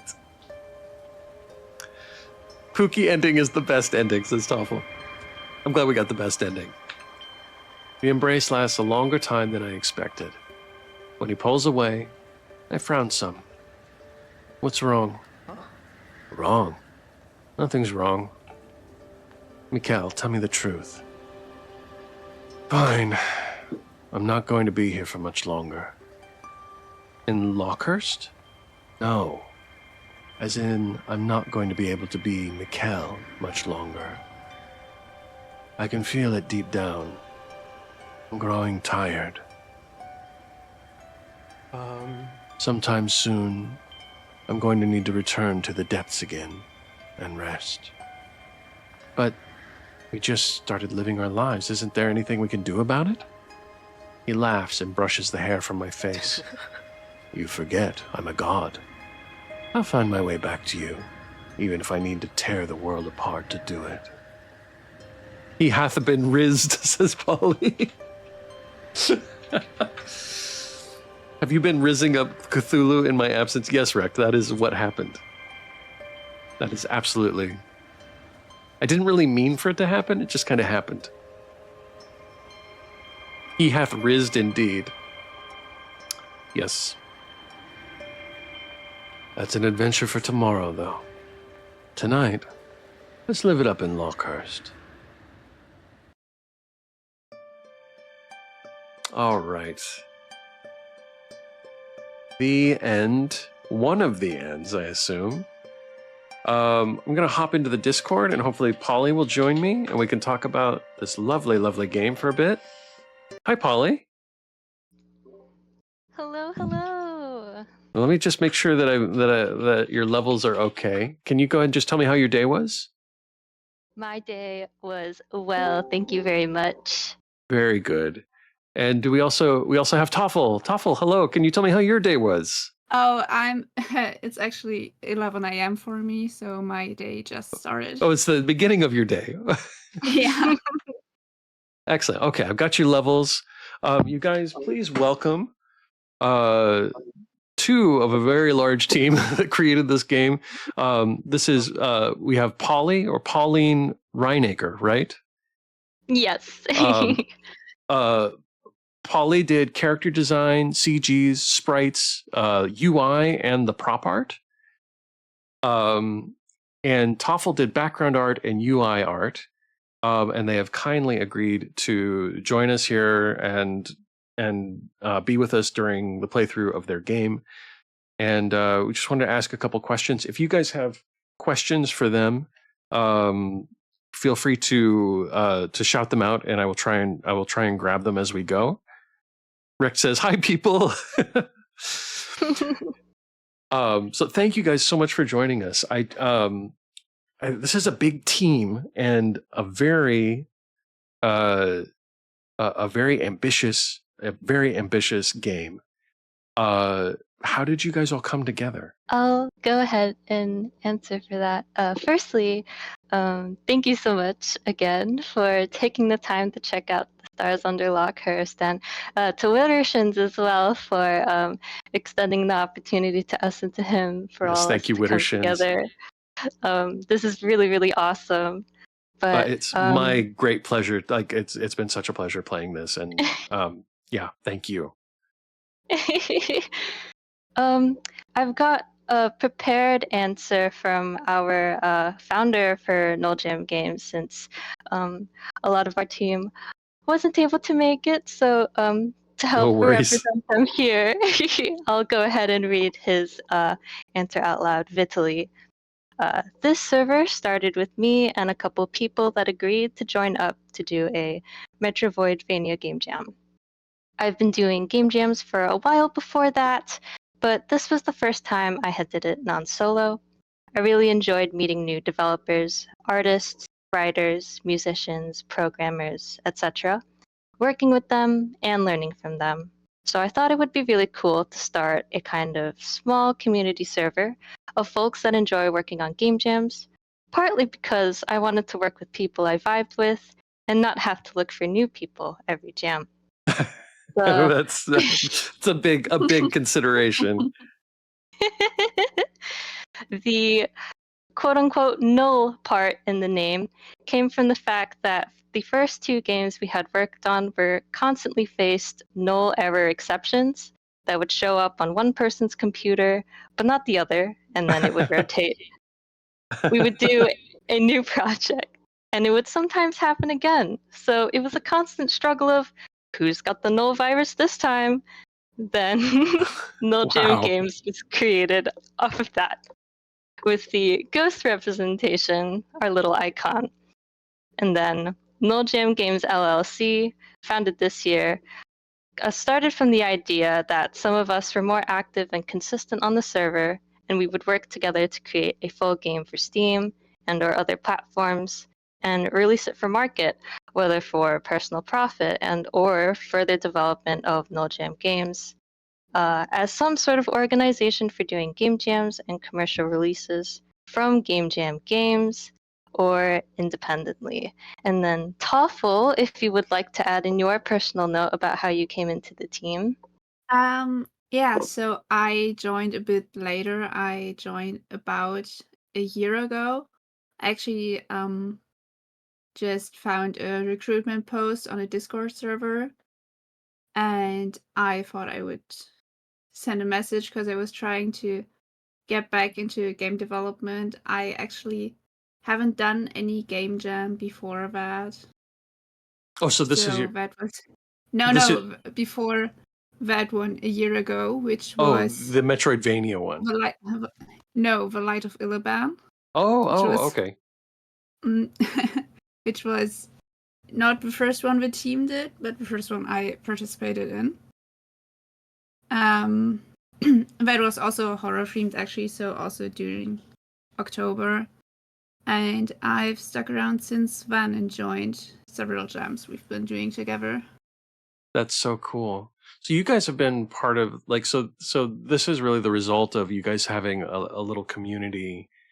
So like I feel like a lot of people that come into Spooktober, at least, are kind of like they kind of happen across it, and maybe they've done something on their own, or or they're interested in giving it a shot, and they kind of meet up with a bunch of people, and like that's how they form. But you guys kind of have this community outside of Spooktober for this purpose. So that's pretty cool that you all have that you have that brings a lot of, like, for what Vit said, like having a bunch of random people that you've got to recruit for a jam is very stressful, right? So yes, having that comfort and of a team of people you trust, that you get used to working with, I imagine is huge. Yeah, it's I've joined around the same time as Toffl, so I've been with the group for about a year now, but we have a track record of some really, really amazing games under our belt. And when Vit pitched the idea of doing Spooktober, we were like, oh my gosh, yeah, 100%, we're going to do this. Awesome. And it's awesome too, because for a lot of our team, this was also their first visual novel game. Oh, really? So Okay. yeah, it's really amazing to see everything that everyone came through with, especially in just a month. So Yeah, no, and it's a big game for a month. It's I don't know how much dialogue is there, but I imagine the script for this is yes, like it's probably over 20,000, maybe 30,000 words. I don't know. I actually think it's 40. yes, Is it it's 40,000? Okay, yeah. around 40,000. When you told me the playtime was going to be like as long as it was, I was like, oh wow, this is bigger than I thought. Yeah, it was a extremely huge endeavor on our project manager and solo lead writer, Molli Shuker's part. They did, my goodness, an incredible job bringing not only 4 entire love interests to life, but in the Yeah. world building and the experience that the player has. It's just I am in awe of them. Yeah, it is. It feels very large, and I like as I was going, like realizing that it's like, oh, I can have like there's branching paths for all 4 of these characters. Really, like I kind of Wittershins tricked me. She's like, you got to do this one, like because it's her favorite. Oh, and Rex is in the chat. Hi, all. Surprised I caught the end of this. Some dedication to play the whole thing. Rex is Rex the monster design sprites and prop art? Is that the same Rex? Yes. Mm-hmm. Hi, Rex. Welcome, Rex. If you'd like to join us in Discord, feel free. If not, that's okay too. But thank you for popping in and saying hello. I am ye. I am. Hey Rex, play your game. It is great, says Wittershins.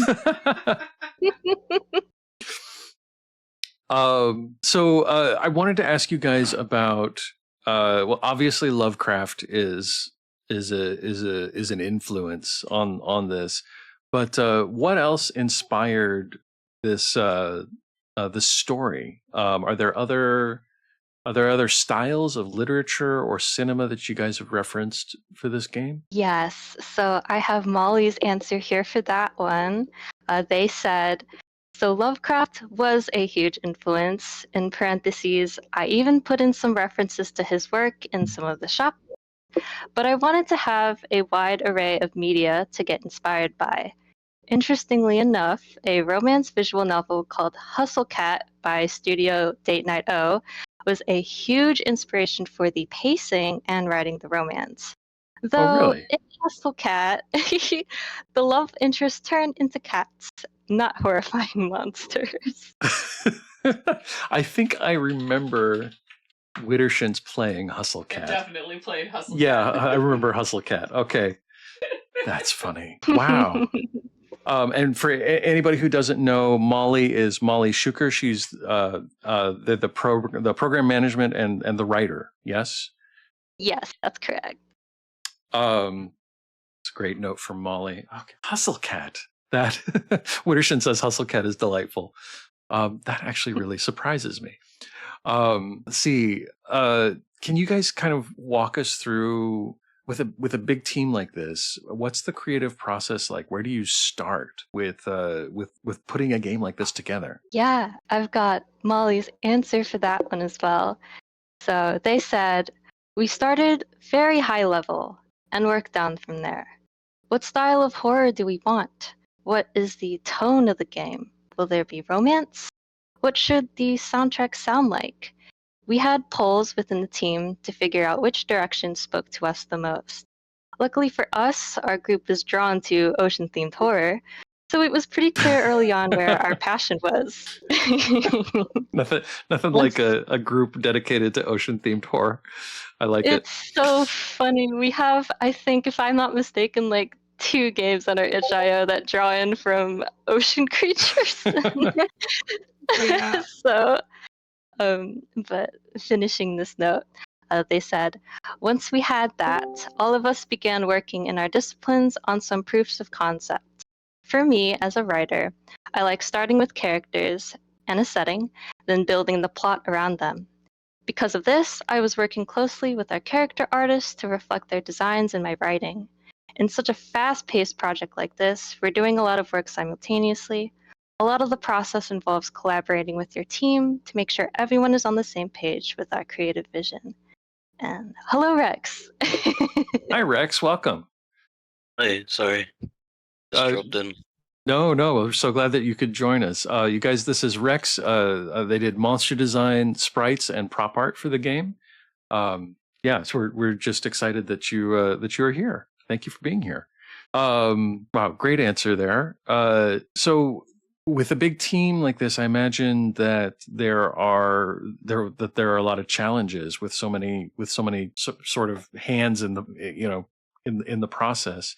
What were some of the biggest challenges you guys faced? Toffl, you can go ahead and start if you'd like. Yeah, sure. So, I did background and UI art here, but in previous jams, my position was actually technical artist. So I would do a lot of work in engines. So for me personally, it was really a struggle to not have any access and control over that, especially with the UI. It was difficult to communicate exactly how I wanted everything to be done. And when we also ended up having some issues with implementing the VFX because it wasn't entirely compatible in the end. Yeah, so that was a big challenge for me. So with doing Yeah. UI, I imagine you have to work pretty close with Vit and with the programmer. Yeah, exactly. I would always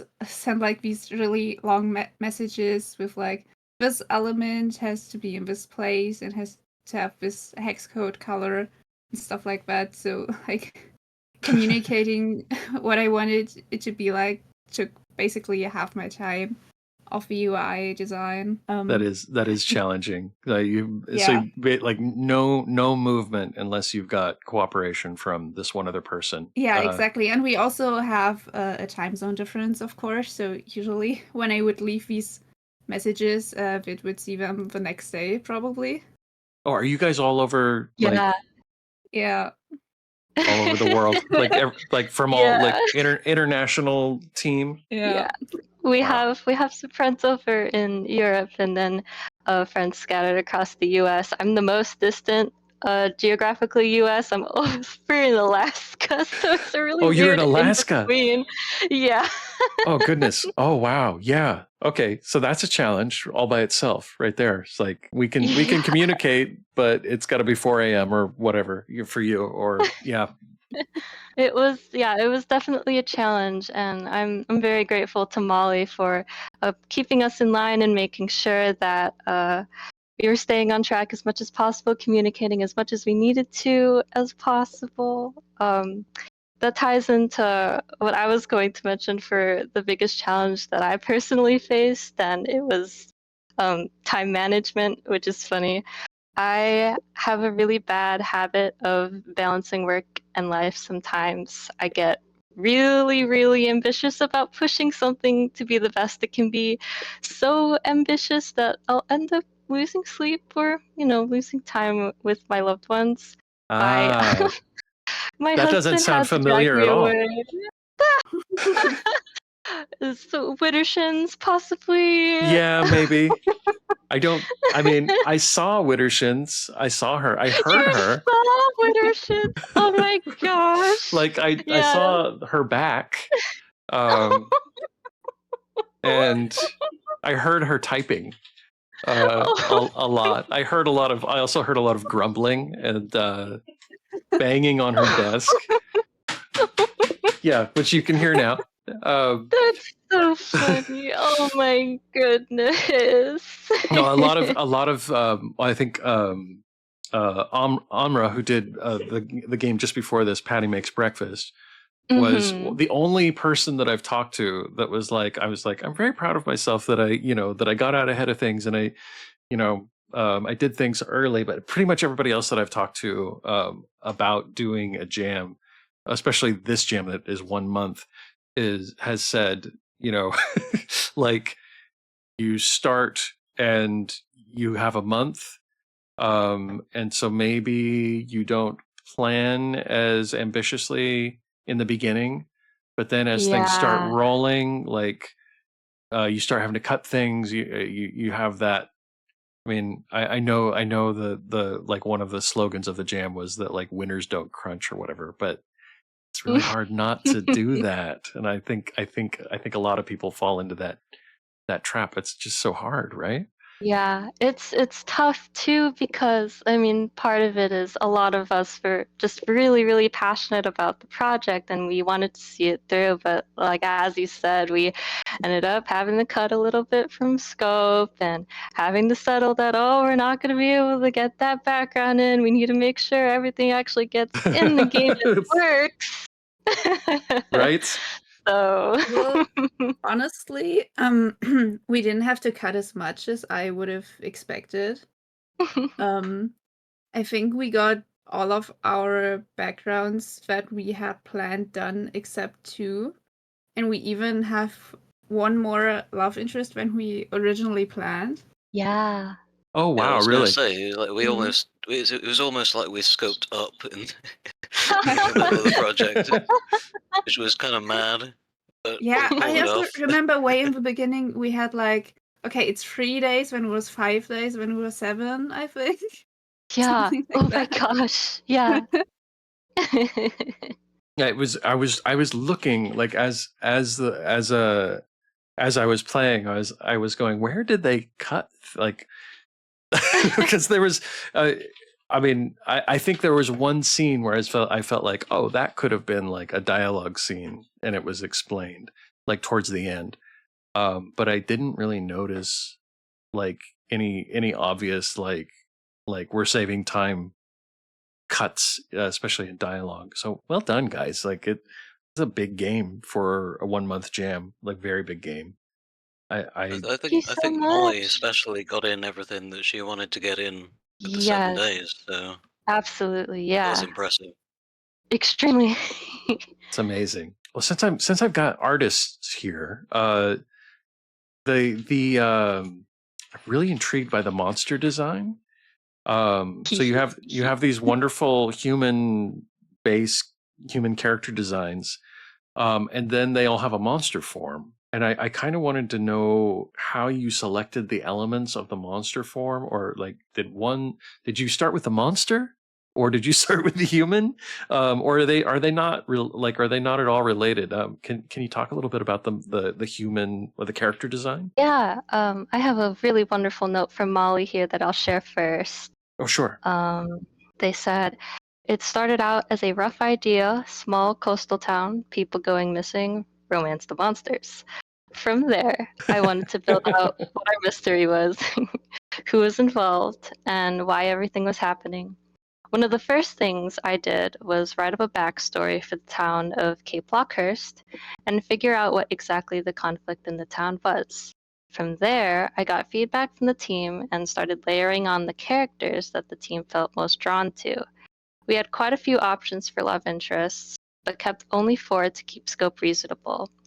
Once I had the setting, plot, and characters, I built out a flowchart to organize the order of events and how the player's choices can change them. The flowchart was simple and color-coded because I am nothing if not a lover of organization. When it comes down to the we actual writing, we need people like that in our lives. Anyway, go on. absolutely. When it comes down to the actual writing and characterization, I tend to pull out specific details in a scene to set the mood. What does this place smell like? What can the player hear? What is the first thing they notice about a character's appearance? How is the player physically feeling? When it comes to how I wrote out each character's personality, I started out with looking at our concept art, inspirations, and existing characters in the game. From there, I identified what makes this character unique and what their personality is. I didn't go overboard, just kept it simple to a few key words. I sorted out their backstories as monsters, and then how they fit into the town of Cape Lockehurst. Once I had all that, it was easy to put them into the story and write how they would interact with the world, other characters, and our player. And Wittershin that was says, Molly's note. Wittershin says, fear the organizational perfection. Oh, fear the organizational perfection, though. Wow, great answer from Molly. I have notes as well about specifically how the characters came to be, since that is what I helped the team out with. Please. So, yeah, we have a game that pulls in from Lovecraftian stories, as you can see, one of them being more obvious, Mikael for Cthulhu. Our art department worked with Molly to pitch stories and creatures that we knew of from Lovecraft, and also from mythology and folklore, so that I could take like visual elements or key factors from these source materials and then design charming and mysterious characters out of them. And since we wanted an element of romance, they each have a bit of their own flirtatious or attractive charm point in each of their designs, where Molly was able to completely breathe them to life in their writing. And yeah, they definitely all felt like they were great characters. No question. yeah. One of the character designs actually has a special place in my heart, and it's the design for Sunraya. I thought it would be really, really cool to have a character and monster inspired by Southeast Asian mythology, namely Philippine mythology. I'm Filipino American, and coincidentally, this game comes out during the current month of Filipino American History Month. So I was like, oh my gosh, how cool would That's it be to have perfect. a little bit of my identity thrown in here? I think it'd be awesome. So Sunraya actually pulls from a pretty good handful of Southeast Asian mythology. I took some inspiration from Naga, which are especially prominent in Hindu mythology, but also known in Filipino folklore as like freshwater mermaids or snake-like mermaids, with some of their origin stories describing them to take on human forms. I also took some inspiration from the Magandara and the Sirena. They were Nice. mentioned quite briefly in the story, but they're portrayed as vicious mermaids in Philippine mythology. They're described like you would know of typical siren stories, luring in sailors or fishermen with an enchanting voice. But instead of taking their boat to the rocks, they eat them whole. just swallow them whole. Oh my goodness. Yeah. Well, luckily Sunraya is now living her best life as Yes, in she the town. lives her So best life eating ramen and drinking apple cider. I love that for her. doing karaoke, going to karaoke. Going to Good times. karaoke, yes, living her best life. It's fantastic. And then I think yeah. Rex, if you wanted to add your own notes, since you yeah. did absolutely incredibly with the monster design, so would love Yeah, for they you were to very, talk about them. very impressive monster designs. Yeah, well, as Molly said, it was a lot of mythology and folklore for inspiration. Quite a bit of the stuff I got, I think, was from Greek mythology. With the B&B duo are actually Scylla and Charybdis, the twin sea monsters. Yes, the dog tentacles are a thing in the myth.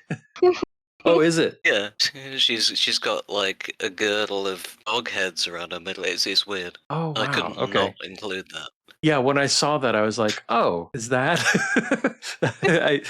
I was surprised by it. I'm more surprised to learn that that is part of a mythological creature. That's very interesting. Yeah, I also take a lot of stuff from nature, like interest in fish, smash it together with some human stuff. And I've done that before. I'll do it again. I have a bit of a reputation for it in this team. Yeah, I think in most cases we developed the human and monster forms together so that they reflect each other as much as possible. And if you kind of go back through and look at the character designs and the monster designs, knowing that they go together, Holly did a really good job with the character designs of putting in little details that reflect the monster selves, like the cuts of clothing and the colours, little accessories here and there. So it's quite fun to. It was definitely fun when she was doing it to spot little hints.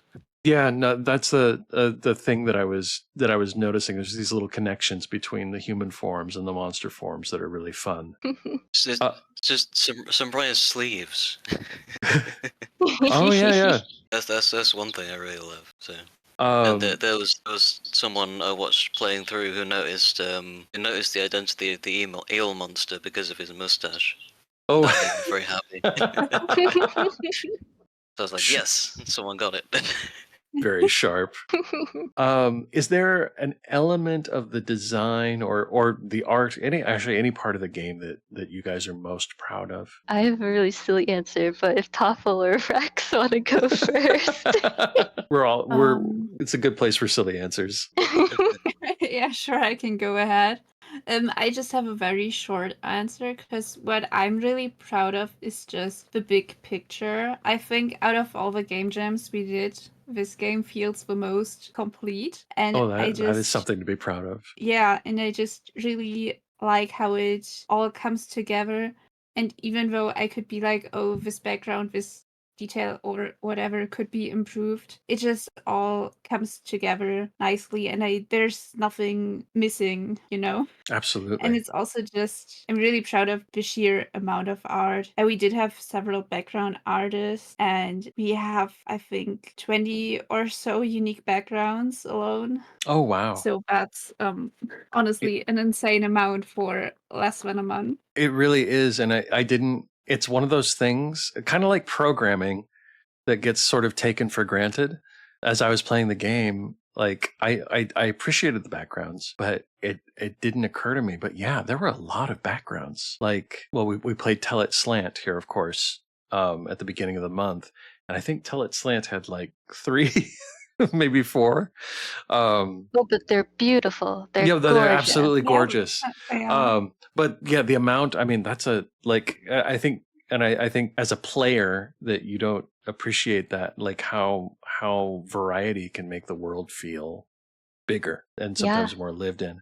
So it didn't even occur to me until you just said it. Like, yeah, there were a lot of background. There was a lot, like the world felt very fleshed out because of that. So I'm glad you pointed that out. I think my answer was kind of the same, actually. Just the whole of it and how we all came together with this really ambitious idea and actually managed to pull it off. So we're all kind of still adding stuff, still We are. making it better. So it's going. It's still going.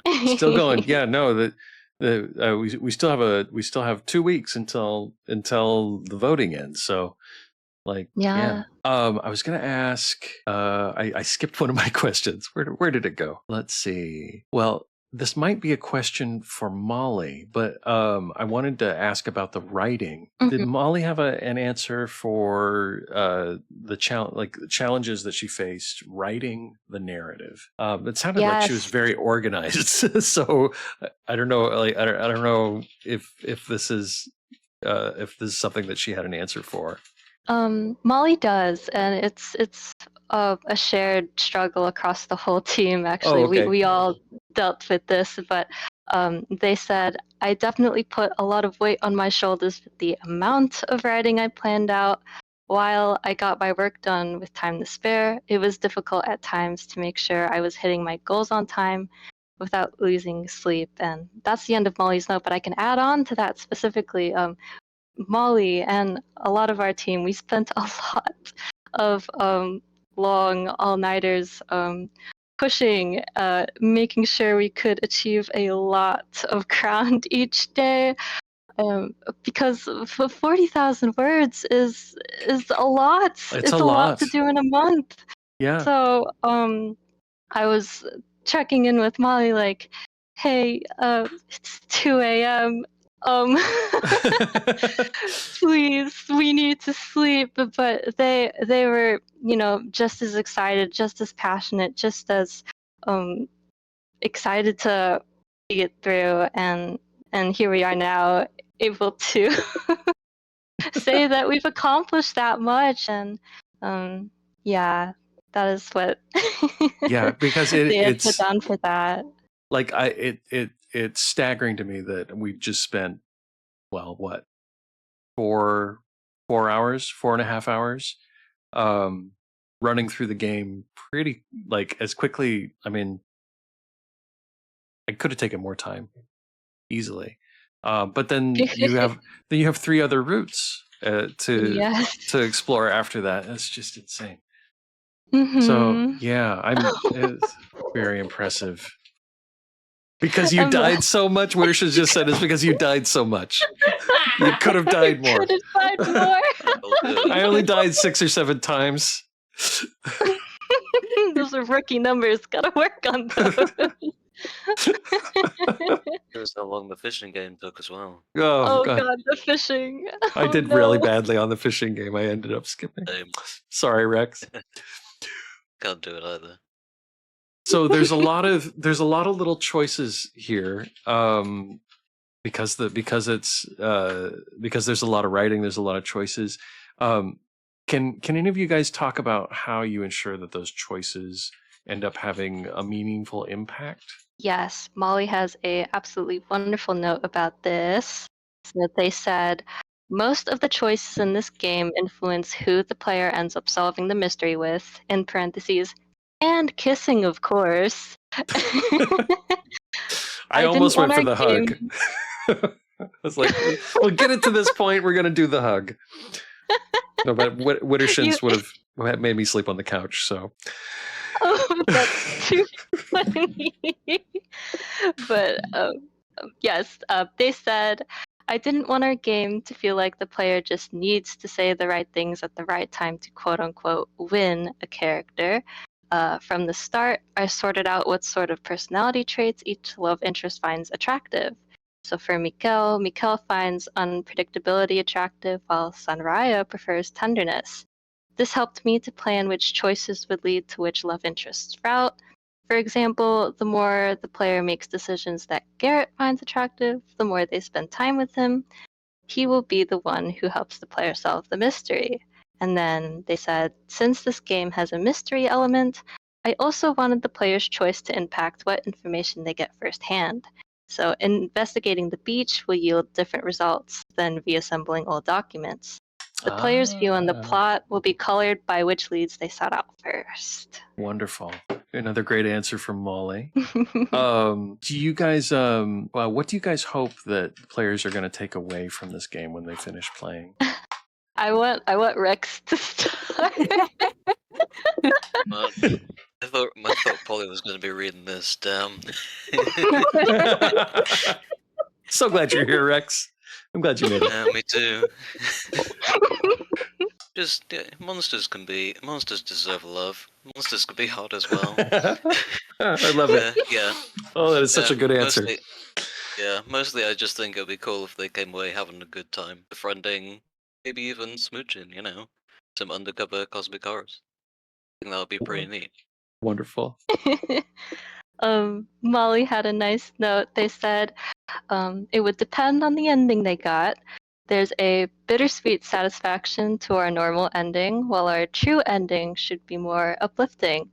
Generally, I want the players to feel like they were transported for a few hours into a compelling mystery while romancing their favorite love interest. Very nice. Did I get the true ending? You did, yes. I did. Okay, I got the true ending. All right. I was like, could something better have happened? Oh no, it's all downhill from there. It's all downhill. Your friend becomes a marine biologist, but they're sad about it. Could have been gods. You don't get godlike powers. Toffl, did you have an answer on this one? Not to put you on the spot.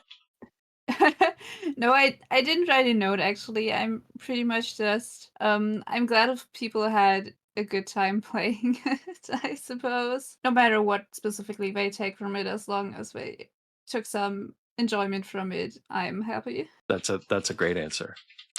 Just having people enjoy the work that you do, like, is pretty satisfying. So, if you guys could go back and give your past selves one piece of advice when you started the project, what would it be? Molly had a response for this. They said to start writing much earlier. This is what everybody says. I love it. It's so consistent. Yeah. Start early. Get it done early. I don't know how she could have started writing earlier, to be fair. Oh, Metal Power is here in the Oh, chat. that's Anton. Hi, Anton. You guys, Anton did composition. Music was wonderful. Thank you for joining us, Metal Power.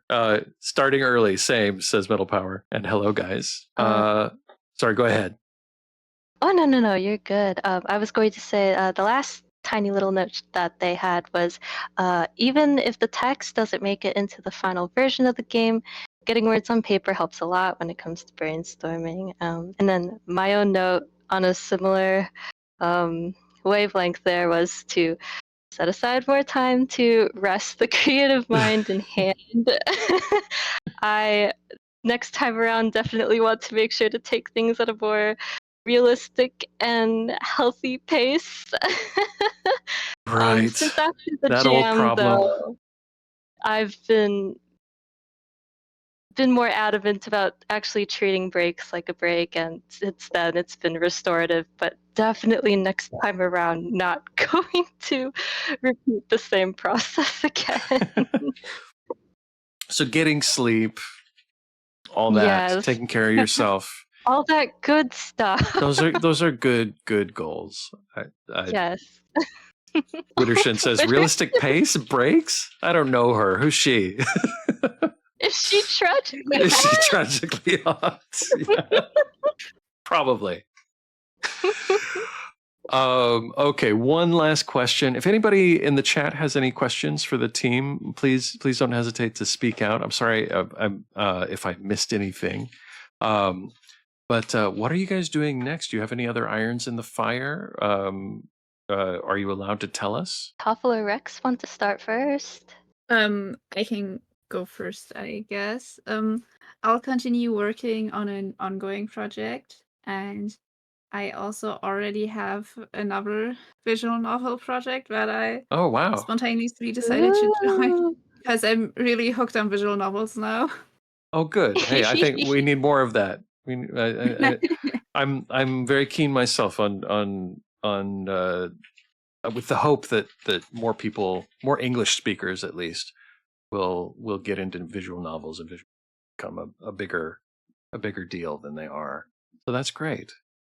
Yeah, are you able to tell us anything about what you're working on, or is it still in early development? Oh, it is in early development, but I can tell you, I suppose it's a roguelike, and it's a pixel art game.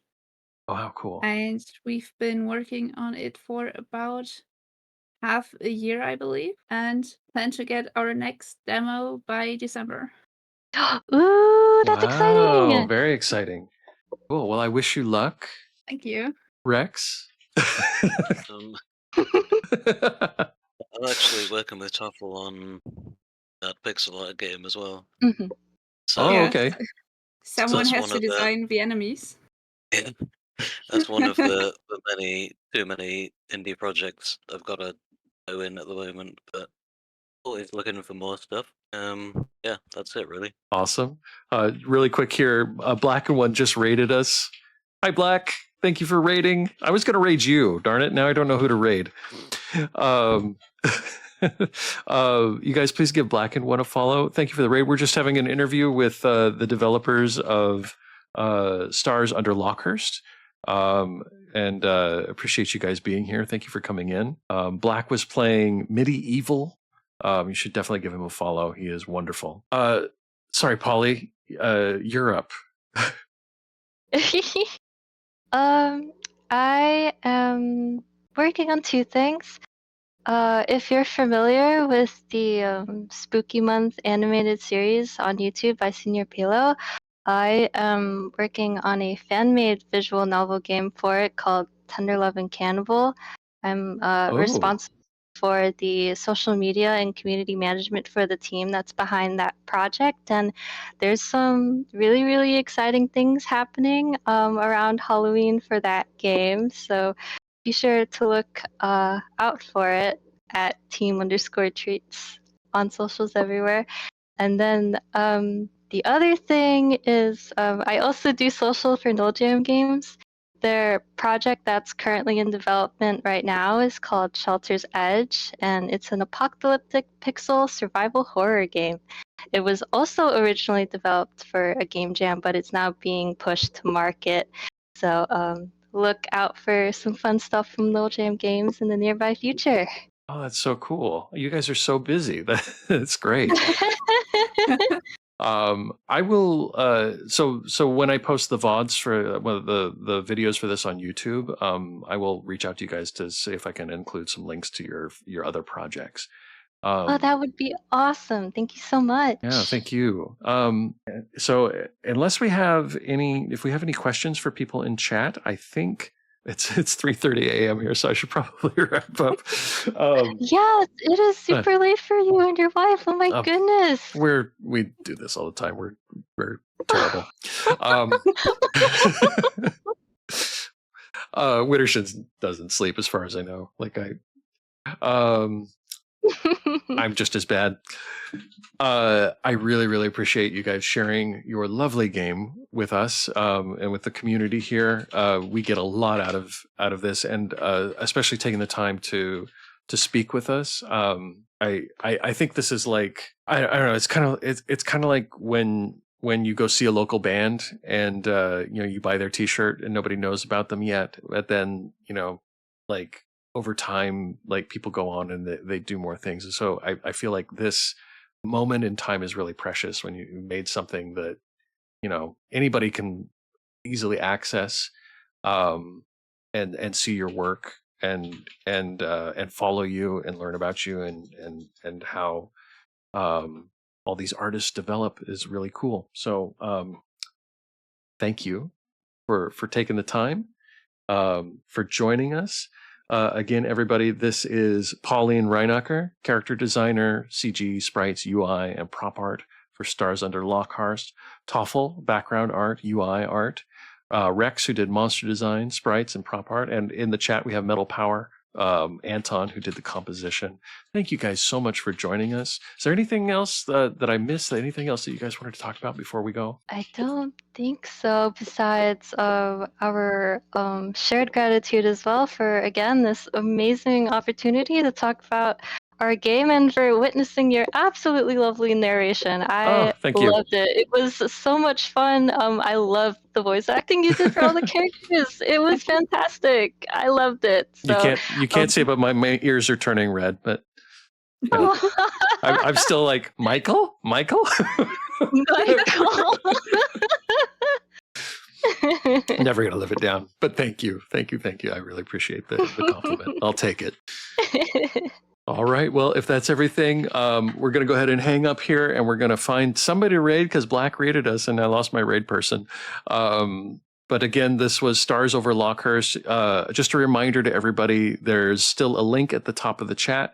You can go check out the Spooktober Jam entries. You can find this game. You can download it for free. You can play it yourself. You can play one of the other routes.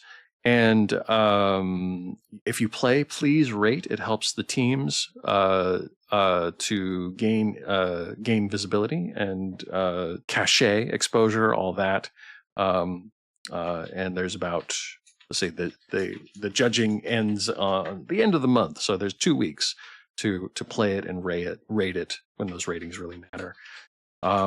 Thanks everybody for joining us. I'm going to go ahead and hang up. Thank you guys. Have a good morning, evening, afternoon, night. And hopefully we'll talk again soon. Thank you. Take it easy. Bye now. Bye. Bye.